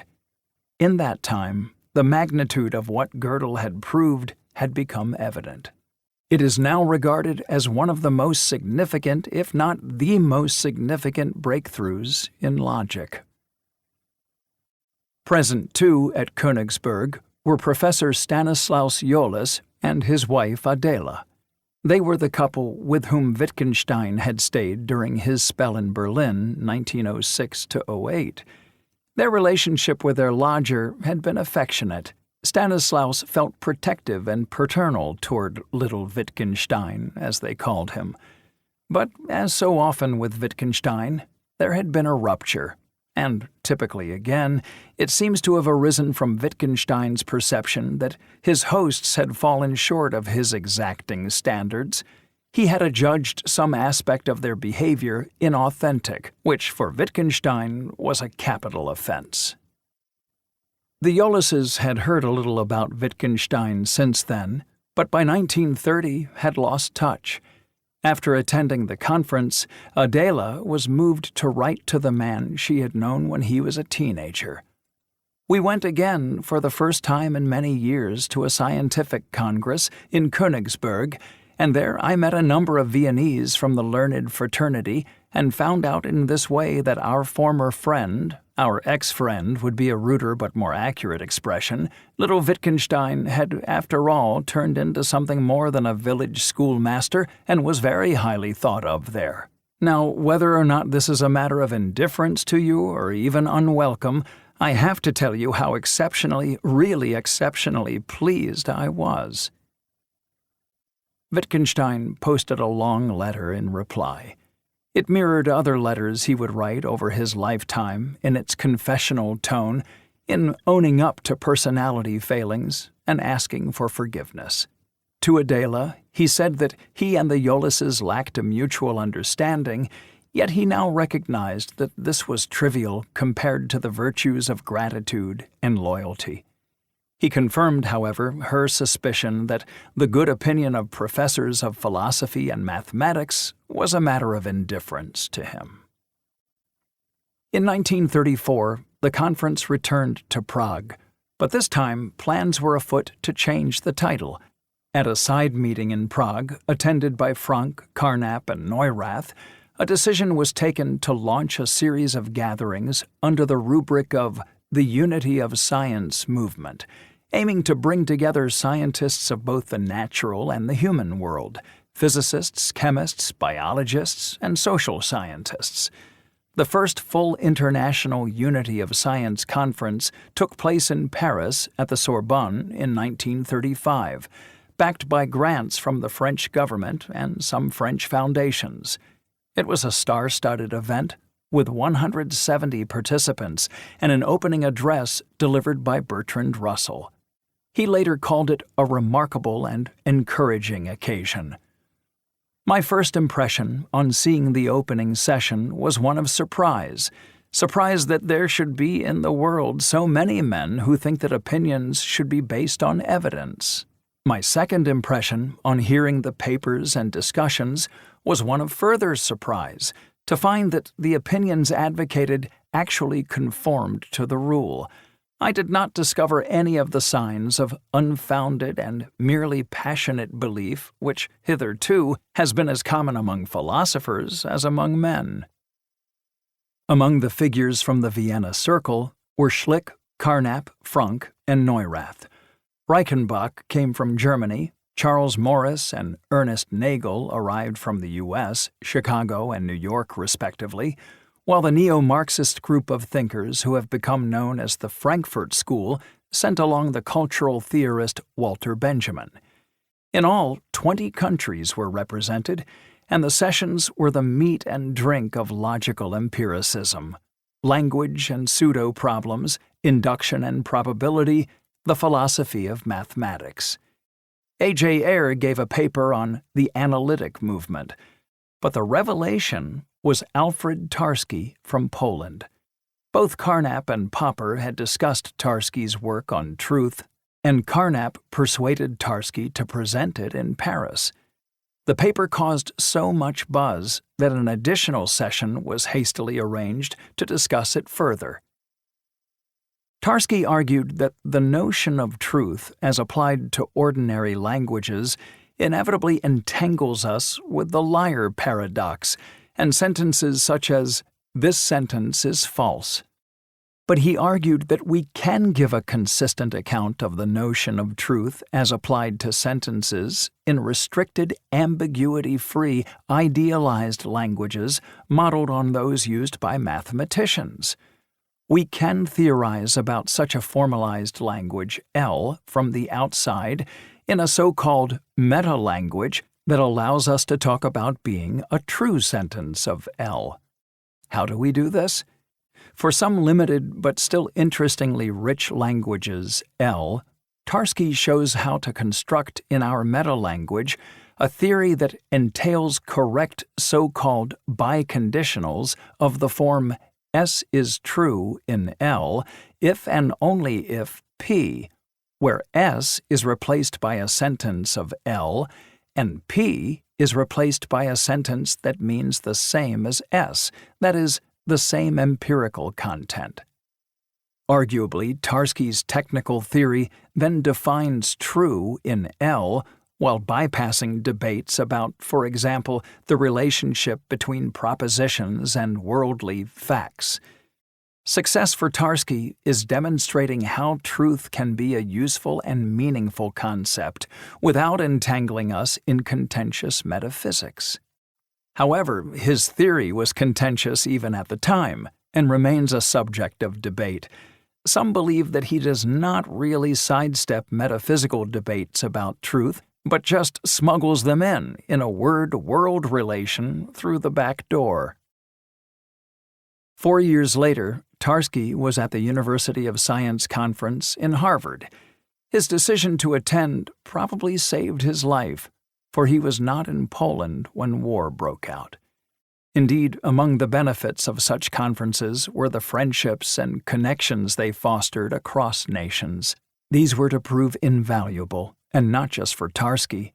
Charles Morris, who would be instrumental in importing Vienna Circle ideas into the U.S., urged the German-speaking philosophers to learn and then write articles in English as a means of getting positions at U.S. universities. He helped with translators and publishers, and personally wrote to friends and colleagues across the U.S. to identify jobs for the empiricists. In Paris, Eyre and Popper met for the first time. Susan Stebbing, who would later be of life-saving assistance to several members of the Circle, came from London.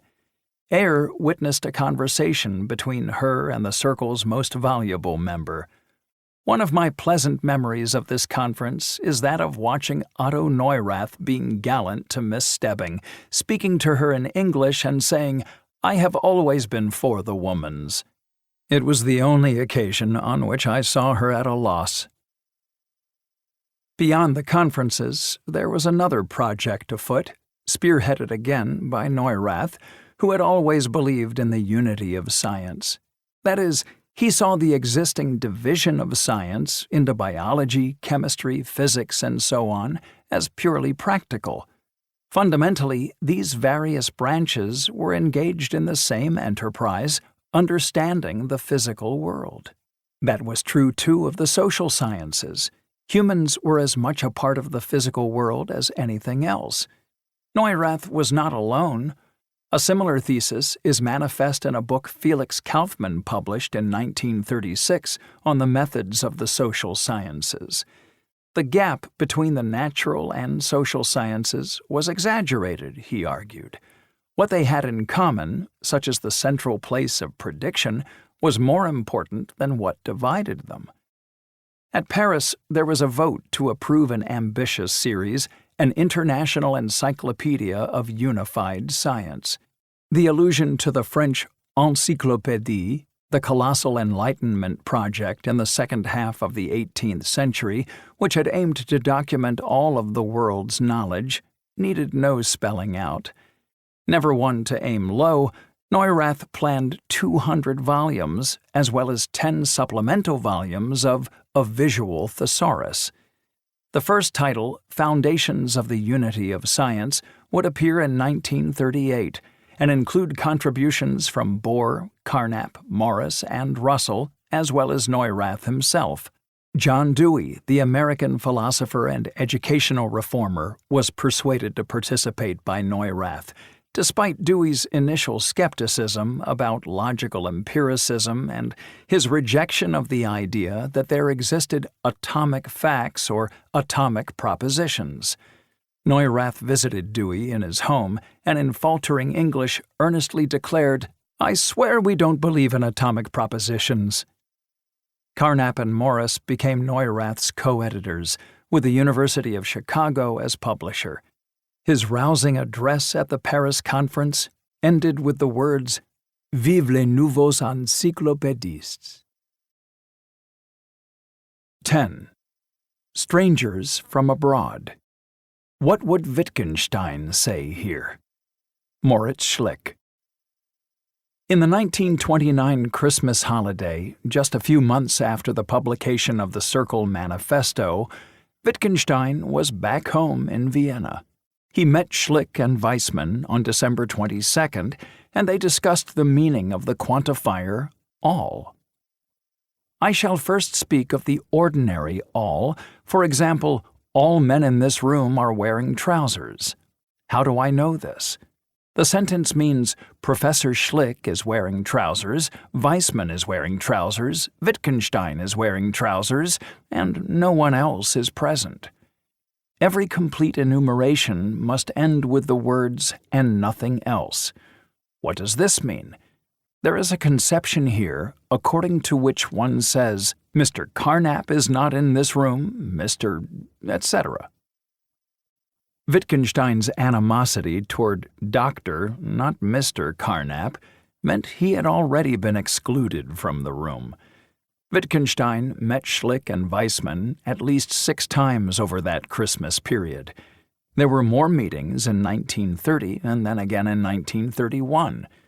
Sometimes these would occur in Schlick's house, other times they would take advantage of the extensive Wittgenstein family properties and use the house in Neuwaldeck or the one in Argentinierstrasse, which was conveniently near Schlick's apartment. Occasionally, Weissman and Wittgenstein would meet alone, but Schlick was nearly always present.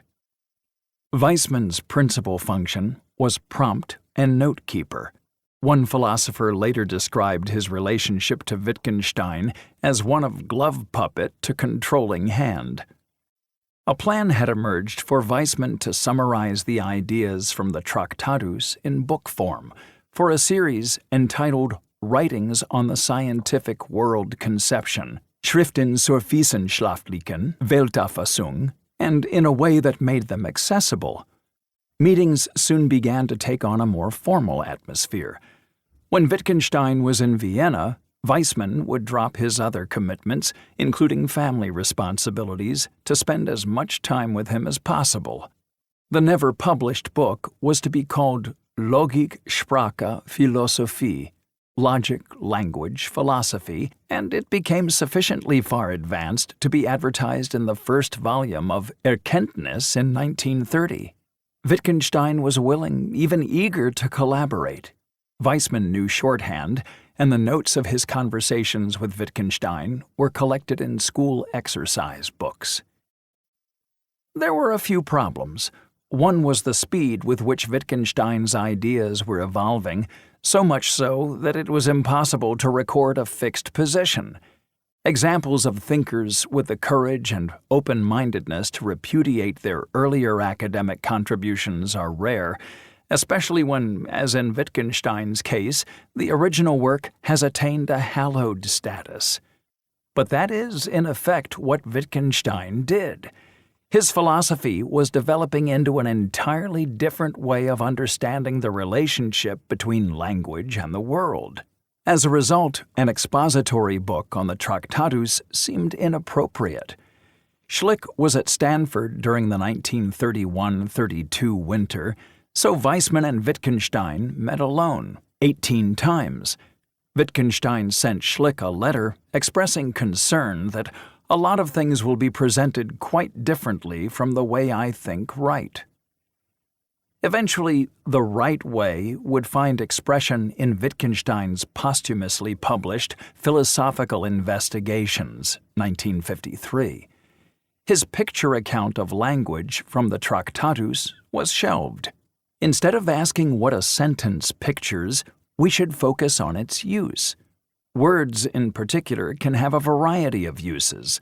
The reason why we so often land ourselves in philosophical muddle is that we do not pay close enough attention to normal usage.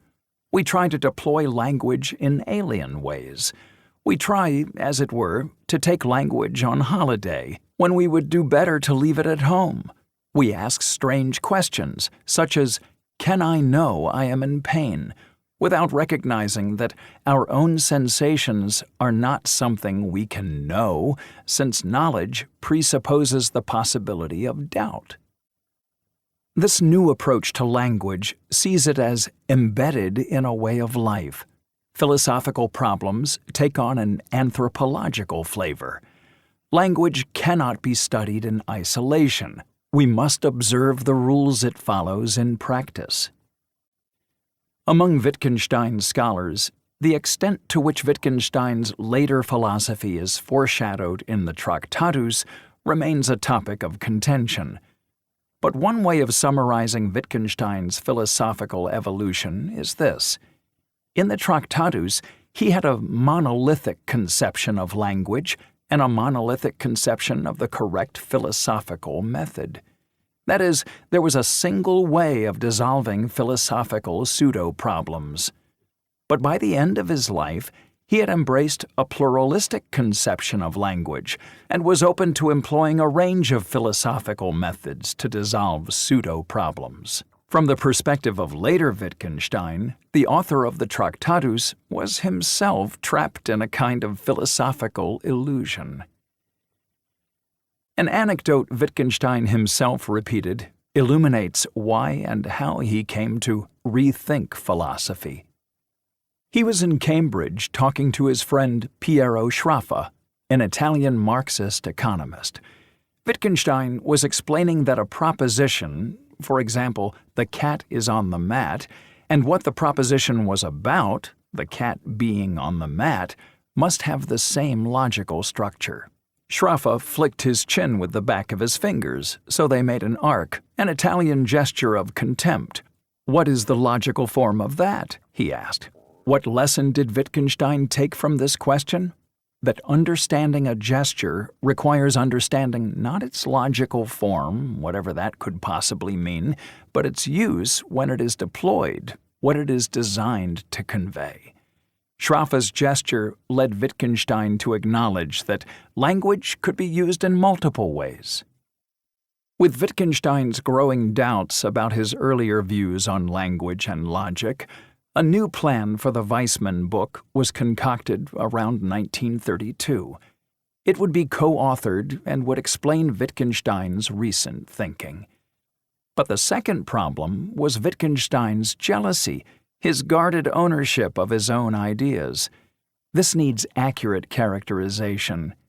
It was not that he showed any desire for fame or fortune, which in any case he had once possessed before intentionally shedding it. He did not seem to have the usual author's thirst for a wide readership. However, if his ideas were to be disseminated, then it was imperative that they not be misinterpreted. This became a fixation for Wittgenstein. His other obsession was that they not be appropriated and presented by someone else as their thoughts. Poor Weissman was in an impossible position, having to put tumbling ideas into stationary form. An indication of Wittgenstein's low regard for Weissman is given in a letter he wrote to a friend in April 1932. He talks of how hard he, Wittgenstein, is working, and without bothering to identify Weissman, describes taking some stuff to a man who is writing a book on philosophy. At other times, in other letters, he spells Weissman's name incorrectly. In 1937, a year after Weissman published Einführung in das mathematische Denken, a book about mathematics from a Wittgensteinian perspective, Wittgenstein wrote to a friend from Norway, "I haven't read Weissman's book, and I'm not going to." Weissman was a highly original thinker, but by nature more sheep than shepherd. Still, there was something shocking about the degree to which he subordinated his interests to those of Wittgenstein, and the ingratitude with which his efforts were rewarded. Others were also at the receiving end of Wittgenstein's wrath. In May 1932, Wittgenstein read a paper of Carnap's Physicalist Language at the Universal Language of Science, which had appeared in Erkenntnis. It bore, he was convinced, an uncanny resemblance to his own ideas. He fired off a letter to Schlick, complaining that he would soon be in a situation where my own work shall be considered merely as a reheated version, zweiter Aufguss, or plagiarism of Carnap's. There was an irony here, given Wittgenstein's explanation in the preface to the Tractatus for not identifying his sources. It is indifferent to me whether what I have thought has already been thought by another. but he was not shy about chastising others. Writing to Schlick on May 6, 1932, he drew one of his striking metaphors.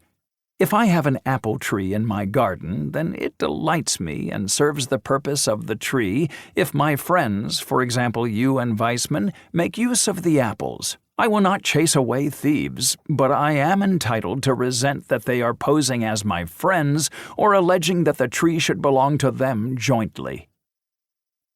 In theory, the book project with Weissman was still ongoing. By the early 1930s, Wittgenstein was often meeting Weissman and Schlick separately. In the summer of 1933, he spent a holiday with Schlick in Italy. A year later, in 1934, he saw the opening of Weissman's draft book and was horrified. Weissman was already finding the collaboration a frustrating process. As he put it to Schlick, Wittgenstein has the marvelous gift of always seeing everything as if for the first time. But I think it's obvious how difficult any collaboration is, since he always follows the inspiration of the moment and demolishes what he has previously planned. The book meetings came to an end. It meant, at least, that Weissman was free to publish a book in the form he wished, without the fear that any tyrant would wield a veto. By this stage, a new set of younger members had joined Circle discussions. The dates in which they first joined are not documented, but they included Gustav Bergman, Walter Hollischer, Marcel Natkin, who immigrated to Paris in 1929, Heinrich Neider, Rose Rand, Josef Schachter, and Olga Tauski. The preoccupation with language, meaning, and clarity had truly taken hold. A dryly amusing account of how discussion proceeded was later given by Arnie Nass. A participant put forth an opinion using a sentence T. A second participant, probably thinking the opinion is not tenable, interferes, saying, "Würden Sie die Formulierung U akzeptieren?" Would you accept the formulation U? A special opening gambit was invented by the young Walter Hollischer. That is perhaps not a happy formulation. Core to their project was to establish what was to count as sinnlos, meaningless. Menger became irked by Weissman, who had the habit of designating as meaningless everything that went beyond whatever it was that he was asserting.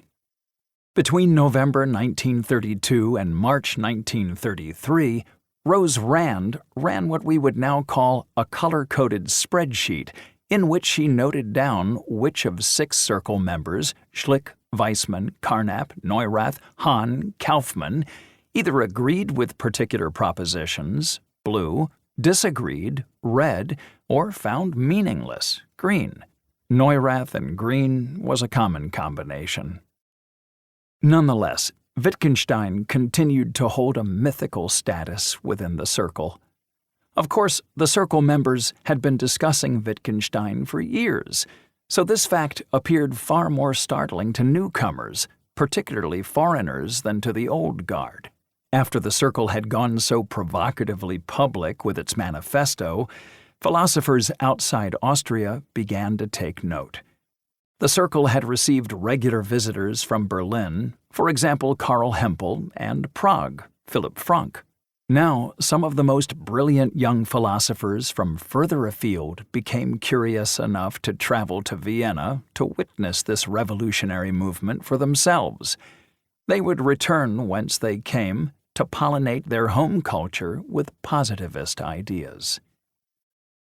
From England arrived a young, amusing, sharp-witted, mildly autistic Oxford graduate, A.J. Ayer.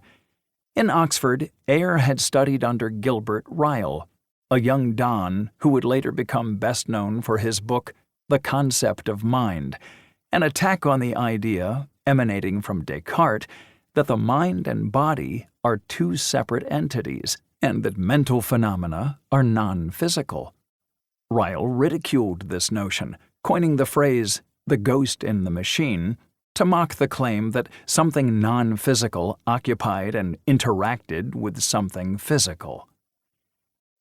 Eyre had had no dealings with the Circle members, and just one previous encounter with Wittgenstein. As Ryle's protégé, he had been taken by his mentor to Trinity College, Cambridge, to visit Wittgenstein in his rooms in Whewell's Court. It was late 1932. They sat in the plain deck chairs that Wittgenstein supplied for guests and those attending his seminars. The meeting went well, based on a misunderstanding. Wittgenstein asked Eyre what he was reading, and the young Englishman replied, "La vida es sueño, Life is a Dream, by 17th-century Spanish playwright Pedro Calderón de la Barca, before adding that he found it hard to understand. Wittgenstein admired this self-effacement. He always thought it right that one had to struggle to grasp the profundities of great art, but Eyre had simply meant that his Spanish was too rudimentary to allow for easy comprehension. Before beginning a lectureship in Oxford, Eyre had planned to spend a few months in Cambridge to study under Wittgenstein. It was Ryle who persuaded the 22-year-old Eyre to travel to Austria instead. He, Ryle, had run across Schlick at a philosophy conference in Oxford in 1930 and been much impressed by him. Going to Vienna would be good for Eyre, Ryle thought, and if Eyre brought back a report of developments there, it would benefit philosophy too. Vienna, he suspected, was where the philosophical action was. He wrote Schlick a letter praising Eyre's intellectual capabilities for Eyre to deliver personally. Eyre had recently married Renée Lees in a religious Catholic ceremony the militantly atheistic Eyre would regret agreeing to for the rest of his life. As soon as they had settled into their lodgings in the 4th District, he paid Schlick a visit at his home in Prinz Eugen Strasse. He recorded his impressions. He has an American wife of a homely type who looked like a German Hausfrau, whereas he has the suave appearance and manner that I had come through my film-going to associate with an American senator. On receipt of the letter from Ryle, Schlick not only arranged for Eyre to be allowed to attend lectures at the university, he also invited him to sit in on circle gatherings. This he did, from December 1932 to April 1933. He later recalled his impressions of other circle members. Neurath was charming and funny, a large man running to fat in middle age, with a white puffy skin reminding me of a marshmallow. Gödel was dark and small and silent and self-contained. Lack of confidence was not one of Eyre's shortcomings, but because he was operating in a second language and at a high level of abstraction, his contributions to circle discussions were minimal. What he did, and what he always excelled at, was soak up ideas. He was predisposed to embrace logical empiricism. His great philosophical hero was the Scottish arch-empiricist David Hume. For the Circle, he would prove a vital messenger, though not one they entirely appreciated. Many people in the Anglo-American world would first become acquainted with the Circle through Eyre, but his polemical style did scant justice to the nuances and internal disagreements within Vienna. Eyre himself had a marvelous time there. He felt liberated and, although it was no longer the Viennese fashion, grew a beard, which he knew he would have to shave before returning to Christ Church, Oxford, since the senior common room was a puritanical place and will certainly not tolerate it. He gave a vivid description of the city.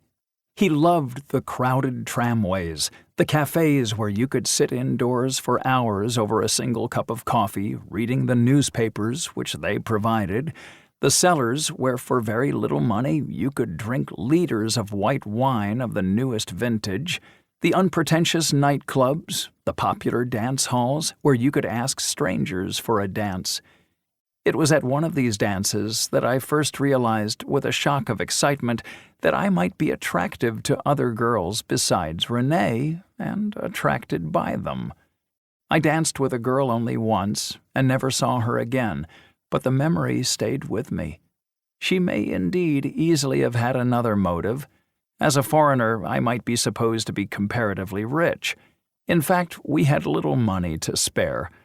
On the days when I went to the university, I used to lunch alone at a nearby restaurant, and I seldom could afford anything but boiled beef and noodles, for which I had little liking then and none at all since.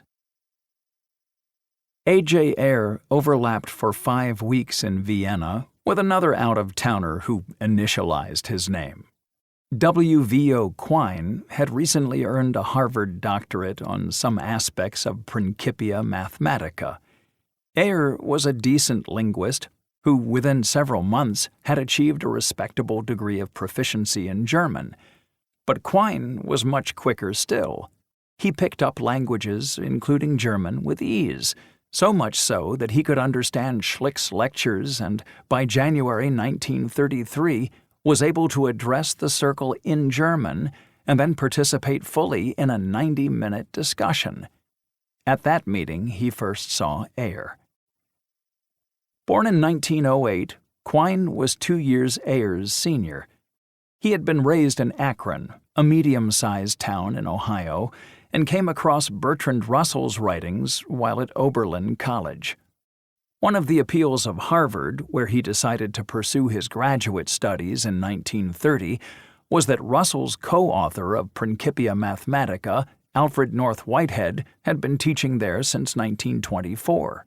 Within 2 years, Quine had acquired a Ph.D., after which he won a travel fellowship for the academic year 1932-33. In 1930, he had befriended Herbert Feigl, who was on a scholarship at Harvard, and it was Feigl who urged Quine to go to Vienna. Quine would later move on to Prague, where, as we shall see, Carnap had transferred. Carnap would become his mentor.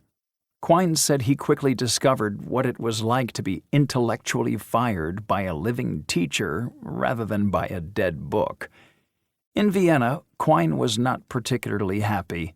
His lodgings were basic, though they included the cost of bath, which elsewhere was extra. He was surprised that elevators and apartments cost money. Like Ayer, Quine was in town with his wife, Naomi, and the Quines and Ayers often socialized together. Ayer and Quine were just 2 of a number of foreign visitors. They arrived from Italy and Argentina, and one philosopher, Cha Hung, from China. Ernest Nagel also came from America. There were several philosophers from Berlin, including, of course, Hempel. Tarski from Warsaw gave some lectures in Vienna in February 1930 and became a regular visitor, and there were philosophers from Scandinavia, too, including Arne Naess. Ayer, Quine, and Naess were all struck by the veneration for Wittgenstein within the circle. Ayer wrote that Wittgenstein is a deity to them all, not mainly on the strength of the Tractatus, which they consider a slightly metaphysical work — metaphysical is the ultimate term of abuse — but on the ground of his later views, which I myself, again the insufficiency of my German, have not been able to learn from them fully. Bertrand Russell, according to Ayer, was now downgraded by the circle to being merely a forerunner of the Christ, Wittgenstein. In one of Quine's letters home, the American said he had written to Wittgenstein. His use of language is instructive. I want an audience with the prophet.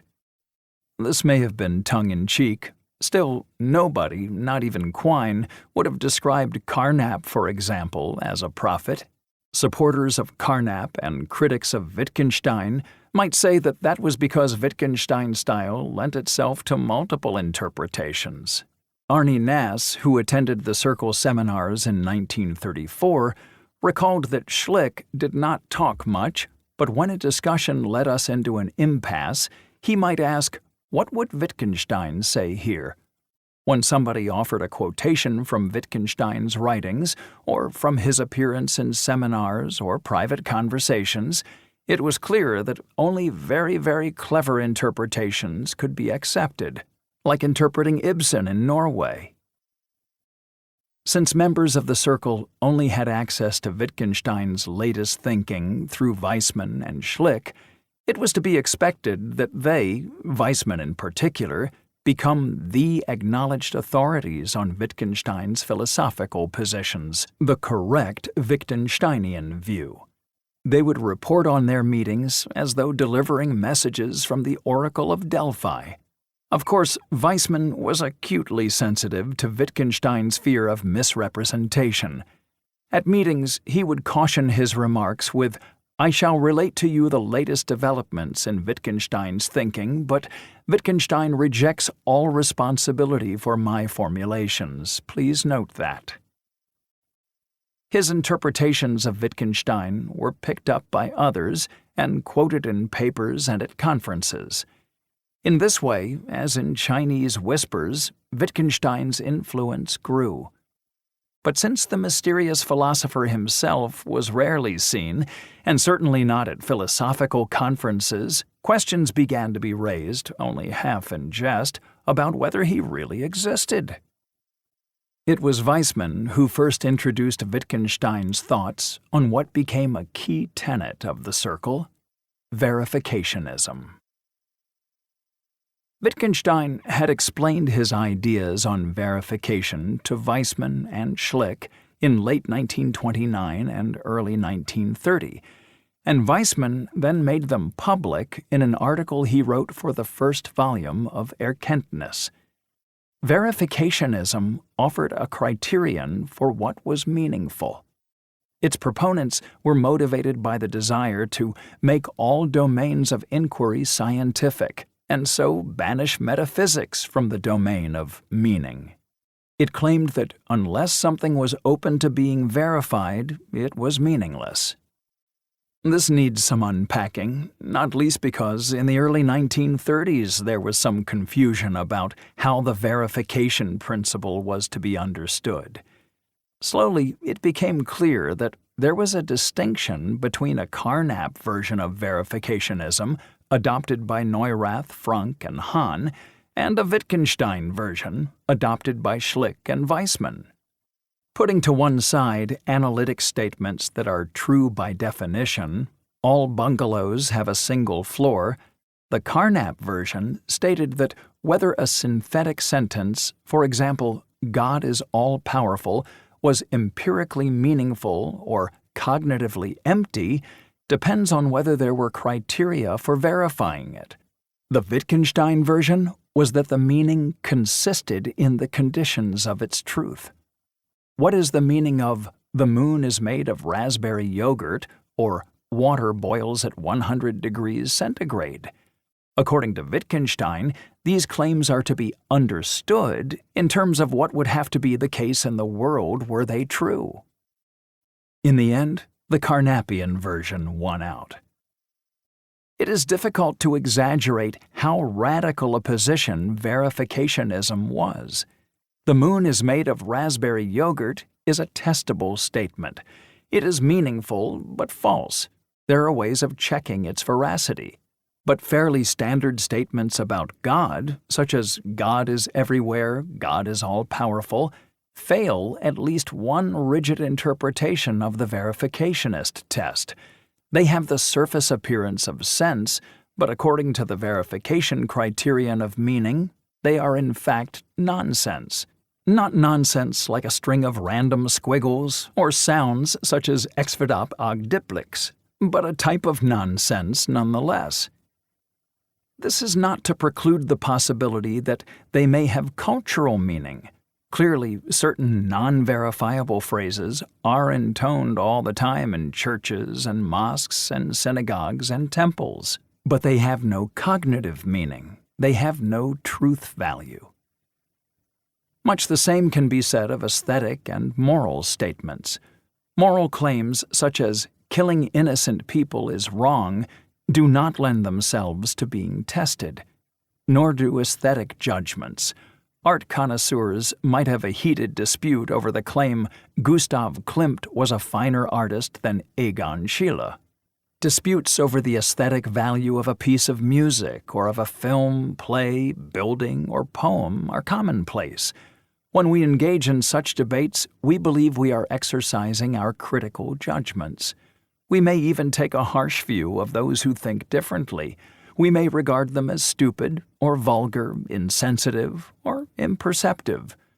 The Circle held that, in an important sense, these aesthetic disputes should not be characterized as pointless, but, once again, as meaningless.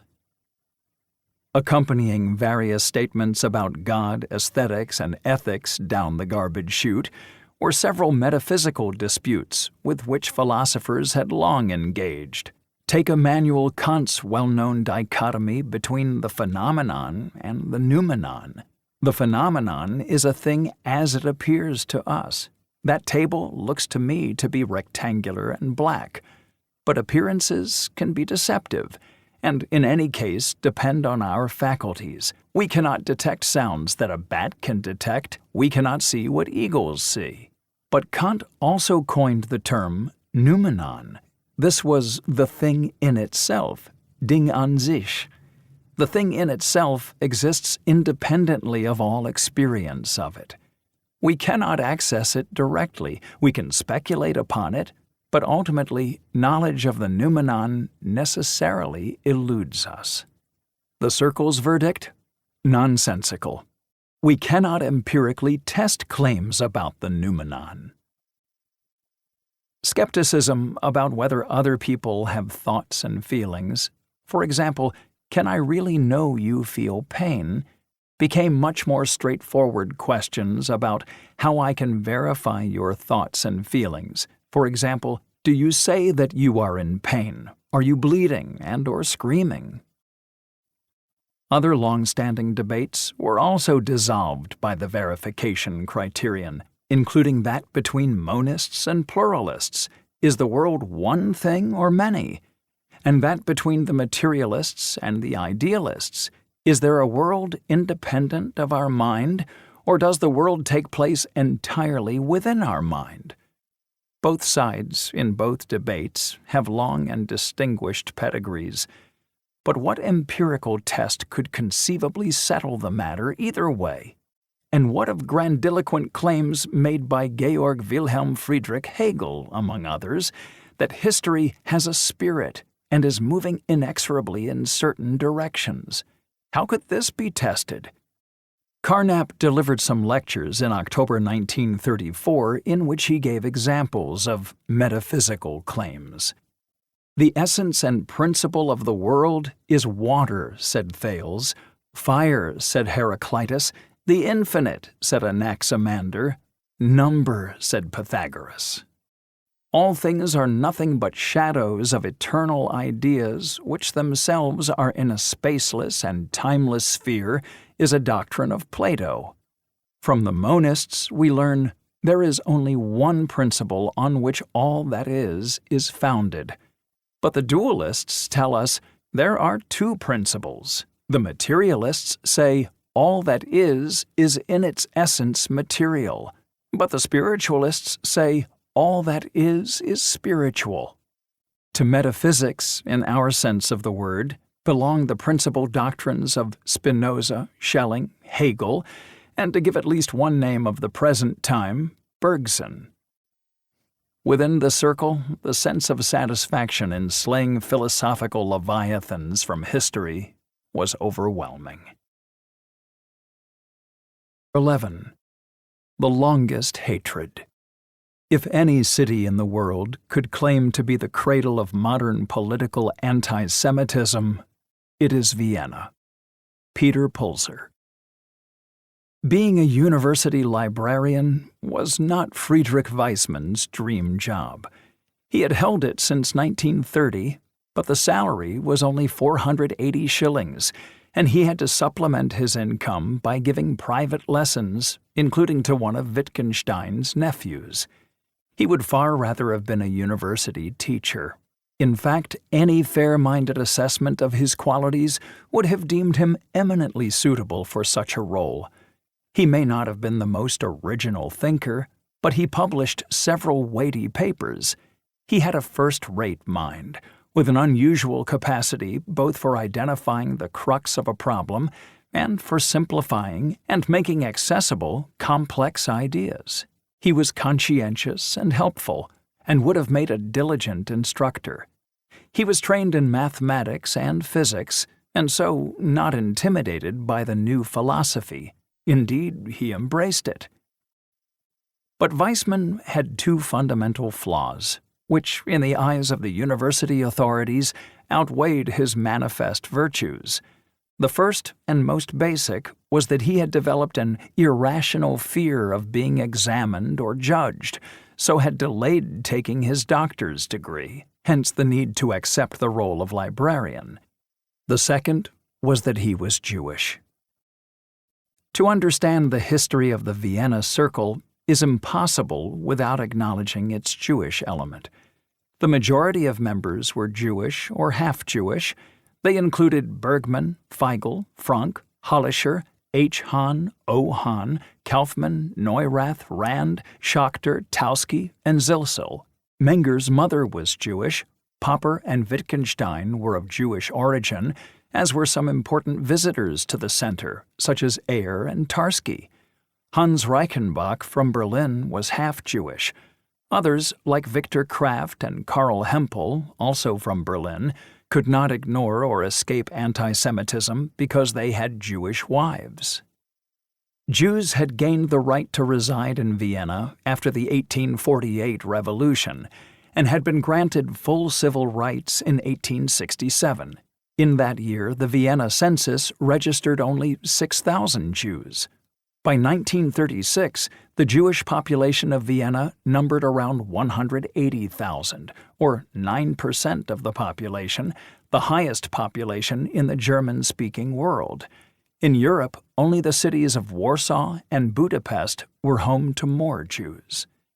The most dramatic increase in Jewish numbers had occurred in the second half of the 19th century, but the figures continued to rise until the collapse of the Austro-Hungarian Empire at the end of World War I.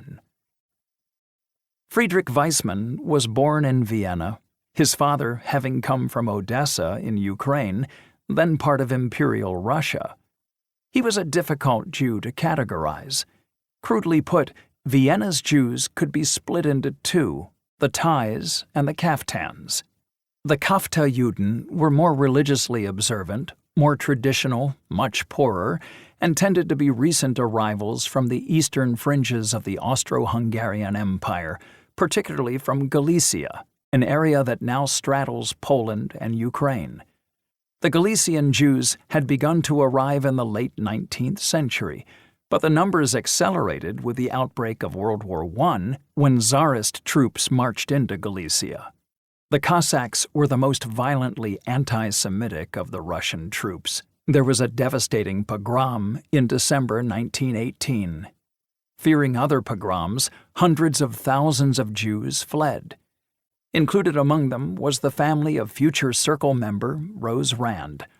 Although many would eventually return to their homes, at least 35,000 stayed in the capital. They crammed into particular parts of the city, Leopoldstadt, 2nd District, and a bit further north, Brigittenau, 20th District.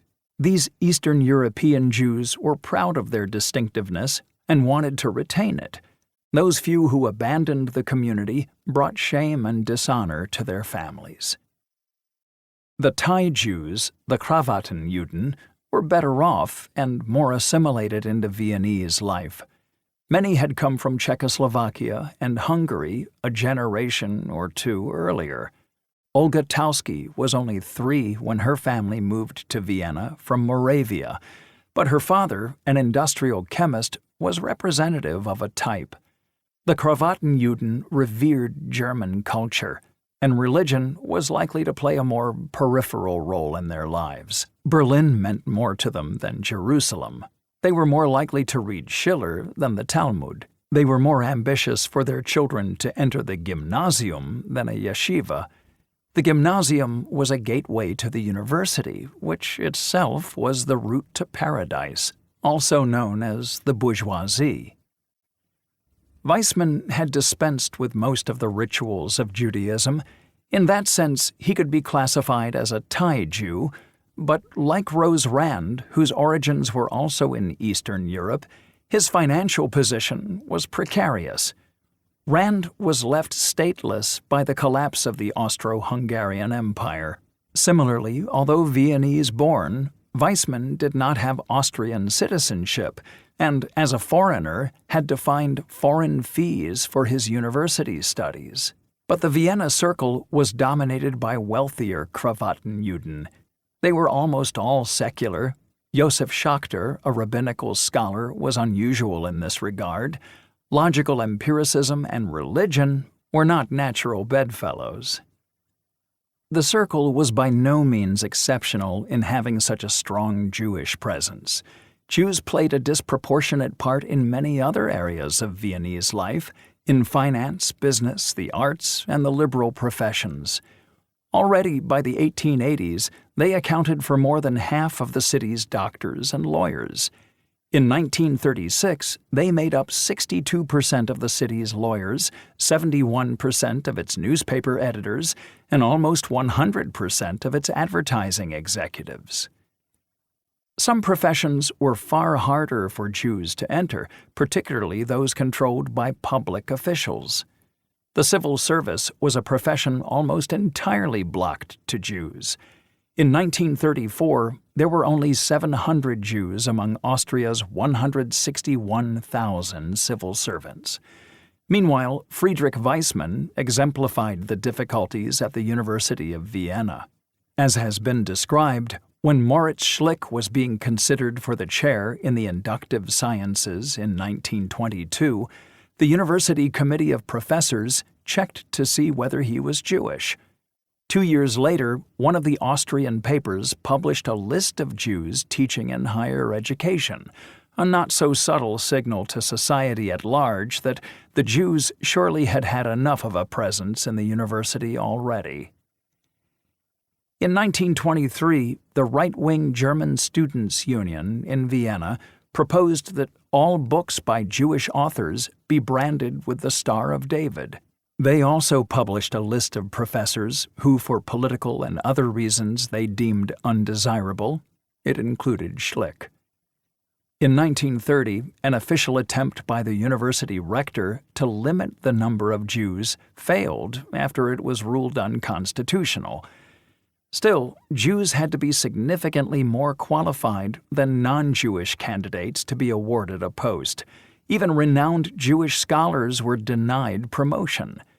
That their Jewishness was a hurdle to advancement was not usually made explicit, and by its nature was almost impossible to substantiate, but it seems likely that, in addition to poor Weizmann, Bergman, who retrained as a lawyer because of academia's anti-Semitism, Feigl, Popper, and Zilsel were all discriminated against.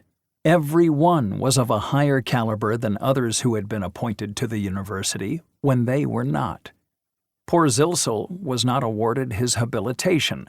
The claim was that his work was insufficiently philosophical, but other factors probably contributed. A Marxist and a Jew, he had the two blackest marks against him. Anti-Semitism was a protean beast, and Viennese Jews found no successful strategy to dodge it. When something went wrong, the Jews were always to blame. Defeat in battle, blame the Jews. Inflation, the fault of the Jews. Abhor modernism, it originated with the Jews. Otto Weininger, a Viennese writer and philosopher, wrote that the spirit of modernity is Jewish, no matter how one looks at it. The new, the breaking of taboos, the transgression of convention, all this terrified traditionalists, who naturally attributed the undermining of the status quo to the Jews. The newspaper of the Christian Social Party, the Reichspost, covered the Jewish problem from every angle in each section of the paper.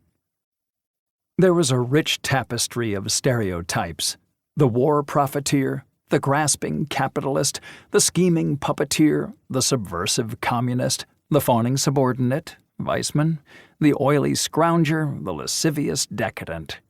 The wealthier Jews, money Jews, were loathed for their power. The professionals and intellectuals, ink Jews, Weizmann again, were detested for their influence. The Jews from the East, beggar Jews, were despised for their poverty and exotic difference. At the end of World War I, there were several shortages of both food and fuel, and the new refugees were held culpable for exacerbating the hardship. In Vienna, there were shouts of "Hinaus mit den Juden," Jews get out. In the Austrian hinterland, outside Vienna, where there were far fewer Jews, anti-Semitism was stronger still. An unfortunate truth is that the middle-class Jews shared some of the disdain of non-Jewish Austrians for the new Yiddish-speaking arrivals. Those middle-class Jews had worked hard to achieve respectability, to establish themselves in polite Christian society. The poor peddlers and cattle dealers, the men with their beards and black fur hats, the women with their scheitels, ritually prescribed wigs, were an embarrassment, an all too visible reminder of the life they had left behind and were eager to forget. And as anti-Semitism grew ever uglier, some middle-class Jews developed a sneaky suspicion that perhaps the Ostjuden were at least partially to blame. Writer Joseph Roth, himself an Eastern Jew, identified and diagnosed the pathology. One doesn't want to be reminded of one's grandfather, who was from Posen or Katowice, by some stranger who has just arrived from Lodz. That is the ignoble but understandable attitude of an endangered petit bourgeois who is just about to climb the rather steep ladder to the terrace of the haute bourgeoisie with its free air and magnificent view. Looking at a cousin from Lodz, one can easily lose one's balance and fall. Of course, bigotry was scarcely a new phenomenon. It had been alive and well in the Austro-Hungarian Empire.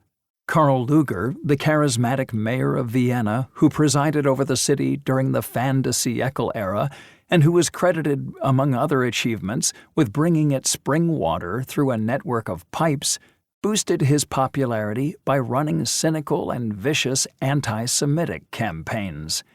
He labeled Jews God murderers and inveighed against Jewish capitalists. When a Jewish deputy objected to Lueger's provocations, he responded that anti-Semitism would perish, but not until the last Jew had perished. He had friendly dealings with individual Jews, but is credited with the quote, "Wer ein Jud ist, bestimme ich." I'll decide who is a Jew. Lueger was greatly admired by a homeless artist in the city, Adolf Hitler, who described him as the most ingenious mayor who had ever lived among us. So when it came to anti-Semitism, Vienna had form. As one historian has put it, if any city in the world could claim to be the cradle of modern political anti-Semitism, it is Vienna. Still, until the empire collapsed, Viennese Jews at least felt they were one minority among many, and that their own mixture of political, cultural, and religious loyalties could happily coexist. Austro-Hungarian Jews mostly embraced World War I as a chance to display their patriotism. After the war, playwright Arthur Schnitzler wanted to re-emphasize his tripartite identity as an Austrian citizen of Jewish race committed to German culture. In this, he typified the attitudes of the community into which most of the Vienna Circle Jews were born, families who were loyal to Emperor Franz Joseph and worshipped at the altar of Beethoven. Post-war Austria felt provincial, more Catholic, less cosmopolitan, not such a comfortable place for Jews to be. Matters were not so desperate that they felt the urge to emigrate. Most would have sympathized with Sigmund Freud, who wrote on Armistice Day 1918 that he would remain in Vienna, though the empire was gone. I will live on with the torso and persuade myself that it is the whole. Ich werde mit dem Torso weiterleben und mir einbilden, dass es das Ganze ist. Nonetheless, Jews now felt themselves to be conspicuous and exposed. In theory, the Treaty of Versailles allowed citizens to opt for a state in which they were not living, but that was more appropriate for their race or nation. In practice, however, this freedom was only selectively granted. Around 75,000 German-speaking Jews from states that had been part of the Habsburg Empire were refused Austrian citizenship after Austria's Supreme Court declared that they were not racially German. Some Austrian Jews responded to the new menacing realities by deepening their religiosity in defiance of the contempt, taunts, and sneers of hostile elements within the Christian population. But among those of a more secular orientation, there were several reactions. A minority turned to Zionism, a movement established by a charismatic Viennese journalist, Theodor Herzl, who thought it was hopeless to pursue civil equality at home, and insisted that only in a Jewish state would Jews be free of anti-Semitism. This utopia would, of course, contain an abundance of coffee houses. Others, reluctant to embrace the Zionist political project, nonetheless possessed a Jewish cultural identity that became, if anything, even more pronounced in the teeth of inescapable anti-Semitism. Freud and Schnitzler both fell into this category. Freud was an avowed atheist who still regarded himself as Jewish and who collected Jewish jokes and anecdotes. I can say that I am as remote from the Jewish religion as from all others. That is to say, they are highly significant to me as a subject of scientific interest. Emotionally, I am not involved in them.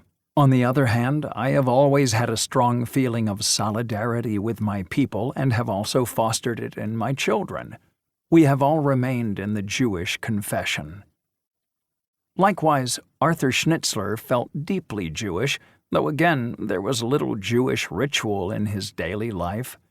His grandmother fasted and prayed on the holiest day of the year, Yom Kippur, but the rest of the family did so mainly for her sake, and after her death solely out of a feeling of reverence for her. But in the multidimensional taxonomy of Jewish identity, there was another category, the assimilationists. The assimilationists wished to integrate into the wider culture and were willing, indeed sometimes keen, to abandon their Jewish links and identity. And it was to this group that most of the Jewish figures linked to the Circle belonged. Certainly they were almost uniformly hostile to religion.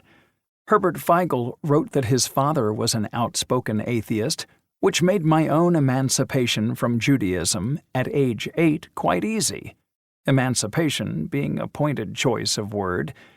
But for the assimilationists, not only did religion play a minor or non-existent role, they barely identified themselves as Jews. A number went so far as to convert to Christianity. Indeed, no major city in Europe had such a high conversion rate as Vienna, though conversion remained rare. The converted included Gustav Mahler, Karl Kraus, and Victor Adler, the founder of the Social Democratic Party. Popper, whose parents converted to Lutheranism, always believed assimilation offered a solution to anti-Semitism. Both Hans Hahn and Otto Neurath were from mixed marriages. Their Jewish fathers converted, as did Menger's mother. Menger would never have considered himself a Jew. There were certainly practical reasons to convert. For a Jew and a non-Jew to marry, one or the other had to convert, and why would the non-Jew adopt outsider status? Conversion was also a pragmatic step if one wanted to advance in the civil service. Abandoning the Jewish faith could help in other professions. Mahler's wife, Alma, claimed that Gustav was baptized because he was afraid lest otherwise he might find it difficult as a Jew to get his engagement in Vienna. Protestantism was the faith of choice for Jewish converts. It was, after all, the creed of the Enlightenment. Catholicism was perceived to be more backward-looking and more contaminated by anti-Semitism. There was rarely much religious sincerity in the conversion, though this varied from individual to individual, family to family. However, even the skeptical felt more comfortable clothed in the identity of a Jewish Protestant atheist than an atheist of the Jewish Catholic kind. In shedding links to the old religion, assimilated Jews adopted a new religion, education. The obsession with study would propel many Jews to positions of social respectability. Otto Neurath's father, political economist Wilhelm Neurath, supported himself through his education and taught himself Latin. His personal library contained 13,000 volumes. Science, in Neurath's case, was secularized Judaism, writes historian Stephen Beller. His son Otto inherited this.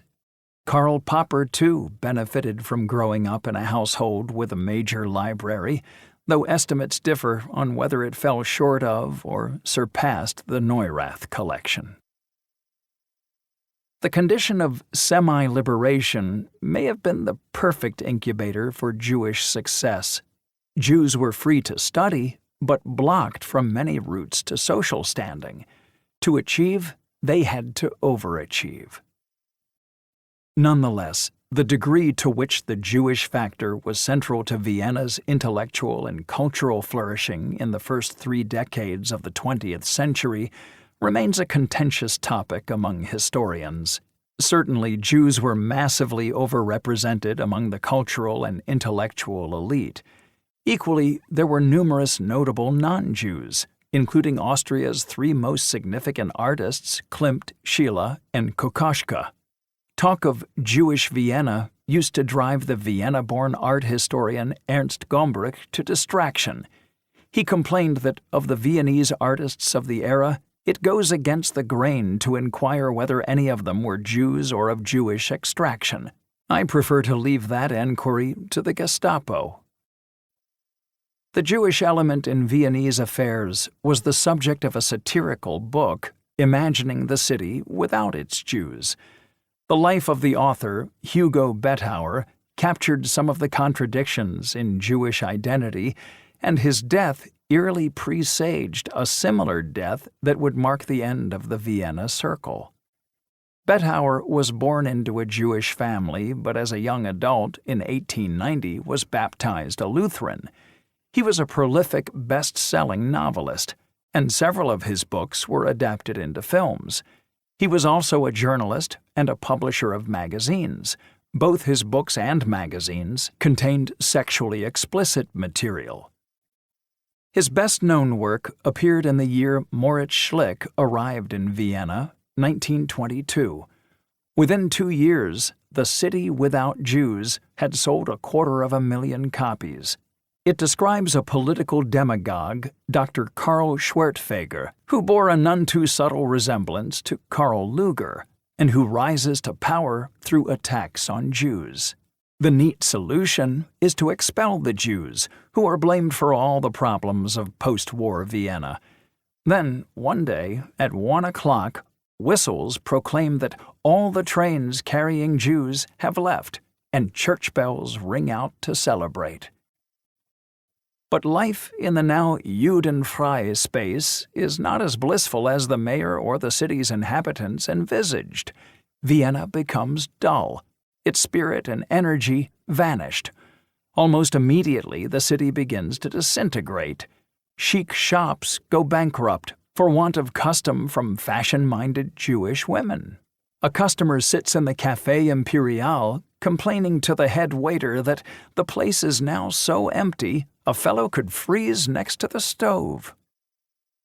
Bettauer's erotic publications had enraged elements of conservative Austria. The City Without Jews cemented his infamy. At 3 p.m. on March 10, 1925, Otto Rothstock, a young dental worker with extremist right-wing views, walked into Bettauer's office and, with a gun, fired 5 times. Bettauer was rushed to the hospital but died from his wounds 2 weeks later. At his trial, Rothstock said that it was important to remember that Jesus had come into the world to do battle against Jewish publishers, the sons of Satan. He accused Bettauer of ridiculing German culture and said he felt no remorse. Although he was found guilty, his lawyers claimed he was mentally unbalanced. The judge agreed, and Rothstock was sentenced to a spell in a mental hospital. Later, he was assessed to be sane and was allowed to join the army. That judicial outcome, too, would curiously foreshadow another. How people identify themselves does not always correspond with how they are identified by others. It was all well and good for Bettauer to proclaim himself Lutheran, but identity is a two-way street. In Austria, while you could declare your exit from or indifference to Judaism, that did not make others indifferent to your Jewish origins. The assimilationist Jews did not project their Jewishness onto the external world, but in the non-Jewish world they remained Jews. Converts and children of mixed marriages were, by and large, still regarded as Jewish.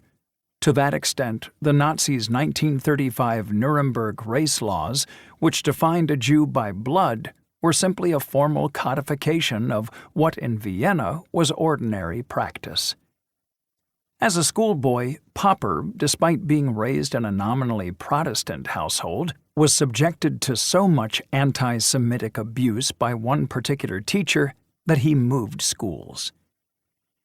In Vienna, if you were Jewish in origin, whether or not you had converted or had a strong Jewish identity, you were likely to live in the same neighborhoods as other Jews, be in professions popular among Jews, and, crucially, socialize with other Jews.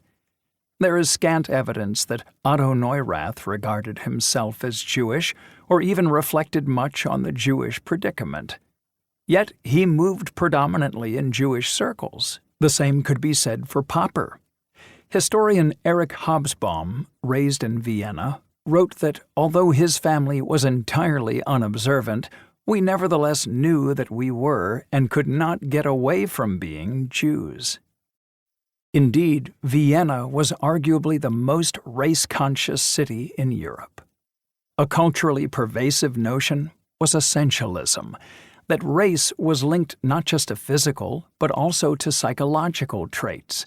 In the 21st century, researchers have put the case for implicit bias, unconscious prejudice being a powerful and malevolent force.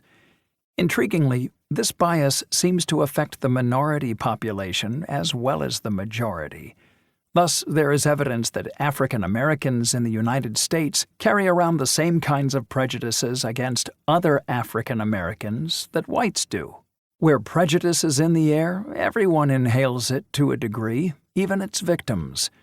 We should not, therefore, be overly surprised that some members of the Circle, even some Jewish members, held attitudes toward Jews that would make us uncomfortable if articulated today.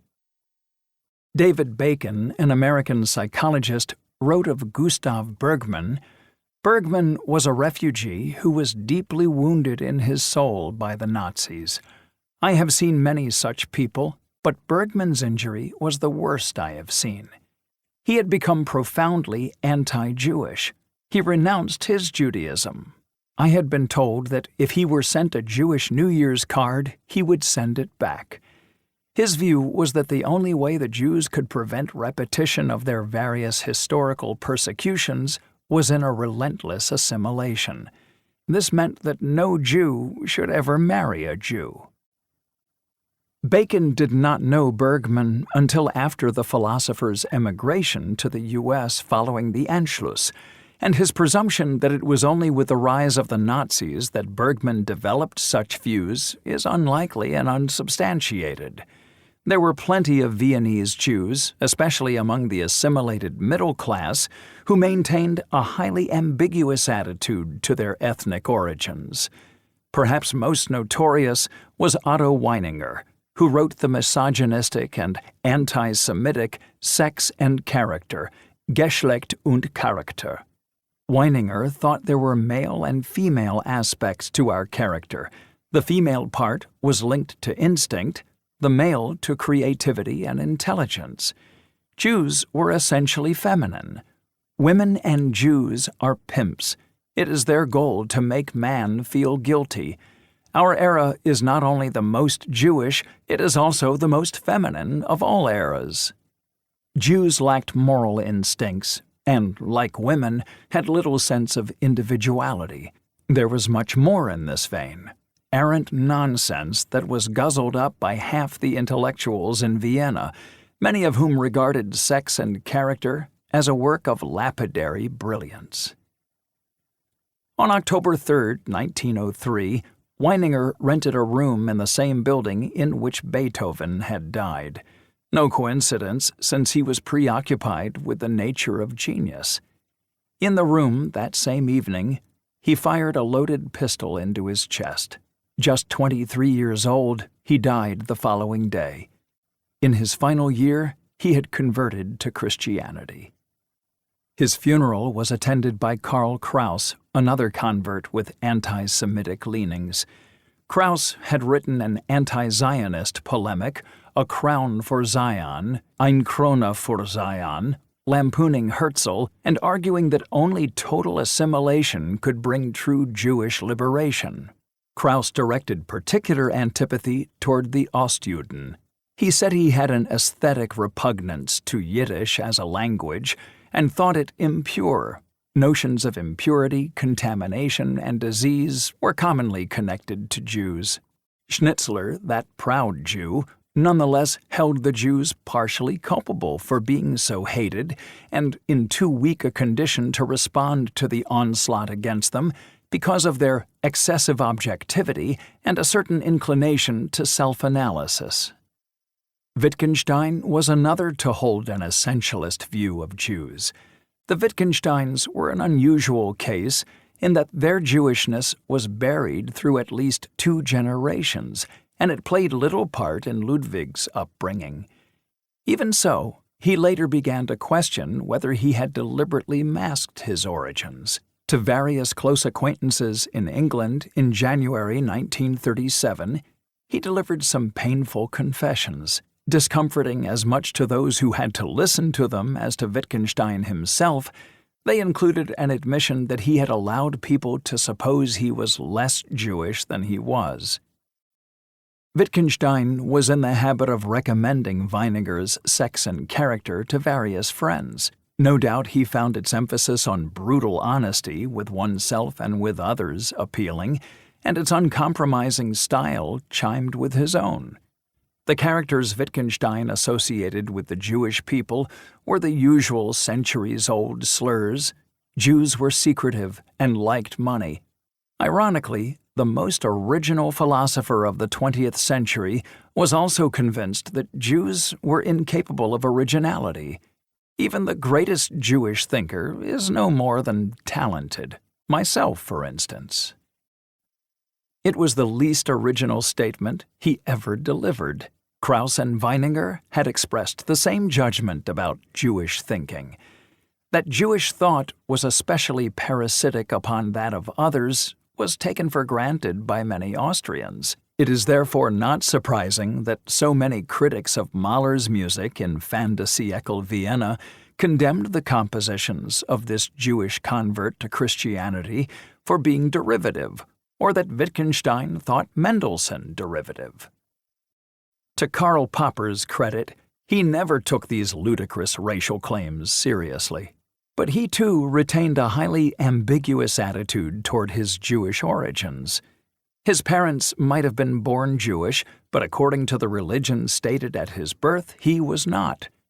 As an atheist, he always resented being classified as Jewish.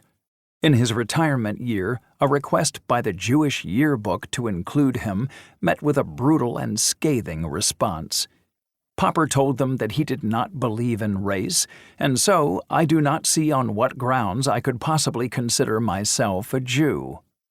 He abhorred racial pride, which he considered not only stupid but wrong, even if provoked by racial hatred. All nationalism or racialism is evil, and Jewish nationalism is no exception.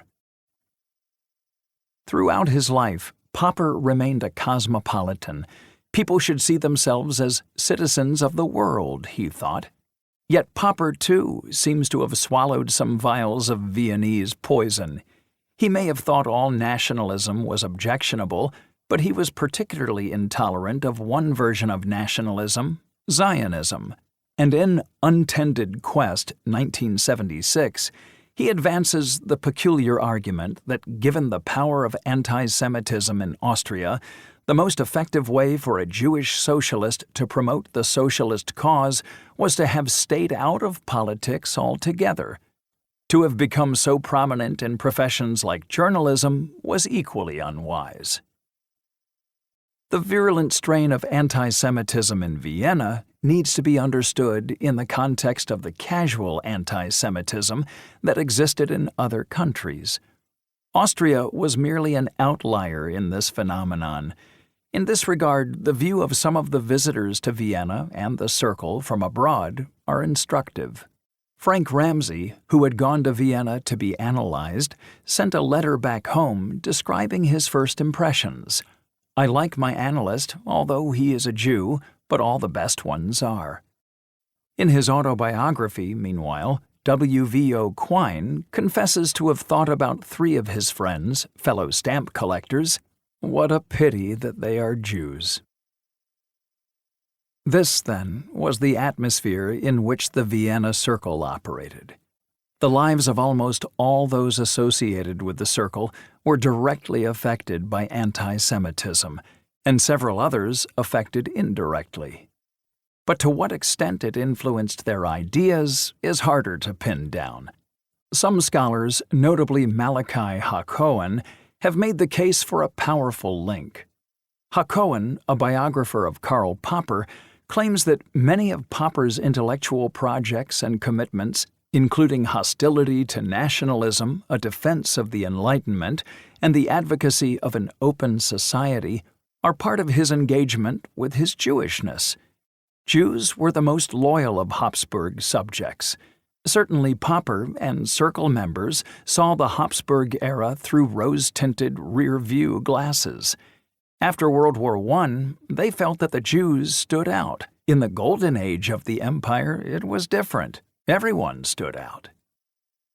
Though they could scarcely remain unaware, with the exception of the otherworldly Kurt Gödel, as we shall see, of the ubiquitous anti-Semitism, none of them foresaw where events were headed. There were reasons to get out of Austria, including career progression, but even when the Nazis came to power in Germany, the thought that their lives might be at risk seemed to most preposterous. Neurath was an obvious exception because of his active political engagement. But for others, the temptation was to give a positive spin to developments, rather like Freud, who, when he heard that in Berlin in 1933 his books had been put to the flame, said, "In the Middle Ages they would have burnt me. Nowadays they are content with burning my books." 12. Black Days in Red Vienna. Carnap expects you. Shortly after the manifesto was published, the Austrian economy, still punch-drunk from World War I, took a knockout blow. The October 1929 Wall Street crash triggered a worldwide depression. Between 1929 and 1932, Austria experienced a catastrophic decline in production of 40%, while unemployment increased to over a third of the population. The collapse not only hit every city, town, village, and hamlet in Austria, it exacerbated long-standing tensions between the capital and the provinces. Elsewhere in the country, the left-wing municipal politics of Vienna were despised. Vienna was a red island, surrounded by regions that were more uniformly Catholic and conservative, and politically in the grip of the Christian Social Party. In May 1919, a referendum had been held in Vorarlberg, Austria's most westerly province, and though their wishes were ignored, more than 80% of its people voted to join the Swiss rather than remain part of what was sometimes called the Jewish state of Vienna, der Wiener Judenstaat. Sigismund Weitz, who was to become Archbishop of Salzburg, described the Vienna government as the rule of Satan. The Vienna Circle would come to be identified as on the urban, socialist, Jewish, and godless side of this unabridgeable divide. Satanic rule was to survive a while longer. But across the border in Germany, the Nazi Party was gathering strength, emboldening their Austrian counterparts. In April 1932, the Austrian Nazis performed well in local elections. Before that, they had been a fringe movement. In May, a young, inexperienced, diminutive politician, Engelbert Dollfuss, a Christian socialist, became federal chancellor. 8 months later, Adolf Hitler became the German chancellor, further ramping up political pressure and mistrust in Austria. When the unions announced a strike in protest against wage cuts for railway workers in February 1933, Dollfuss dispatched the army to crush it. On March 4th, he first called an emergency session of Parliament and then suspended Parliament. Direct presidential rule was declared on March 7th. Viennese Austro-Marxism was over. The short-lived era of Austro-fascism had begun. Press freedoms were curtailed, and the Constitutional Court dissolved. The German National Socialist Workers' Party was banned. The new regime felt itself to be closer to Catholic Italy than to Protestant Germany. Mussolini and Dollfuss soon established a strong political rapport. Hitler responded by introducing a fee for all German tourists wanting to visit Austria. In Vienna, there was no lull in the unrest, with regular bombings and outbreaks of violence. The Nazis were gathering strength. Karl Menger watched as young Nazis marched through the streets. I found it almost impossible to concentrate and rushed out hourly to buy the latest extra. Schlick told Menger he read the newspaper extras from morning to night. The university was often closed as a result of disturbances, though both Schlick and Menger had keys to get in, and so their respective circles could continue. Inside the deserted building, wrote Menger, away from the strife and fanaticism on the street, it was like a quiet oasis. Menger had a mischievous streak. He later told a student how he had managed to escape the attention of an especially irritating and aggressive student by referring him to an expert down the corridor, a Nazi colleague. When not closed, the university itself became a battleground. There were regular demonstrations and scraps. The writer Hilda Spiel describes the time she arrived on the scene as a Jewish student was beaten up and thrown down the university steps to lie bleeding at the bottom. For a fortnight in February 1934, fighting between the security forces and paramilitary groups on the left, the Schutzband, threatened Austria once again with full-blown civil war. Hermine Wittgenstein wrote to her brother Ludwig, "We hear constant gunfire, and I don't understand how the Reds were able to stockpile enough weapons to fight for days on end." Across the country, around 200 civilians lost their lives. On May 1st, after the left had been crushed, Dollfuss introduced a new constitution, creating a one-party state, the Fatherland Front, pro-nationalist, pro-independence, anti-Nazi, pro-Catholic. The Austrian Nazis' response came 3 months later.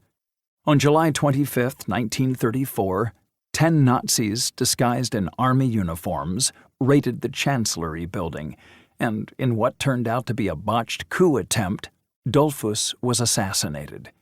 Hitler was not behind the coup, but an irate Mussolini assumed German involvement. He pledged the Austro-fascist regime military support and ordered Italian forces to the Austrian border. There was a personal explanation for Mussolini's outrage. By coincidence, Dollfuss's wife and children were staying as guests at his villa in the Adriatic resort of Riccione. Although there were minor eruptions throughout Austria, the coup was quickly suppressed, and a new chancellor was appointed, the former education minister Kurt Schuschnigg, a decent but aloof and, as it turned out, naive man. The ban on the Nazi Party remained. But over the next few years, there was a dramatic shift in the military balance of power between Italy and Germany. Blithely contravening the Treaty of Versailles, Hitler ordered the rebuilding of the German Army, Navy, and Air Force. In March 1936, German tanks moved into the Rhineland, which had been designated a demilitarized zone, to only muted protests from the French and British governments. Then France and Britain inadvertently conspired to push Italy into German arms. In October 1936, the two fascist governments would sign what would become known as the Rome-Berlin Axis. But the turning point had come a year earlier, in October 1935, when the Italians, pursuing a new colonial agenda, invaded Abyssinia, now Ethiopia, deploying aircraft and poison gas. The invasion was a month before the UK general election, and the question of how to respond to Italian aggression became an election issue. The Westminster government pushed for League of Nations sanctions on Italy, a policy that had unintended and disastrous consequences. Italy's relationships with both Britain and France were frayed, even though the sanctions were so tepid, excluding, for example, oil, that they fatally undermined the credibility of the League. The League had been set up just 15 years earlier with a mission to maintain world peace through collective security. A leaked plan between the British Foreign Minister and the French Prime Minister, the Hoare-Laval Pact, in December 1935, in which Mussolini was offered much of Abyssinia in exchange for Italian opposition to any future German attempts to annex Austria, only served to reinforce the popular perception that neither France nor Britain was genuine in their determination to resist aggression and to uphold the principle of collective security. When the plan became known to the public, the resulting outcry forced both Samuel Hoare and Pierre Laval to resign. Despite the overwhelming superiority of their weaponry, the Italians did not occupy the Abyssinian capital, Addis Ababa, until May 1936. By then, it was evident that, in Britain, the policy of appeasing fascism had taken its grip on the body politic, and the momentum toward a closer relationship between Germany and Austria had become unstoppable. On February 24, 1934, a fortnight after the end of Austria's brief civil war, and with the country now a one-party state, Moritz Schlick received a police summons. They had some questions about the Ernst Mach Society. What did the club do? What were its politics? It was thought to be a leftist front. Was this accurate? In any case, they were closing it down. In the following month, Schlick wrote 3 letters in support of the Ernst Mach Society, explaining its origins and making the case for its being politically neutral. The claim that the club backed activities against the state was absolutely untrue. The political affiliations of its members were never interrogated because they were irrelevant. That a few members of the circle were on the left was mere happenstance. In each of the 3 letters, to Vienna's police headquarters, to Vienna's security commissioner, and to the federal police, he used the same phrase. The club was absolutely unpolitical, absolute unpolitisch. As further evidence that the club was nonpartisan and that Schlick himself was no subversive, he pointed out that he had become a member of the Fatherland Front, though this was now expected of all civil servants, including university staff. It did no good. The Ernst Mach Society was disbanded on March 6, 1934. The authorities now went after Weissmann, Schlick's faithful librarian. He received a note on February 10, 1936. According to ordinance of the Ministry of Education of the 29th of January 1936, ZL 2818/I1, no future employment of Dr. Friedrich Weissmann, who has worked as librarian at the Department of Philosophy of Vienna University since 1930, is foreseen in that capacity. Further monthly installments of the remuneration at the level of a librarian are to be withheld from the person of that name. Schlick weakly protested, writing to the philosophy faculty dean that since Weissman could no longer be employed as a librarian, he, Schlick, must insist on replacing him with an appropriately qualified candidate. This was a matter of principle, Schlick explained. The nature of this principle was not clearly spelled out. It appears to have been that Schlick be allowed an assistant. Weissman, having already been deprived of his meager librarianship earnings, now also lost his teaching job in adult education. So did Zilsil, who was arrested and held in custody. Though quickly released, he later found work at a high school.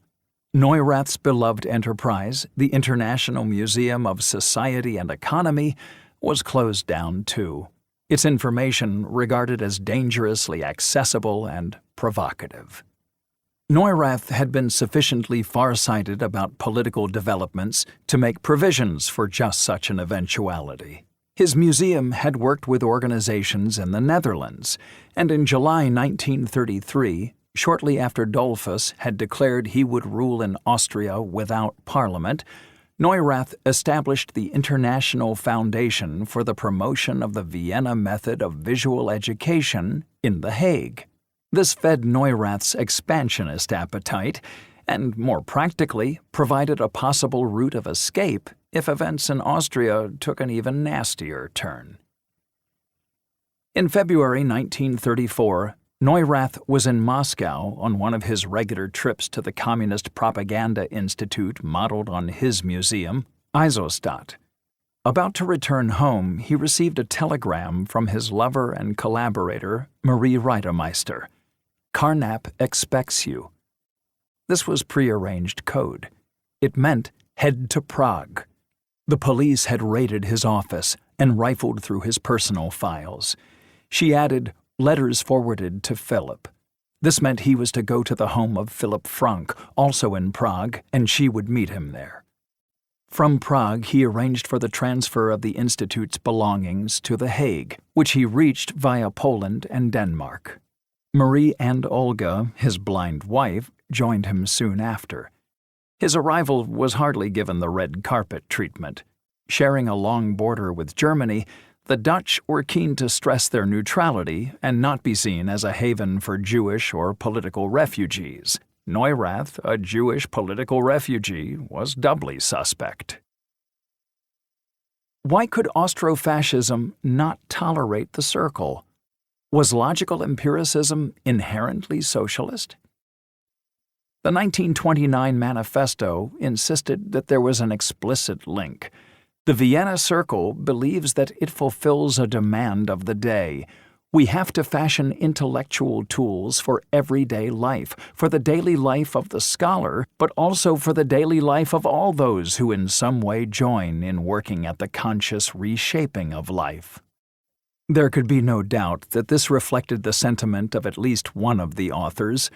Otto Neurath was the most politically engaged member of the Circle. He was also the Circle member most in tune with the ideology of Austro-Marxism, and for him there was a direct connection between logical empiricism and socialism. While the new apparatus of logic was to be used by the Circle to transform philosophy, so the technical, rational planning of the Austro-Marxists, thought Neurath, could and would transform society. Neurath might be called a Marxamite. That is, he was half a Marxist, half a Benthamite. Jeremy Bentham, 18th-century British philosopher and founder of utilitarianism, had proposed that actions be judged by whether they produced the greatest happiness of the greatest number, and had produced a framework for measuring this happiness, a philosophic calculus. Neurath, too, thought that there should be a way of measuring happiness, and that this should be used to interrogate the rationale for social policies. Later in life, he would become known as the sociologist of happiness. The happiness that meant most to him was where it was in the shortest supply, in poor and struggling lives. He was a level-headed, technocratic Marxist, interested in data and other forms of evidence, in testing and discovering what worked.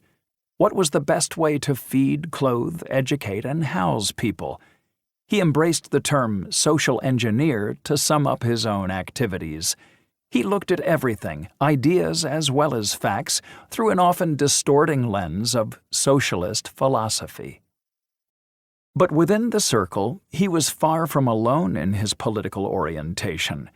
Most figures in and around the circle were left-wing. The two other principal authors of the manifesto, Carnap and Hahn, also had strong socialist leanings. Hahn extended his concern for the oppressed to the animal world. He once physically hauled to the police a coachman who had maltreated his horse. Feigl was on the left, Philipp Frank was a committed socialist, so too were Edgar Zilsel. Zilsel had joined the Social Democratic Party in 1918, and Walter Hollischer, a young communist who, in discussions, regularly quoted Marx. There were personal links between the SDAP and the Circle, including Josef Frank, Philipp's brother, and the moving force behind Vienna's housing program. That most of the Circle had leftist leanings was no shock. There was the Jewish element. The founder of the SDAP, Victor Adler, was of Jewish origin, as were several of its other leaders. The SDAP was the least anti-Semitic of the political parties and commanded the vast majority of Jewish votes. That did not make it prejudice-free, far from it. In Austria, electoral success was predicated on bigotry. It was merely a question of degree, the full acid or the milder acetic kind. Within the SDAP, anti-Semitism was less blatant than within the Christian Social Party, which in turn practiced a far milder version than the fascists. Still, the SDAP was the natural political home for most Circle members. It should be recalled that several members of the Circle had seen action in World War I. War can politicize soldiers and civilians alike. In 1914, Carnap had been caught up in the wave of war euphoria